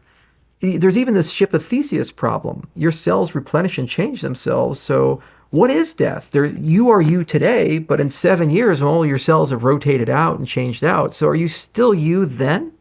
Or are you a different person then? If all your cells are replacing themselves, just like, let's say you buy a classic car and you change the tires, then you change the transmission, then you change the engine, then you have to redo some of the body work, and then you have to change the panels, and you change the doors, and change the headlamps. At what point is it no longer the original car? So if your body is constantly changing and adapting, your brain is constantly changing and restructuring and readapting itself, at what point did the you of today die? Because our view of death is that it happens after everything ceases to function, but maybe you die a little every day and you're a completely new person every single day. It's the same for Star Trek, where they have the teleporters, the transporters. Are you really moving from point A to point B and you're being reassembled, or are you just being cloned and you're being murdered on one side and replicated on the other side, So the person who stepped on that pad now is dead, and the person on this other pad is actually a completely different person. He's just cloned, but he thinks he's that because he has the exact same memories, the exact same DNA, and the exact same perspective. Death could be this way. And then AI makes things even more challenging, because what happens when you can create near perfect simulacra of people?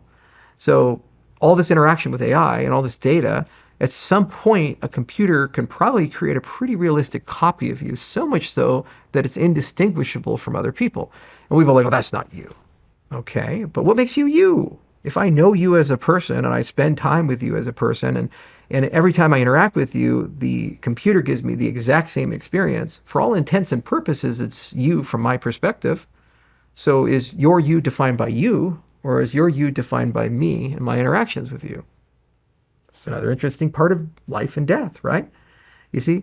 So that's why I try to avoid the big question, because I think it's in the same class of problems as the incompleteness problem. And you can, with a life philosophy, construct a system where you sidestep it. That's what the Buddhists do. They basically say there's this concept of reincarnation, and the goal is to divorce yourself of the things that cause suffering and pain, and attachments are that. So you get rid of the attachments. Or you can then say, no, this world is a test, and you are a meat suit with a soul, and based on what you do piloting that meat suit will decide where your soul's final resting place is, either it's in hell or it's in heaven. So that's kind of a more Judeo-Christian view of that. Or you can be an atheist and say there's just the meat suit, and that's it. And it's random chance that you get to pilot a meat suit. Who the hell knows how you pilot it, where it comes from, but your time's your time, and when you're dead, and have some kids, because that's the closest you'll get to immortality, right? Well, in all three of those cases, the same result occurs. You die. We don't even know when, but you die. So what does that mean to me? What does that mean to society and everything else around? Not a lot. It's the same outcome and the same thing. And let's say you get lucky and there is an afterlife. Well, what impact do my beliefs have in this world on that world? Whether I believed A or B or C, whether I thought it was the meat suit or this is a spiritual test or, there's a reincarnation thing, I'm going to end up in the same line with St. Peter. And we're going to have the same conversation. He's just going to be like, see, you didn't believe. And it's like, well, what kind of a just God would punish me for that forever, for all eternity? This is where I disagree with Thomas Aquinas and St. Augustine and these other theologians of the Catholic Church who are like, oh, well, God is infinite, so disbelief in God is an infinite sin, thus deserves infinite punishment. It's like, oh, screw you, Thuma Theologica. It's like mental masturbation to justify an antiquated doctrine of control. A lot of these things are about controlling behavior and regulating behavior amongst people. No just God or just parent of a child would create an infinite punishment for a lack of faith in somebody. And no matter what you do and you misstep, it's a finite crime. So punishment is finite. So let's say you get it wrong, the maximum punishment is the duration of your life, perhaps a multiple of that. But it's not internal. So there's no downside when you think of these things one way or the other. And so that's why I don't let it guide the life. And instead what I do is I say, I just want to live a life of curiosity. And what I want to do is self-impose a mechanism of leaving things behind for everyone else. If I build great systems, those systems will be accessible to everyone in the world. And whether my name is remembered or not is immaterial. I get to know that it changed things for everybody. It's like serving in the agency, and it's like no one really gets to know you. You're supposed to be secret. But if you do something great, you may have saved 1,000 lives or 10,000 lives or 100,000 lives. You didn't sign up for the credit. You signed up for the action and the outcome that you wanted to do. And so immortality is the exact same way. If you live for eternity, you're only living for yourself. If you live for the system and you live for changing other people's lives, well, the only time you get to do that is finite. So the immortality thing doesn't mean anything. The afterlife doesn't mean anything. So that's why I think of it that way.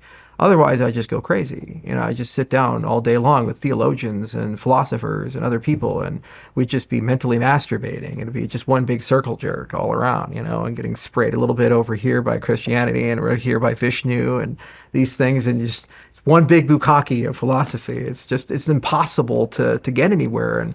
And then you just get so glum because you're like, why does it matter? There's no meaning. There's no purpose. And things. one thing I know for certainty is humans need meaning. If you take meaning from a man, he will collapse. And there's nothing there. If you have meaning in a person, they will endure any amount of hell to get to the other side. So the much more meaningful question isn't what happens when you die. It's how do you discover meaning in the moment and perpetuate that and preserve that and carry it with you? And then how do you align your meaning so it's empathetic with society as a whole and it helps society as a whole? Those are the things that are a much more meaningful question to focus on. Everything else is just, it's a waste. It's either weaponized to control people and convince them to do things they would ordinarily wouldn't do, or you end up going to dark places that you really can't come back from. Back to your psychedelic journey where you turned into the wolf. Yes. Was that before the dire wolf? Yes. Do you think there's an association there? You know, now that I think about it, it could be. I never connected that because I found out about it in January. You never connected that? I didn't. I did the trip in November, and in January I found out about the dire wolf. But You never thought about that until this specific point, until I brought it up. No, I never thought about it. Holy shit, Charles. Seriously? I never did. What do you think now that I just brought that up? Well, it could be, but the other thing is, I'm a quarter Norwegian and a quarter Italian, and on the Norwegian side, they were like Viking raider dudes, and maybe one of them was like an Ulfted, barbarian, like the Wolf Raiders. So who knows? There could be some connection to familial blood. It could be a premonition of the dire wolf. It could be just that I like dogs. Who the hell knows? I got 5 dogs, and I got wolves, running around, probably on the ranch. Never seen them. They tell me they're there, so who knows? But 2 months later, you find out about this project. 2 months later, and I you found jump out on about board. it. Yeah, that's a good point, but I never thought of it that way. Maybe it is. Perhaps ketamine gives you the ability to see the future. Let's talk about the dire wolf. Yes, sir. How did you get involved in that? So, as I mentioned before, in 2021, I met Ben, and we were talking about a kind of a crypto colossal thing. And I invested in Colossal quite early in the company's history. So they were before they'd done any of that major work. And so, every 6 months to a year, Ben and I would talk, and I'd go down to either Texas and things like that. And I'd kind of follow the progress and get to know, like, what are they working on? And then after we founded a company together, then I started getting much more involved in these things. But we always knew that the woolly mammoth was kind of a horizontal goal. And the reason being is it's ridiculously hard to genetically engineer elephants. They have specialized machinery that prevents cancer. And that specialized machinery, it keeps their genome very stable. So it's good for them, but it's bad if you want to change their genes because it's really hard to edit things. So they needed an animal that was easier to manipulate and work with, that was from a very well understood genome. And dogs are super well understood. We understand everything about their DNA because we selectively breed them. And that's why you have corgis versus like Great Pyrenees and things like that. So they said, well, it would be really cool, since they had a full genome of a dire wolf, to see if they could take a gray wolf and kind of create a chimera. So you take DNA from the dire wolf and the DNA from the gray wolf, and you move genes over one after another, and then eventually you get to something that will look like, act like, bark like, talk like a dire wolf. And then it's a dire wolf. And really the test is morphological. So you say, okay, if I let it go 10,000 years ago, would it go find a dire wolf pack? And would they accept it as a dire wolf? And if it bred with them, would they have children? If that's the case, it's a dire wolf. And there's all these internet, actually, it's modified gray wolf. It's like, fuck you. It's if we found its bones, the archaeologist would be like, oh, that's a dire wolf skeleton right there, right? They wouldn't think for a moment that that's genetically engineered gray wolf or things, because it's identical to the dire wolf. But what it does is it shows that it's the art of the possible. It's possible to take a modern animal and then adapt that animal to become an ancient animal. You can clone an ancient animal, but the challenge with cloning an ancient animal is the DNA is almost always incomplete, and you don't really know what you don't know. So you never find a full genome. It's not like when you find the dire wolf, there's like a labeled vial in a freezer that says dire wolf DNA. you find a skull, or you find a tooth, or you find something in a tar pit with a little bit of like ancient bone marrow. And when you extract it, you get an incomplete reference. And then you'll find another one, and you extract, and it's like a puzzle. And you're kind of putting the pieces together in just the right way. And there's people that this is all they do. They just study this stuff, and they say, oh, okay, maybe we put the piece this way and the piece this way and the piece this way. And then over time, you kind of get a sense of what the genome actually looked like for that particular animal. And then if you're really lucky, you can actually start identifying which genes did what where. Like with the woolly mammoth, this gene makes the fluffy fur that makes them immune to the cold. And this gene makes them fat, which insulates them, and they get higher brown fat. And this one makes their tusks curved and so forth. And then if you're really good at synthetic biology, you can actually test that type of stuff. So they actually created the woolly mouse. So if you Google it, you could see this super fucking cute mouse where they took the genes that make the woolly mammoth fur and they put them in a mouse. And so the mouse looks like a woolly mammoth. It's got a little fur and it runs around and it's super cute. But it then says, hey, we thought it made the fur, and the mouse has the fur. And we take the fur off the mouse. It looks a lot like the samples we have in the tar pits. So yeah, that's the gene that does that. And then what you would do is take the elephant genome, and just like the wolf, you move the genes over one after another. And over time, you get to a point where you have a mammoth. And there you go. So that's kind of like 1.0. Then as you move further down the road, as AI gets more advanced, the bioinformatic models get more advanced, then you escape the bounds of chimeras. And you say, okay, no longer are we going to go produce things that are just simulacra of old animals, representation. Instead, why don't we make new organisms? And this is really interesting because you can then make an organism perfectly adapted for the current environment that we're running into. So for example, look at the Great Barrier Reef. My great-grandfather went to Australia and scuba dived down, and saw the Great Barrier Reef. It would be a lush, vibrant, beautiful area. But now if you go and see it, like a lot of the coral down there has been destroyed because of rising ocean temperatures, so it's bleached. And you can see images before and after of the Great Barrier Reef. Because coral doesn't have very good mechanisms to maintain homeostasis with environmental variation. We as humans, these meat suits are well adapted. So you can put a human in a very cold environment or a very hot environment, and where body temperature will stay stable because we have all these regulating mechanisms. Coral doesn't have that. So if the ocean temperature changes too quickly, or even just by a few degrees in some cases, it'll kill the coral. So what if you genetically engineer the coral, create a new type of coral that has that regulating mechanism, so it's better adapted for that type of thing? Then suddenly you can repopulate the Great Barrier Reef and we get it back. So some people are like, how dare you do that? And probably Greta will be angry with us and like, you've taken my future. But fuck her. It's like, I don't care. We broke it, we bought it. And so we are masters of the world, and it's ours to do with as we please. And we can kill everything or we can rebuild everything. So you know what? Why don't we just be good stewards of the thing? And if we broke something, let's fix it. And that's ultimately, in my view, as an investor in Colossal and as somebody who likes synthetic biology, that's the philosophy that I take with this technology. Is it gives us a toolkit to deal with the consequences of modernity. The world wasn't designed for 8 billion humans with roads everywhere and power lines everywhere and chemical plants everywhere and cars driving everywhere and planes driving everywhere. It just wasn't built for that. It was built for a different thing. We decided to do that. It has consequences. We can complain about them or we can just fix them. And fixing them means you're going to have to genetically engineer things to be more adapted to this new environment. So some things have to be more tolerant of the heat. Some things have to deal with new chemicals or compounds or other things we've introduced into the atmosphere. Like look at the forever chemicals. You got shoes that are waterproof. They have PFAs and other things on them that make them, the Gore-Tex and things, the waterproof. Well, those forever chemicals stick around and they cause cancer. Microplastics are another example of that. 10 out of 10 penises at this point have microplastics in them, and that's why fertility is probably plummeting. We're half as fertile today as we were in the 1970s. Probably microplastics in the balls have a lot to do with that.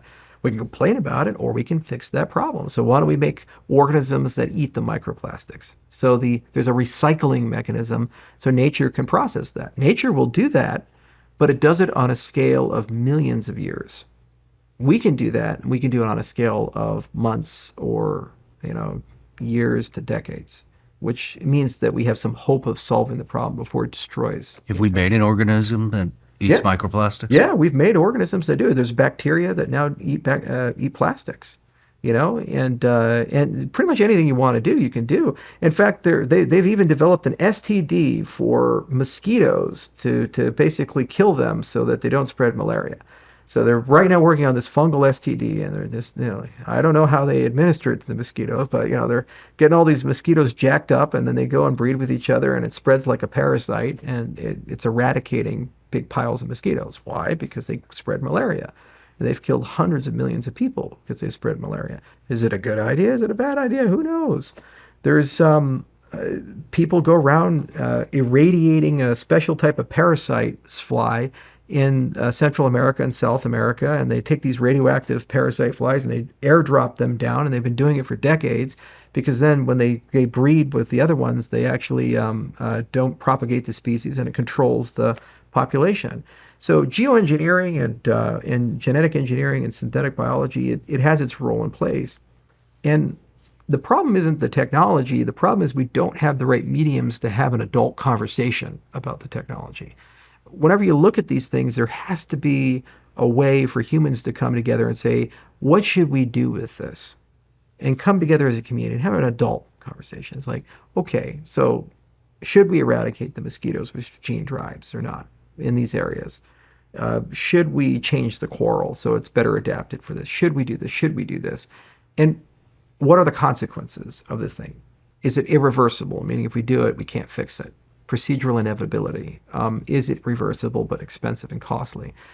And sadly, we don't have governance structures that do these types of things. We don't. The Iroquois did. They called it the seventh generation concept, where they say the decision we're making today, what impact will it have on the seventh generation down the line? So you kind of think to the future, and you say that maybe capitalism needs to be changed a little bit to do this. Like imagine if you had a dual monetary system. You had today money and future money. You needed both of them to buy stuff. And so you earn today money just like you do now. You make your podcasts and these things and have sponsors and they pay you. But then future money, you can only earn that by doing something good for the world 100 years from now. And so that changes all the things in capitalism. So there's going to be whole companies focused on making future money. So they're doing all this stuff that no one alive today. This is happening. Well, no, imagine it as a concept, Well, then we wouldn't have a lot of these short-term problems, would we? Global warming would be inconceivable, or any of these environmental concerns would be inconceivable, because you can't make future money if you're destroying the world of tomorrow. You can only make future money by helping the world of tomorrow or building longer-term government systems. So you get what you pay for in an incentives thing. So I always ask, why can't I have a conversation about what we should do with these tools, like what Colossal's building or what we're doing with the plant company? Well, because the incentive system is not set up for that. It's set up for short-term gains. How do we make money as fast as possible, from as many people as possible to maximize our local short-term utility? If the incentives problem is set up that you have to make both short and long-term decisions, then capitalism would be tuned differently, and then people would make different decisions based upon these things.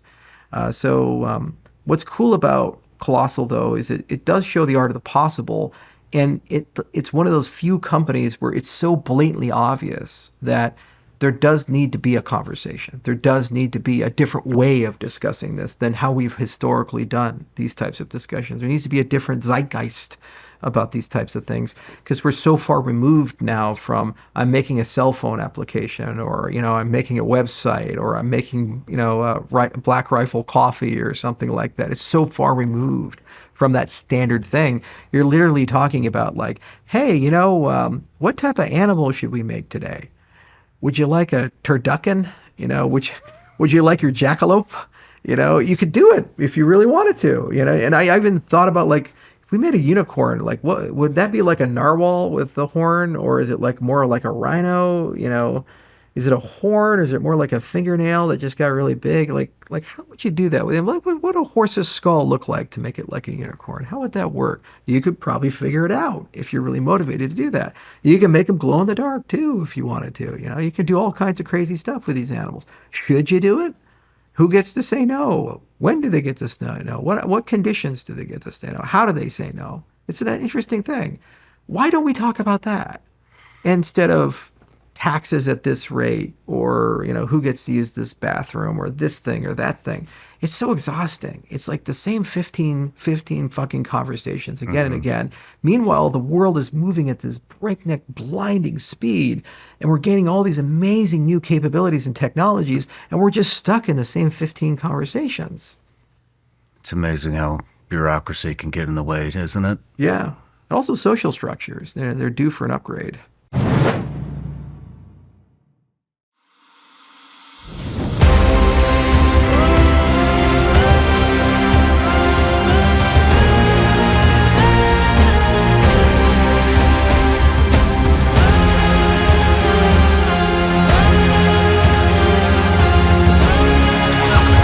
See you later. World's tallest building. What do you think, Shawn? We're high.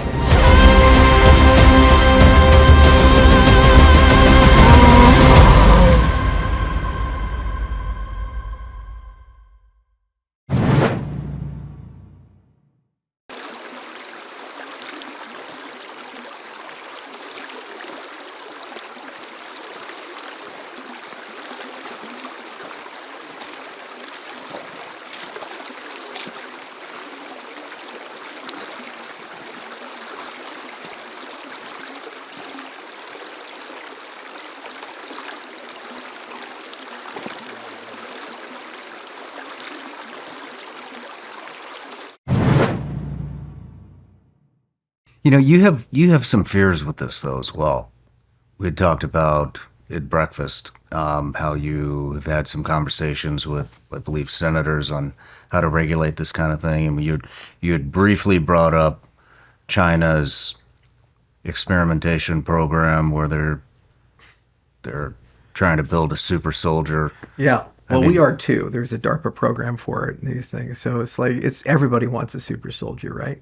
And you make them learn faster. You find ways to make them run harder. And it's no different than the Nazis when they were giving people meth. They had a drug called Pervitin, which was meth, and and during Blitzkrieg, like in the early days, they just gave everybody tons of meth. So those guys that were rolling in Poland, they were so high, and even Hitler was taking tons of it. And then they learned only after the fact that, well, there's some really serious consequences to having like an entire army of people on meth for a protracted period of time. So, but militaries seldom think of long-term consequences. They just want to win battles. And unfortunately, that's an incentives problem again. If you tune a system and say your objective is to win at any cost or defeat this very scary adversary, you will take shortcuts to facilitate that. It is what it is. We can invade Japan, or we can drop some nukes on them. We invade Japan. MacArthur will do it. He knows how to do it. He was pretty good at it. It'll take a year, and it'll kill 1 million people. We drop some nukes. Maybe it ends faster. It also shows the Russians that we have the nukes. So you know what? Maybe instead of having North Japan owned by the Soviets and South Japan owned by the Americans, it's one country, and we have total control out of it. That's what ended up happening. But you drop nukes on people. It's pretty horrible, right? So that's the thing. It's like you know that if you leave incentives in a particular way, people will naturally abuse the technology. Not because they're evil and not because they're horrible monsters. They're all Dr. Mengelas and things. It's because their incentive reference is fundamentally different than what's good for the commons. And whenever you see a mismatch there between those two in any system, financial systems, education systems, weapons systems, you have to regulate it a little bit. You have to put something in there that says, okay, I have to realign these and force people to pay attention. It's why in construction, you have the concept of a building inspector. Because if my incentive as a builder is to get it done as cheap as possible, as fast as possible, and just get my guys out so I can go build something else, maybe I don't wire it up correctly. And if the person buying that is not a skilled builder, they don't have the requisite knowledge to verify that I didn't do the electrical panel right. So they're going to sit on a time bomb and it's going to burn down and kill them. So that's why you have a third party, a building inspector that comes in and says, you didn't wire this right. You got to go do it again. That's regulation. It's not always bad. And synthetic biology is a great example of that. Our local incentives are one way, but who's looking out for the long term and who's looking out also for the society scale consequences? not just of the nation state, but the world as a whole, and these types of things. Who speaks for the jellyfish? So you have to have some framework for it. The good news is that there's a lot of really smart people that have spent quite a bit of time trying to think about this. You just need to give a voice to those people and bring them up a little bit, and then you create a framework. And once you have that framework in place, if it's a good framework, people adopt it organically, and then it becomes a global regulatory framework. We got this right with the internet and internet scale governance. There was a time when the internet could have been radically different. We had the NSF-AUP, and the acceptable use policy there forbade e-commerce on the internet. You could sell things on the internet. Think about that. Then we also had this window of time where the Department of Justice was trying to push so that SSL had a backdoor in it, and the U.S. government could decrypt any website, any web traffic. Just everybody in the world would have to have a backdoor right there. That's just horrible to really think about the consequences of that. But luckily, we sidestepped it, and some court cases that were very seminal and some good policy that was very seminal, we were able to get to the global scale and said, the internet is a global concern, so it belongs to everybody, and everybody gets to use it, even the bad guys, like the Russians and the Iranians and these people. They use the same internet as the United States does and as China does. Pretty fair. Is it perfect? No. And are there problems? Of course. And is it as rosy as I've pointed out? No. But it at least gives you a sense of global coordination and cooperation at scale. And it's something that enabled you to do what you do, me to do what I do. If the internet worked differently, these types of business models probably wouldn't have been possible. I don't think cryptocurrencies would have been so loved if we had to go and ask for permission to launch a cryptocurrency or something, or podcasting would be so loved. If there was a media agency you had to go to and say, hey, I want to do this podcast. Well, is it approved by the Ministry of Information? Well, no. Do you have a broadcasting license? Well, no, I don't. Well, I'm sorry, you just can't do your podcast, right? But instead, it's an open platform, so we were just able to do whatever the fuck we wanted to do. We just launched these things, and it's there. And yet, there are still rules in that open platform, and there's still consequences if you do bad things on that open platform. So I think there's some middle ground there when you look at these regulatory structures. But the first step is to have a fact-based conversation and say, well, what could go wrong? And you regulate systems based upon the extreme consequences and likely consequences. So the matrix of like high probability, low impact, low probability, high impact, that matrix that you put together. So in the case of nuclear weapons, we said, God, these things are so bad. So they created the IAC, and they created a huge regulatory regime for the entire world. And we spent the last 70 plus years enforcing that regime viciously, to the extent that we're willing to go to war with countries in some cases to prevent them from getting them. And because, one rogue actor using these weapons can literally kill millions of people. That was probably a success, as shitty as it is. Somehow, though, we've lost the plot in modern era. And what we've missed with gain of function research in particular is that a small group of people can actually kill more people than nuclear weapons. And there's almost no global regulatory regime at the moment, or discussion about it. The real tragedy of Wuhan wasn't a virus leaking from a lab. If it did, the real tragedy of Wuhan was it didn't start an international conversation of, well, let's play the hypothetical. Let's say it was engineered in a lab. All these people died. The whole world shut down. How many people work for Dr. Xi? 10, 15, 20? Mm-hmm. Can you imagine 20 people shutting down the Wendy's across the street from your fucking apartment? 20 people living in China. That's the butterfly effect, man. Butterfly flaps its wings here, causes a tsunami in Japan. It's just an extraordinary thought. So everybody should be like, yeah, that should never happen again. We really need to talk about this, because somebody's gonna do that somewhere, and there's a lot of crazy people out there that are deranged, and they might be really angry and just decide that they need to separate the wheat from the chaff and eradicate all of humanity, and they're the chosen survivors and things like that. It doesn't take a lot to get that Jim Jonesiness inside, right? So maybe we should talk about an international regulatory regime. No, it didn't happen. Completely forget about it. Don't look over here. Oh, and by the way, we're actually doing it in Boston University and all these other places. We have these labs that we built, and they're playing around with it. And you'll see a press relief. Oh yeah, we designed a new avian flu that's human transmissible and 50% fatal, or something like that. So when I talk about a regulatory structure, I'm like, well, let's start there as a fact-based conversation and say, what are the consequences? And analogously, in the lens of history, when and where did we regulate these things, and how did we regulate these things as a global commons? And then what's really cool is these are the very few places where we actually can have a meaningful conversation with China and Russia and all these other countries. Because you separate the languages and the geopolitics and all these other things, I'm pretty sure that a person living in China is just as scared dying from a nuclear weapon or a synthetic biology virus as an American would be or a Russian would be. You know, they may want that to happen to us, but not happen to them. But what we learned with nuclear weapons is there's no if or other. It was all. Everybody suffers. The whole concept of mutually assured destruction. So in all these mad category things, there's a path to basically to get cooperation. And what's nice is then at least you have dialogue. And once you're talking with people, then you can build rapport. And once you build rapport, maybe, just maybe, you can actually start agreeing on more things than just the things that kill everybody. And you start getting to a world that's more peaceful.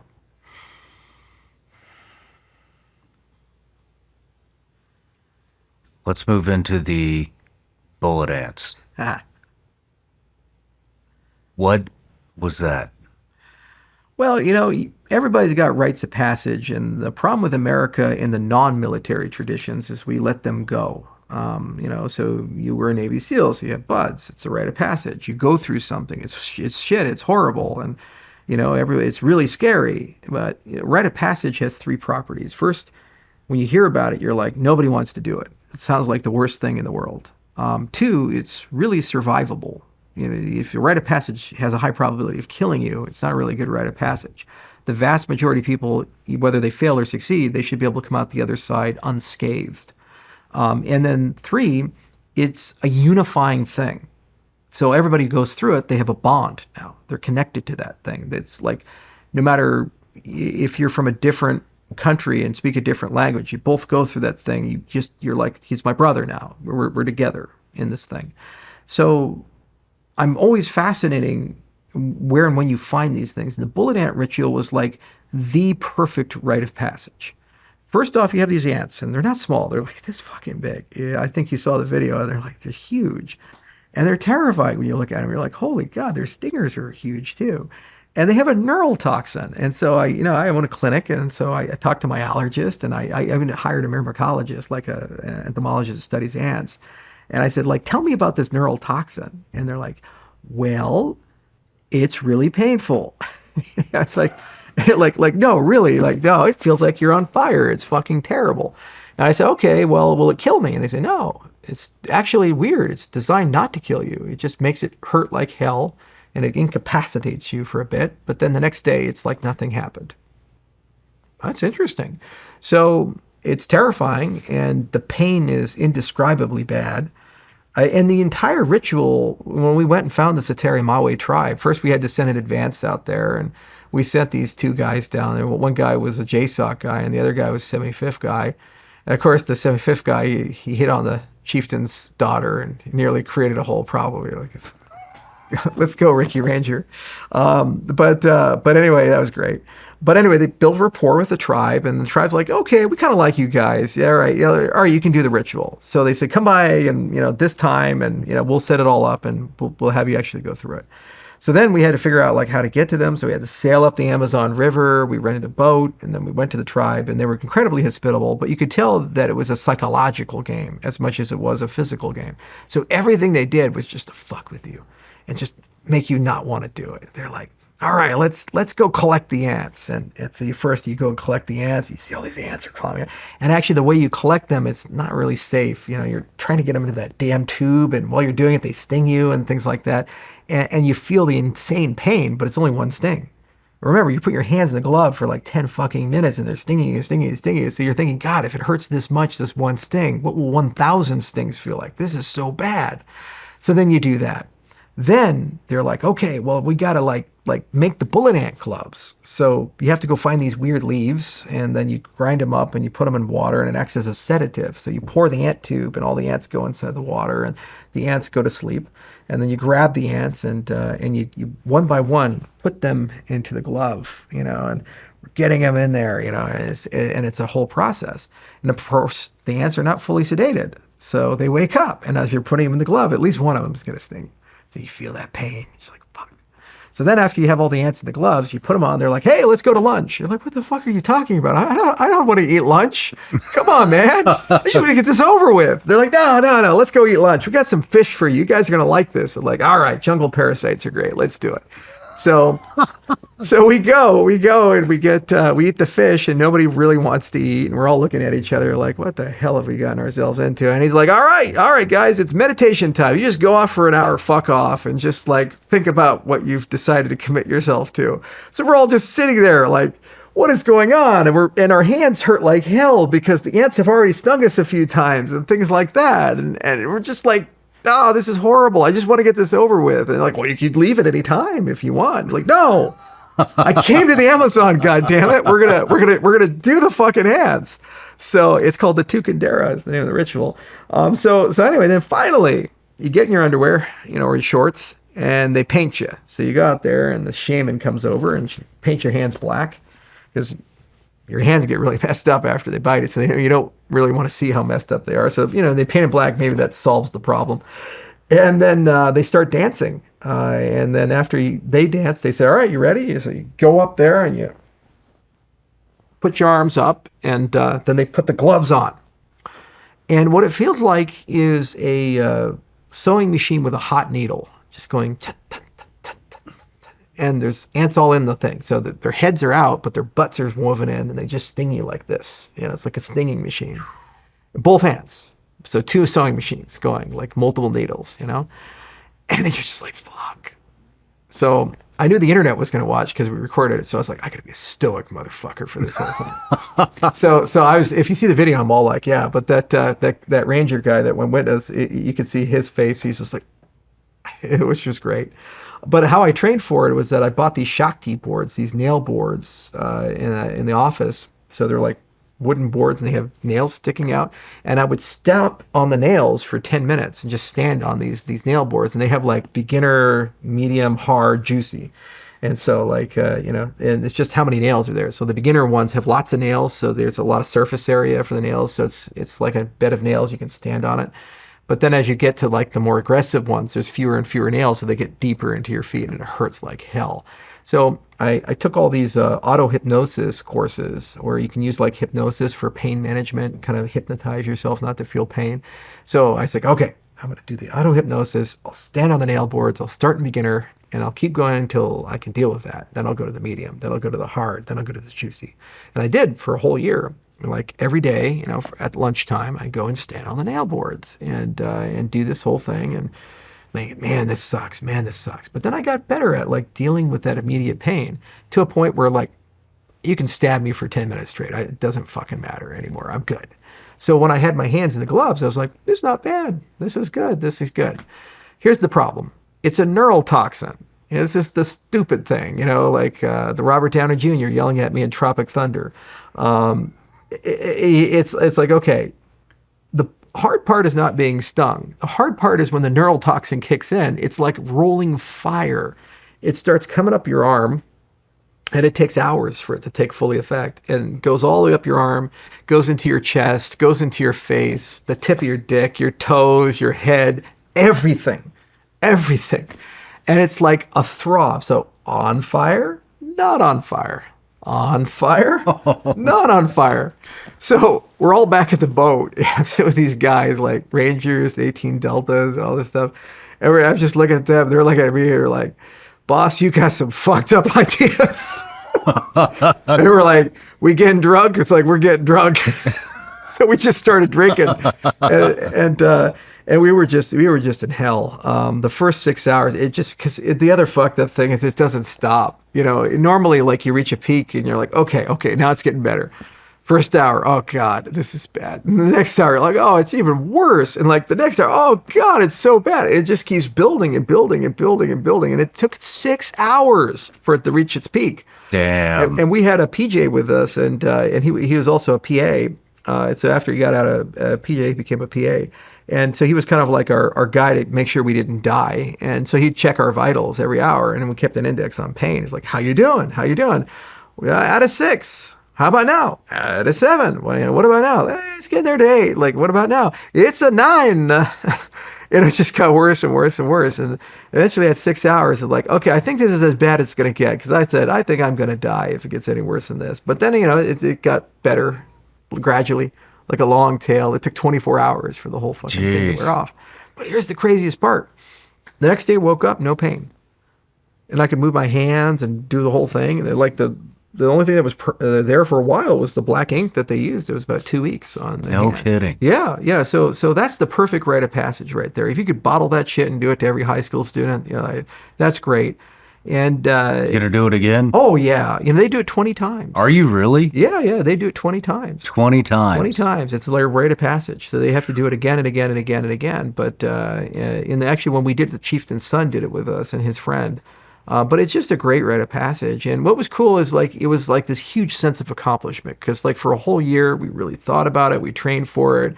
And then I looked at all the guys. I'm like, we're Sateri Mawe warriors now. And it's like, yeah, we're Sateri Mawe warriors now. It's like, yeah, we're part of the tribe now, right? And of course, you never want to do this with soft guys because immediately we started talking like, how could we make this even more painful and more dangerous? And we started going through all the variations. We're like, maybe if a cold plunge was involved in some way or a darkness component. So instead of just letting them sit around for an hour, what if we put them in a dark cave for 12 hours? And I said, it would be really cool if you put some snakes in that dark cave. Oh, shit.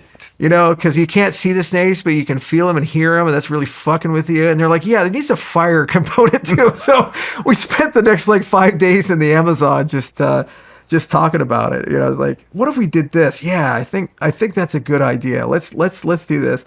And we're like, you can't modify them. It's just screw you, man. We're North American Sateri Mawe. Those guys are South Americans. We do things differently as North American Sateri Mawe guys. Damn. When was that? Oh, that was just recently. That was I think March or April of this year. I realized it was that. Yeah, and it was crazy recent. because I did the Amazon. I was in the Amazon for 9 days, and I immediately had to go to a conference afterwards. So I was at a conference, and I'm like, hey, guys, I got to go. I got to go to the Amazon and do a thing. Then I went down to the Amazon. Then as soon as I was done, I came back, and it was at another conference, speaking. And I was like, all right, I got to do a thing. I think I went to Consensus after that, and I was moderating a panel with Eric Trump. It's like, so where were you at? Oh, I was just in the Amazon doing a thing. Don't worry about it. Wow. Yeah. Finally, let's talk about the clinic. Yes, sir. How did that start? Well, as I mentioned, I have the medicine tradition in the family and 70 years of medicine. So I didn't become a doctor, but I always wanted to do a medical thing. And why I didn't become a doctor was that I hated that medicine had two big issues. One, as a practitioner, it's a person-by-person game, and I like systems. I like treating millions of people or tens of millions of people at the same time because I want to maximize impact. The second thing I hated was that the system had become stuck in an economic state where it's basically treatments and not cures. So you go see your doctor. Hey, I have this thing. Well, here's this pill. Is it going to cure me, doctor? No. But it'll manage the decline. It'll get a little worse every day, but slightly less worse every day. But I'm coming to you, doctor, fix me for God's sakes. And I'm sorry, we don't do fixes here. We haven't cured things in a long time in medicine. Yeah, so just take that pill and best of luck. So a great example would be let's say you're an 11 Bravo or something, and you serve in Afghanistan, you have a really heavy rucksack, fucked up your back. What are they going to do? They're going to tell you to get back surgery. They're going to tell you to take painkillers.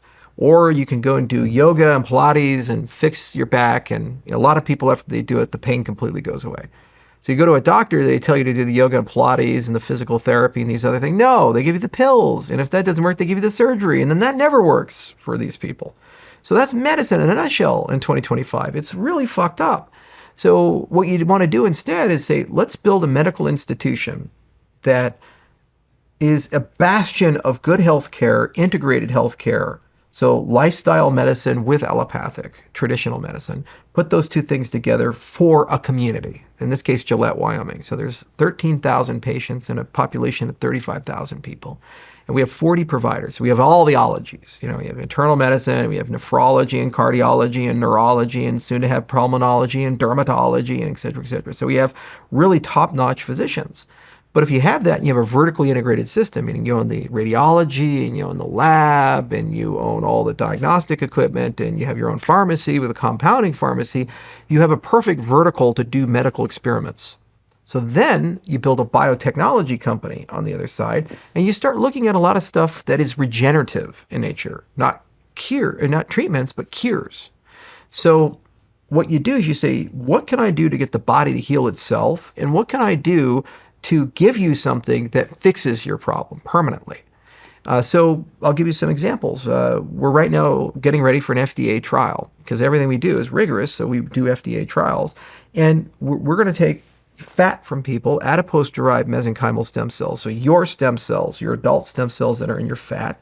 You have three primary sources of them as adults: blood, bone, and fat. You get them from other places, but those are the big ones to get them from. And we take your fat with liposuction, and then we culture expand it, we grow them, and then we re-inject them. And we're going to run it for a year, 4 injections, and we're going to pair it with hyperbarics. Hyperbarics are these pressure chambers. You go inside of them, pure oxygen, high pressure. Why hyperbarics? Because when you go into a hyperbaric environment, for some reason, epigenetically, over 900 genes are silenced or activated, and your body enters a hyper-regenerative state. So it tells your body, dump all the stem cells into your blood and start fixing shit. Programs all of them. So Jay Leno is a big classic car guy. He was working on his car, exploded in his face, and he turned into Two-Face. It burned off half his face. So they treated him. He went to a hyperbaric chamber, and now he's almost fully healed. So you can see those before and after pictures of Jay Leno. So there's amazing regenerative capabilities with hyperbarics, but the mechanism of action is stem cells and programming those stem cells to be really regenerative for you. So our hypothesis is if we pair hyperbarics with exogenous stem cells, it's like adding gasoline to a fire. It dramatically accelerates the healing effect of these types of things. But also, inadvertently, what we're doing is we're creating a platform to learn and think about navigating the stem cell space. And what's nice is autologous, adult-derived mesenchymal stem cells, they're yours. There's no chance of rejection. They're ethically sourced. There's no babies coming out of your belly. I hope not. It's just fat. It's like, we got a lot of it. I got a lot of it. We're okay. We can sacrifice some of that. And it's infinite. Once you have them, you can culture expand them for the rest of the life of the patient. So you have a platform to work with the patient, and then over time, you can do all kinds of things to hit them with a yellow light to accelerate their metabolism, or maybe use umbilical cord blood exosomes to help culture expand to make them become younger and actually more vibrant. Mess with the electrome inside the cells, because every cell has an electrical signature, and there's some stuff you can do to make them differentiate to different tissue types. Or co-administer them with peptides. There's hundreds of things that you can do to these cells. But once you have that baseline, then you can start growing from that baseline, and you can start targeting organ systems. For example, we can look at peripheral neuropathies. Those are things that tend to come up after cancer. You get cancer, you do chemotherapy, maybe the chemo cures you, but you're jacked up. You got the tingly toes and fingers, and anything that's hot or cold now is just so unbearably painful. And you go to your cancer doctor and like, oncologist, what do I do? And I say, you're cancer free. He's like, yeah, but what about the neuropathy? You're cancer free. Get the hell out. We don't want to talk to you anymore. We solved your primary complaint. Well, what if I can use stem cells and hyperbarics to actually regenerate those nerves and actually fix those problems? Now you don't have the neuropathy anymore. Or what about TBIs, which are just a persistent issue? Well, one of the things we can do with these stem cells, because we have such a powerful MRI, we have a 3 Tesla MRI with AI upscaling, is we can use SPIO tagging, and that means the super paramagnetic oxide. So you put these tiny nanoparticles of iron inside the stem cells, and then you inject them, and when you take an MRI, they light up like a Christmas tree. What does that tell you? It tells you where they go. So if I inject them here, do they end up here? Or do they end up here? Or do they end up here? Where they go? Are they just in the lungs? And what if, now that I can find out where they go, I can co-administer them with certain chemicals, and maybe by doing that, I can steer the direction of where the stem cells go. Maybe I can get them to cross the blood-brain barrier and get into your brain, because they'll light up like a Christmas tree there. Or maybe your liver, because you have cirrhosis from, something or whatever, or maybe your knees, who knows? So that's kind of the next stage of the platform, is programmability. Can we program them chemically or electrically to go to certain areas, and then we have the equipment to track them. So yeah, it'll be years of research, but we have the patient population. We have a ton of people that have cancer. We have a ton of people that have COPD and their lungs are jacked up. We have a ton of people that have TBIs. Look at the rodeo stars. They go bull riding and they fall off their bull, they get 40 concussions, and they can't remember their own damn name at 50. It's tragic when you see all these things. There's an unlimited depth of people that are broken and they want to be fixed. And this idea that I can take your stem cells and culture expand them and modify and do things to them, and then use that as a basis to regenerate you and actually get you to a younger state or get you to a healthier state and expand your health span. It's so cool to be able to pursue that and to be able to do that under FDA supervision, meaning that it's just not like mad scientist shit. It's actually structured experiments, and you go through phase 1, 2, and 3, and you take people along the entire journey. That's why we built the clinic, and it's very conservative. There's a lot of people in anti-aging that are doing much more aggressive things, like something like induced pluripotent stem cells using Yamanaka factors, or Dave Sinclair at Harvard, who's like literally reprogramming the epigenome, and he's taking mice that are twins and making one old and one young and vice versa, and these things. It's crazy stuff, but that's really difficult stuff, and the thing is, it's like you are you because these cells made you that way. So they're already enough to do a lot for you. And there's animals in nature that are actually biologically immortal. A lot of people don't know that. Turritopsis dohrnii is this jellyfish. If you Google immortal jellyfish, you see this lovely picture of it. And when it gets old, it says, I don't want to be old anymore. So it forms a cyst and regenerates itself, and it's young again. No shit. Yeah. There's shit in nature. There's even this crazy guy named Shin Kubota who's over in Kyoto University, and they call him the Jellyfish Man. And he's spent his whole career, he's even gotten divorced over it, like studying jellyfish and dressing up as jellyfish because he's obsessed with this immortal jellyfish. And he wants to understand, like, why is it immortal? What is it doing to be immortal? And he's chasing that immortality cult. So to me, it's so cool that these things exist. And if there's something in nature that already does it, well, then human beings can discover this. And there's plenty of super regenerative animals, like axolotls, for example. They run around, you chop off their arm, they grow another arm. Lizards, chop off their tail, they grow another tail. They're in nature. It's not a hypothetical. It's here. It's there. Genetically, they're not too different from us. So get a stem cell, figure out how to program that, how to work with that as a platform, and then bring the AI in, and then bring the science in. And then year by year by year, you gain a better and more mechanistic understanding. And then what you can do is a whole class of diseases can be corrected because you can now regenerate things. That's stage 1. Then stage 2 is to get really good at the electrome and get really good at the stem cells. And then you can do tissue engineering, and you can actually start growing organs and other things like that. So you can have a bioreactor and you can grow skin, or a bioreactor and you can grow a gallbladder, or grow a heart, or grow a kidney or a liver or something like that. You can just grow these things and then you can transplant them in. So when you have a bad heart, you don't have to be on an organ replacement list and hope to God that you have a compatible donor. You just grow a new one and put it in the person. How long would it take to grow a new one? Well, that's the hard part, because the issue is DNA contains the information of what you are, but it doesn't have spatial information of like how to make it, like your leg goes here and your hand goes here, these types of things. So there are different processes. And so you can't just take stem cells and make them differentiate into an organoid and say, okay, well, this is a heart cell or this is a brain. You can do that, but it doesn't turn into a brain. It doesn't turn into a heart. So it's an open question right now in organ growth of how do you grow an organ to replicate an adult organ with the same size and shape and function of that.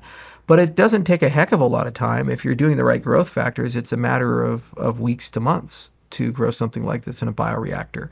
That's one approach. The other approach are called xenografts, where they take pigs and they genetically engineer them because they're very close to humans. In fact, we used to use pigs for insulin before we genetically engineered E. coli to do that.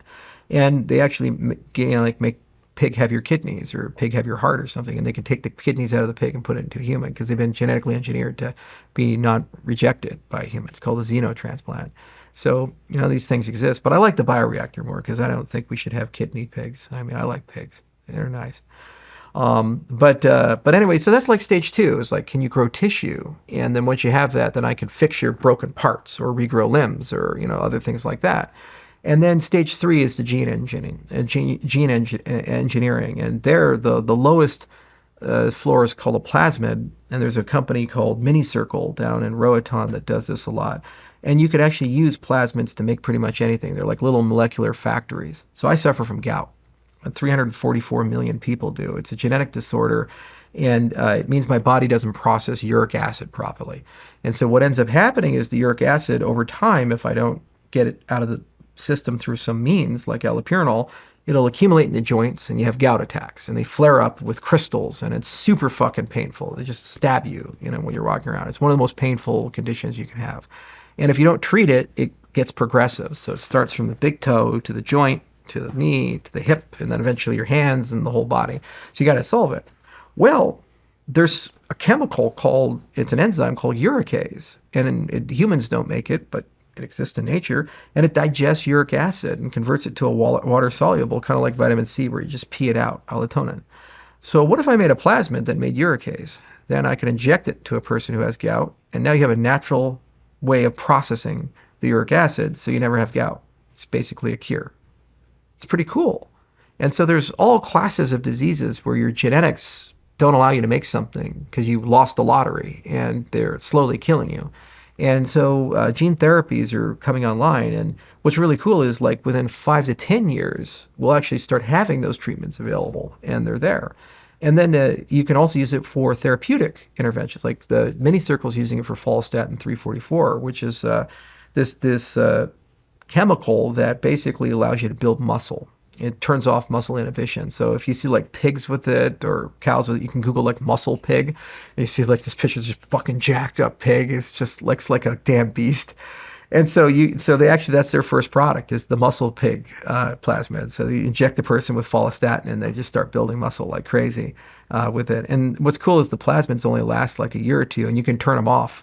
You're using antibiotics. So they take it and kills the plasmid. Wow. Yeah, it's just crazy stuff. Well, the next thing they're looking at is TRT, testosterone replacement, and they're looking at HGH, human growth hormone, as another option. So maybe that's a better way than, dosing or these types of things, because the next step with the plasmid is, can you create an internal regulation system? So like insulin regulation with your pancreas, it makes it when you need it, and then it turns it off when you don't need it. So you get a constant level instead of having to inject yourself with, something with it. So, but once you have the platform, you kind of build your way up there and you get there. But the foundation of the platform is lifestyle. You have to eat right. You have to exercise. You have to sleep right. And you have to have good mental health. If you don't, you're dead.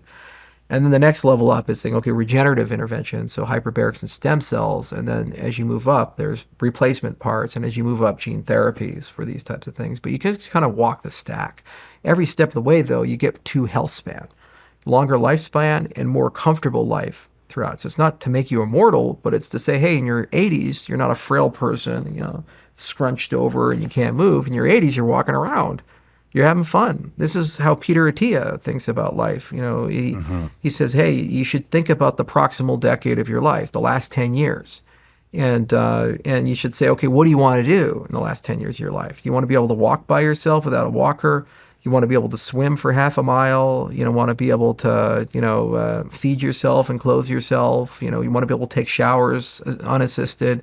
You write those things down, and there's a formula, and you have to crank up and say, okay, how much muscle do you have to enter your 50s and your 60s in? Because it's really hard to build muscle after your 60s.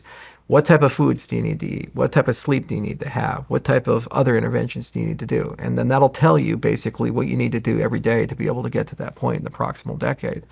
Well, I think of it that, but I say, well, maybe I'll give you a little bit of help because not everybody's Ned Flanders and they're going to fucking do everything right?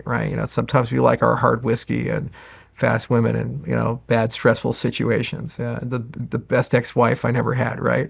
Sometimes we like that stuff. So the stem cell part is about correcting the problems that we had, and hyperbarics is about correcting the problems we have. And what's really magical about it is the AI is helping tremendously. We're able to do literature review, especially from the Chinese papers, because the Chinese have so many of these guys working on this, and they just trained more scientists than we did. But you can't read the papers because they're in Chinese, or even when they're in English, they're very inaccessible. So we were able to take pretty much every paper ever written in China and every paper written in other jurisdictions and run it through AI models and say, well, who's working on this thing and who's working on this thing and what were their experimental results that they got? And it gives you some indication of what's working and what's not working. And it's already paid huge dividends and a lot of the research that we've done. And I'd say just the last 2 years in particular, we've probably done 5 or 10 years worth of desk work for this. And I have a lot of MD PhDs that work for me. So they do the translational medicine. So they're able to take the basic science and then translate it and say, this is what would be required for a human trial. And here's how many patients you need, and here's how the FDA is going to get happy, and these types of things. So it's super exciting, to be able to start that. And that's going to be probably my legacy company. It's a very slow burner. Crypto's fast and exciting and chaotic and crazy. And the mathematics stuff, which we kind of talked about, but I didn't mention the Hoskinson Center for Formal Mathematics. That's like a big passion of mine. But the medicine thing is like the family business. This is what my grandpa did. It's what my dad does, what my brother does.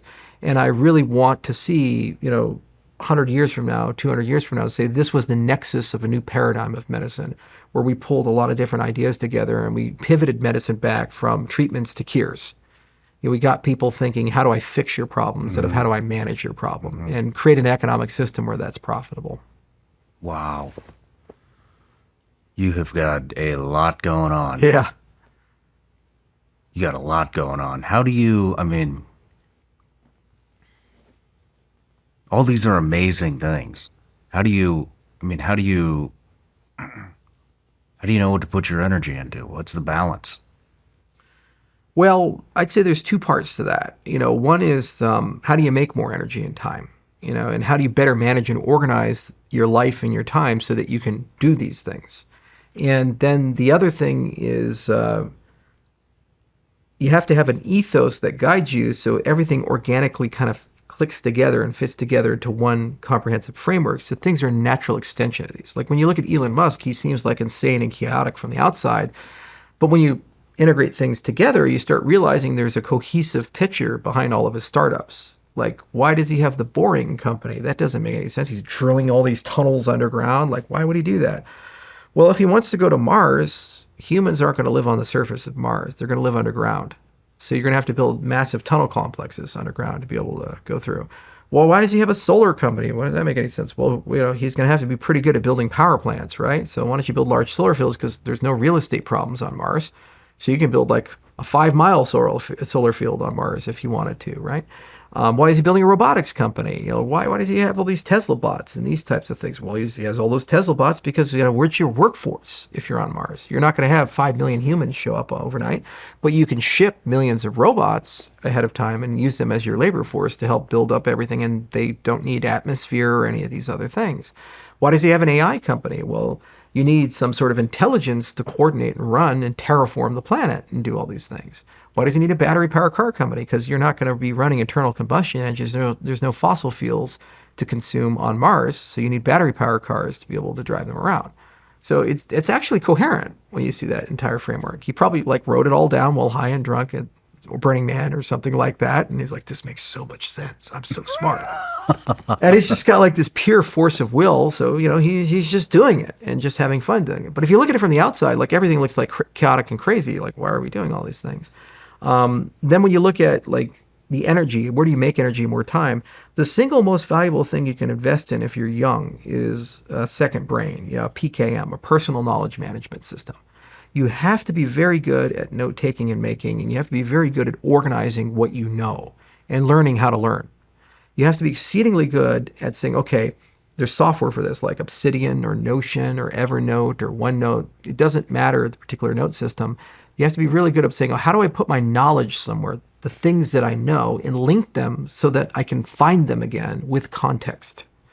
It's not good enough to write something down, because what if you find a handwritten note from 25 years ago? You look at it. Who the hell is Seth? What was he doing with that donkey? What the fuck is this note about? I don't know.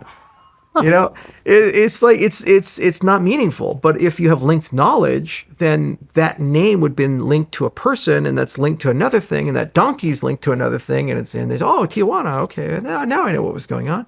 So you have your linked knowledge. So knowledge linking is so powerful, and it's how your brain thinks. If you look at how memory formation works, it's kind of a 3-stage process. And, first is the encoding. When you read something, do you encode it properly? And that's the linkage of that to other things that you know. And then the next stage is getting proper sleep, because while you sleep, memory formation is happening. And then the third phase is recall. So how do you pull it out of the system? So your PKM has to mirror how your brain works as a human being. And we do the exact opposite with note-taking and knowledge systems.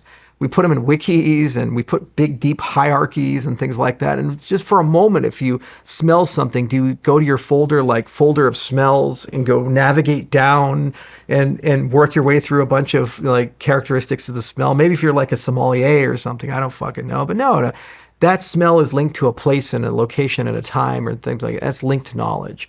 So it has to be a bottom-up knowledge system. It has to mirror how the human brain cognates and how memory formation works.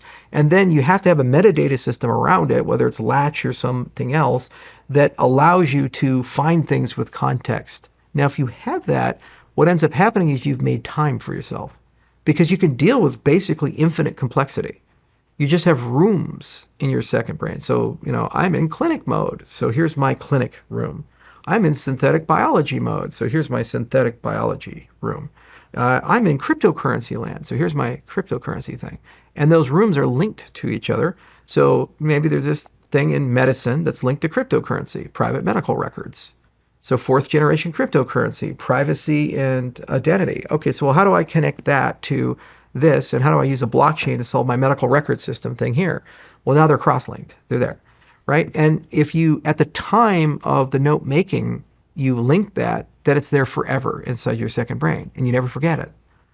You see, so you can come back 25 years later and recover knowledge. So there's a whole systems for this called Zettelkasten, which was Ludemann's system. And there's a lovely book, How to Take Smart Notes, that talks about it. But there's thousands of prophets in this personal productivity world. Nick Milo is one, and there's Guy Zoltz, who's a weird Bulgarian guy. But it's all the same roads to the same destination, which is you create a second brain and you think into that. Then recharge and rejuvenate. You can't just go. You have to have hard and soft. You have to get into a cadence in life where you're able to give yourself the space to recharge. And in many cases, that means doing nothing. Mm-hmm. You're literally just going to sit down and fucking veg out.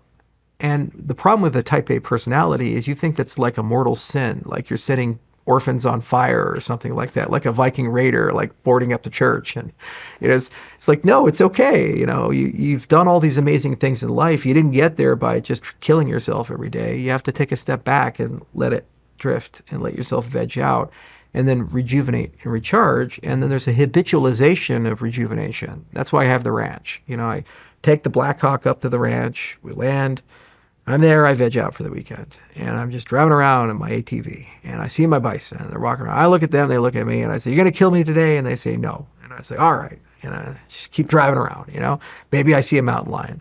Only did it once, just hanging out on the road. They look at me, I look at them, and I'm like, "Come on, guys, you're supposed to be ferocious." And they slowly walk away, and like, "Oh, fuck you too."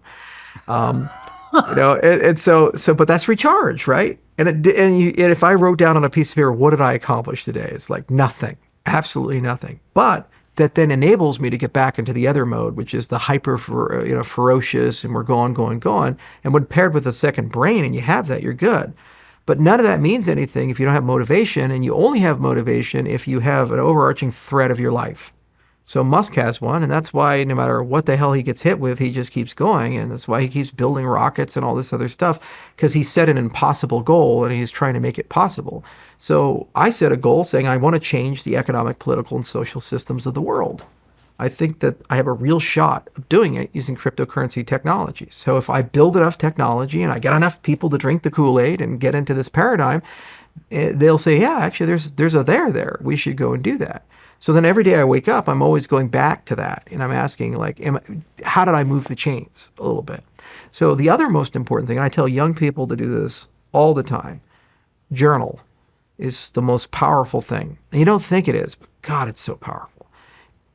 It's a dialogue with yourself. And you just go out there, you don't have to be goal-directed. Just write stuff down. It could be a sentence, it could be a paragraph, it could be a fucking novella. Congratulations, you're going to be a novelist. Doesn't matter. What matters is the dialogue on a daily basis, because it's a check-in with you. You're saying, how do I feel?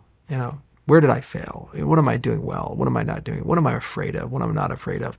And it's so therapeutic. Every research study that's ever done by psychologists and psychiatrists show that when people journal, their mental health is measurably better than when they don't journal, especially over a protracted period of time, 5 years, 10 years, 15 years. And it helps you start building that muscle up to help you understand an overarching narrative, because you can read all your journals, especially with AI, and you can say, the last 10 years or 15 years, what's the theme? Like, the spaces in my life. Oh, that's the cryptocurrency phase of your life, or this phase or this phase. Like if Reagan was a brilliant guy, and he wrote tons of letters, but he also journaled a lot. And he had phases in his life, and you could clearly see it in his writings. Like, he's the radio broadcaster phase, and this is the actor phase, and this is the Screen Actor Guild phase, and this is the GE spokesman phase, and this is the political Reagan phase at the governor level, and then the political Reagan phase at the president level, and this is the Reagan phase post-presidency dealing with Alzheimer's. And every step of the way, you could see the transformation of the person and his cognition, and you could see him grow as a human being along the way. What he talked about, his perceptions and these things. And what's nice about that is it shows how much you can accomplish as a human being in a decade. We overestimate what we can do in a year. We vastly underestimate what we can do in a decade. I was broke 10 years ago. I'm a billionaire today. And nobody knew who the hell I was 10 years ago. Now I'm a pretty well-known guy, 1 million Twitter followers, and a lot of people listen to me, for better or for worse. But there was no one moment where everything just magically changed and I instantly got famous. It was just a gradual thing. And the resolution is too low for any one moment. But if you look at the totality of all the writing, you can get there. And that is how you derive meaning. Once you look at these things, you can kind of take the time during those veg out states to just consider it. But once you have the meaning, you're a fanatic. And then you have infinite energy, because no matter how weak you get, you can go back to that. It's just like if you do something extreme, like how do you survive buds or an ultra marathon or whatever the hell it is. It's not how strong physically you are. You could have been an Olympic swimmer or, an Olympic champion, and you have all these amazing skills. You're still going to ring the bell. You have to have some why that's connecting there, that burns within you, that's transcendent of just pure ego, like I'm a badass. Because they do everything in their power to destroy that image of you as a badass. And if they think that you still have that image, they'll make you a sugar cookie. They'll just break you. And that's what they're supposed to do. So even after the image of you as a badass is gone, there's got to be something that's left over that's a screaming, burning why within you. And if you have meaning in your life, you have that. So then you can do anything, at that point. And it's just a question, who are you doing it for? Are you doing it for yourself, or are you doing it for the world as a whole? And that's the difference between a good person and a bad person. I talked to a philosopher once, and he said, Charles, you know what is the ultimate question in reality? I said, what is it? Will mankind, on average, return the shopping cart? I was like, what the fuck are you talking about? He said, well, think about it, You're at Walmart, you're going out to your car. You can just leave that shopping cart in the parking space right next to your car, and there's no consequences to it if you do. It's kind of a shitty thing to do to the basket guy, but not really. It's kind of his job. If you return it, nobody thanks you. You don't really get any brownie points for it. So a virtuous society is a society where all the baskets are returned, and an evil, immoral society is a society where none of them are returned. And one of these days, I'm going to fund a study where we're just going to use drones and go to like Walmart after Walmart and go to like all the broken neighborhoods and all the like happy Pleasantville neighborhoods. And I'm going to see the ratio of shopping carts, that have been returned versus not returned, because it's an interesting thing. But I think there's some truth, to all of that. It's like, it's those daily personal grind, that you come back to, and those little victories, like, did you go to the gym today? Did you, like Jordan Peterson, did you make your bed today? Did you come to Lobster? Those little wins that you do that accumulate over a lifetime, and that excellence then permeates and it becomes part of it. And then the directionality of the wins, the meaning is like, who are you doing those things for? Well, Charles, this has been a fascinating conversation. And I want to leave with one last question. If you had 3 people to recommend for the podcast, who would they be? Oh, that's a good question. Well, you got to have Ben Lamb on. Come on, he's Mr. Direwolf, and I'll call him and be like, "Why you got on Shawn Ryan? Come on." Have you ever interviewed Avi Loeb? I have. Okay. I have, about what we just talked about. Okay, good. So you know the whole Avi Loeb experience. He's a great guy. I love that guy. Oh, he's so good. He's so good. Spend 2 weeks on a ship with him. You'll know everything about him. Shipmates are great. Let's see here. Avi would be really, really cool. If you ever want to go deep science, Terry Tao would be a lot of fun. Terry Tao. Yeah, he's the smartest mathematician in the world. He's like probably the smartest human being alive right now. It's just there's smart people, and then there's people that just have infinite depth. And I'm always fascinated, like, how does he decide what problem to work on? Imagine if you have this curse where you can solve anything but not everything. And you know the clock is ticking and you have finite time and you're going to lose your ability to do that. So what would you do? And Terry's one of those few human beings where he is legitimately in that position. He's so insanely, he graduated from high school at 12. He got his PhD at Princeton at 21. He won the Nobel Prize of Math, the Fields Medal at 28. He's just so insanely brilliant. Like literally any problem he can solve. He can't solve them all. So like, how does he spend his time? And, how does he make that decision? And, what is elegant to him? What's amazing to him? I love looking at the extremes in people and saying, this person, what's there? Roger Penrose would be another, and Federico Fagan. Roger in particular, because he's at the twilight of his life, and as one of the most brilliant physicists ever to live, he's chosen to spend his time on consciousness. And he's chosen to spend his time on in particular, quantum consciousness, like this entanglement thing that we talked about earlier. He's a phenomenal speaker, and it just, there's a depth of thought and an elegance of his thought that is tremendously refreshing for these things. I tend to be enamored with the people who have clean thinking, and a very original thinking, and they're iconoclastic in that they just don't give a shit at all about the social consequences of what they say or do. They're totally divorced for it. Like one mathematician I always wanted to meet was Gregory Perelman. And he did the thing that no one's ever dreamed to do. So he solved Poincaré's conjecture, which was this very hard math problem, and he got the Nobel Prize in math for it. And normally you go and show up, get $1 million and get this beautiful gold medal, and then you tell all your friends like how smart you are and special. He turned it down. And he left math. He's just like, I did what I wanted to do. And now he's just in St. Petersburg riding the subway and like chopping wood, and yes, completely out of the field. And it's just inconceivable to me that somebody like at that level would do that. And he doesn't take any interviews. He doesn't talk to any journalists. He's just on a different reality. Matthew Ricard is another really cool guy. There's a book written about him, and they call him the happiest man in the world. He's this Buddhist monk who was a scientist, and then he decided to leave science, and then he went into the monastery, and he just meditated so much, he found a way to like put himself in a state of bliss. And because he was a scientist, he agreed to go through brain scans and everything like that. And his brain waves were totally different than any normal human being.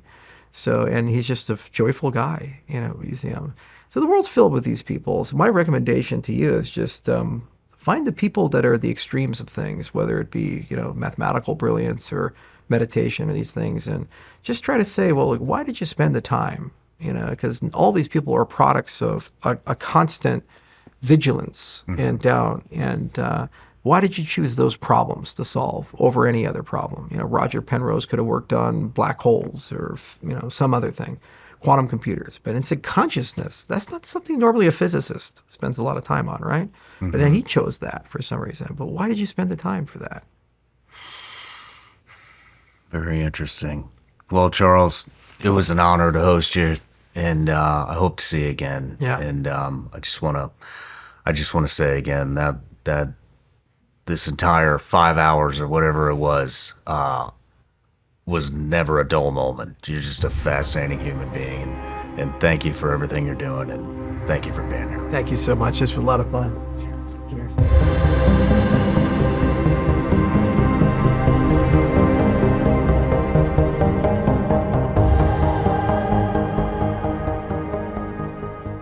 No matter where you're watching Shawn Ryan Show from, if you get anything out of this, please like, comment, subscribe, and most importantly, share this everywhere you possibly can. And if you're feeling extra generous, please leave us a review on Apple and Spotify podcasts.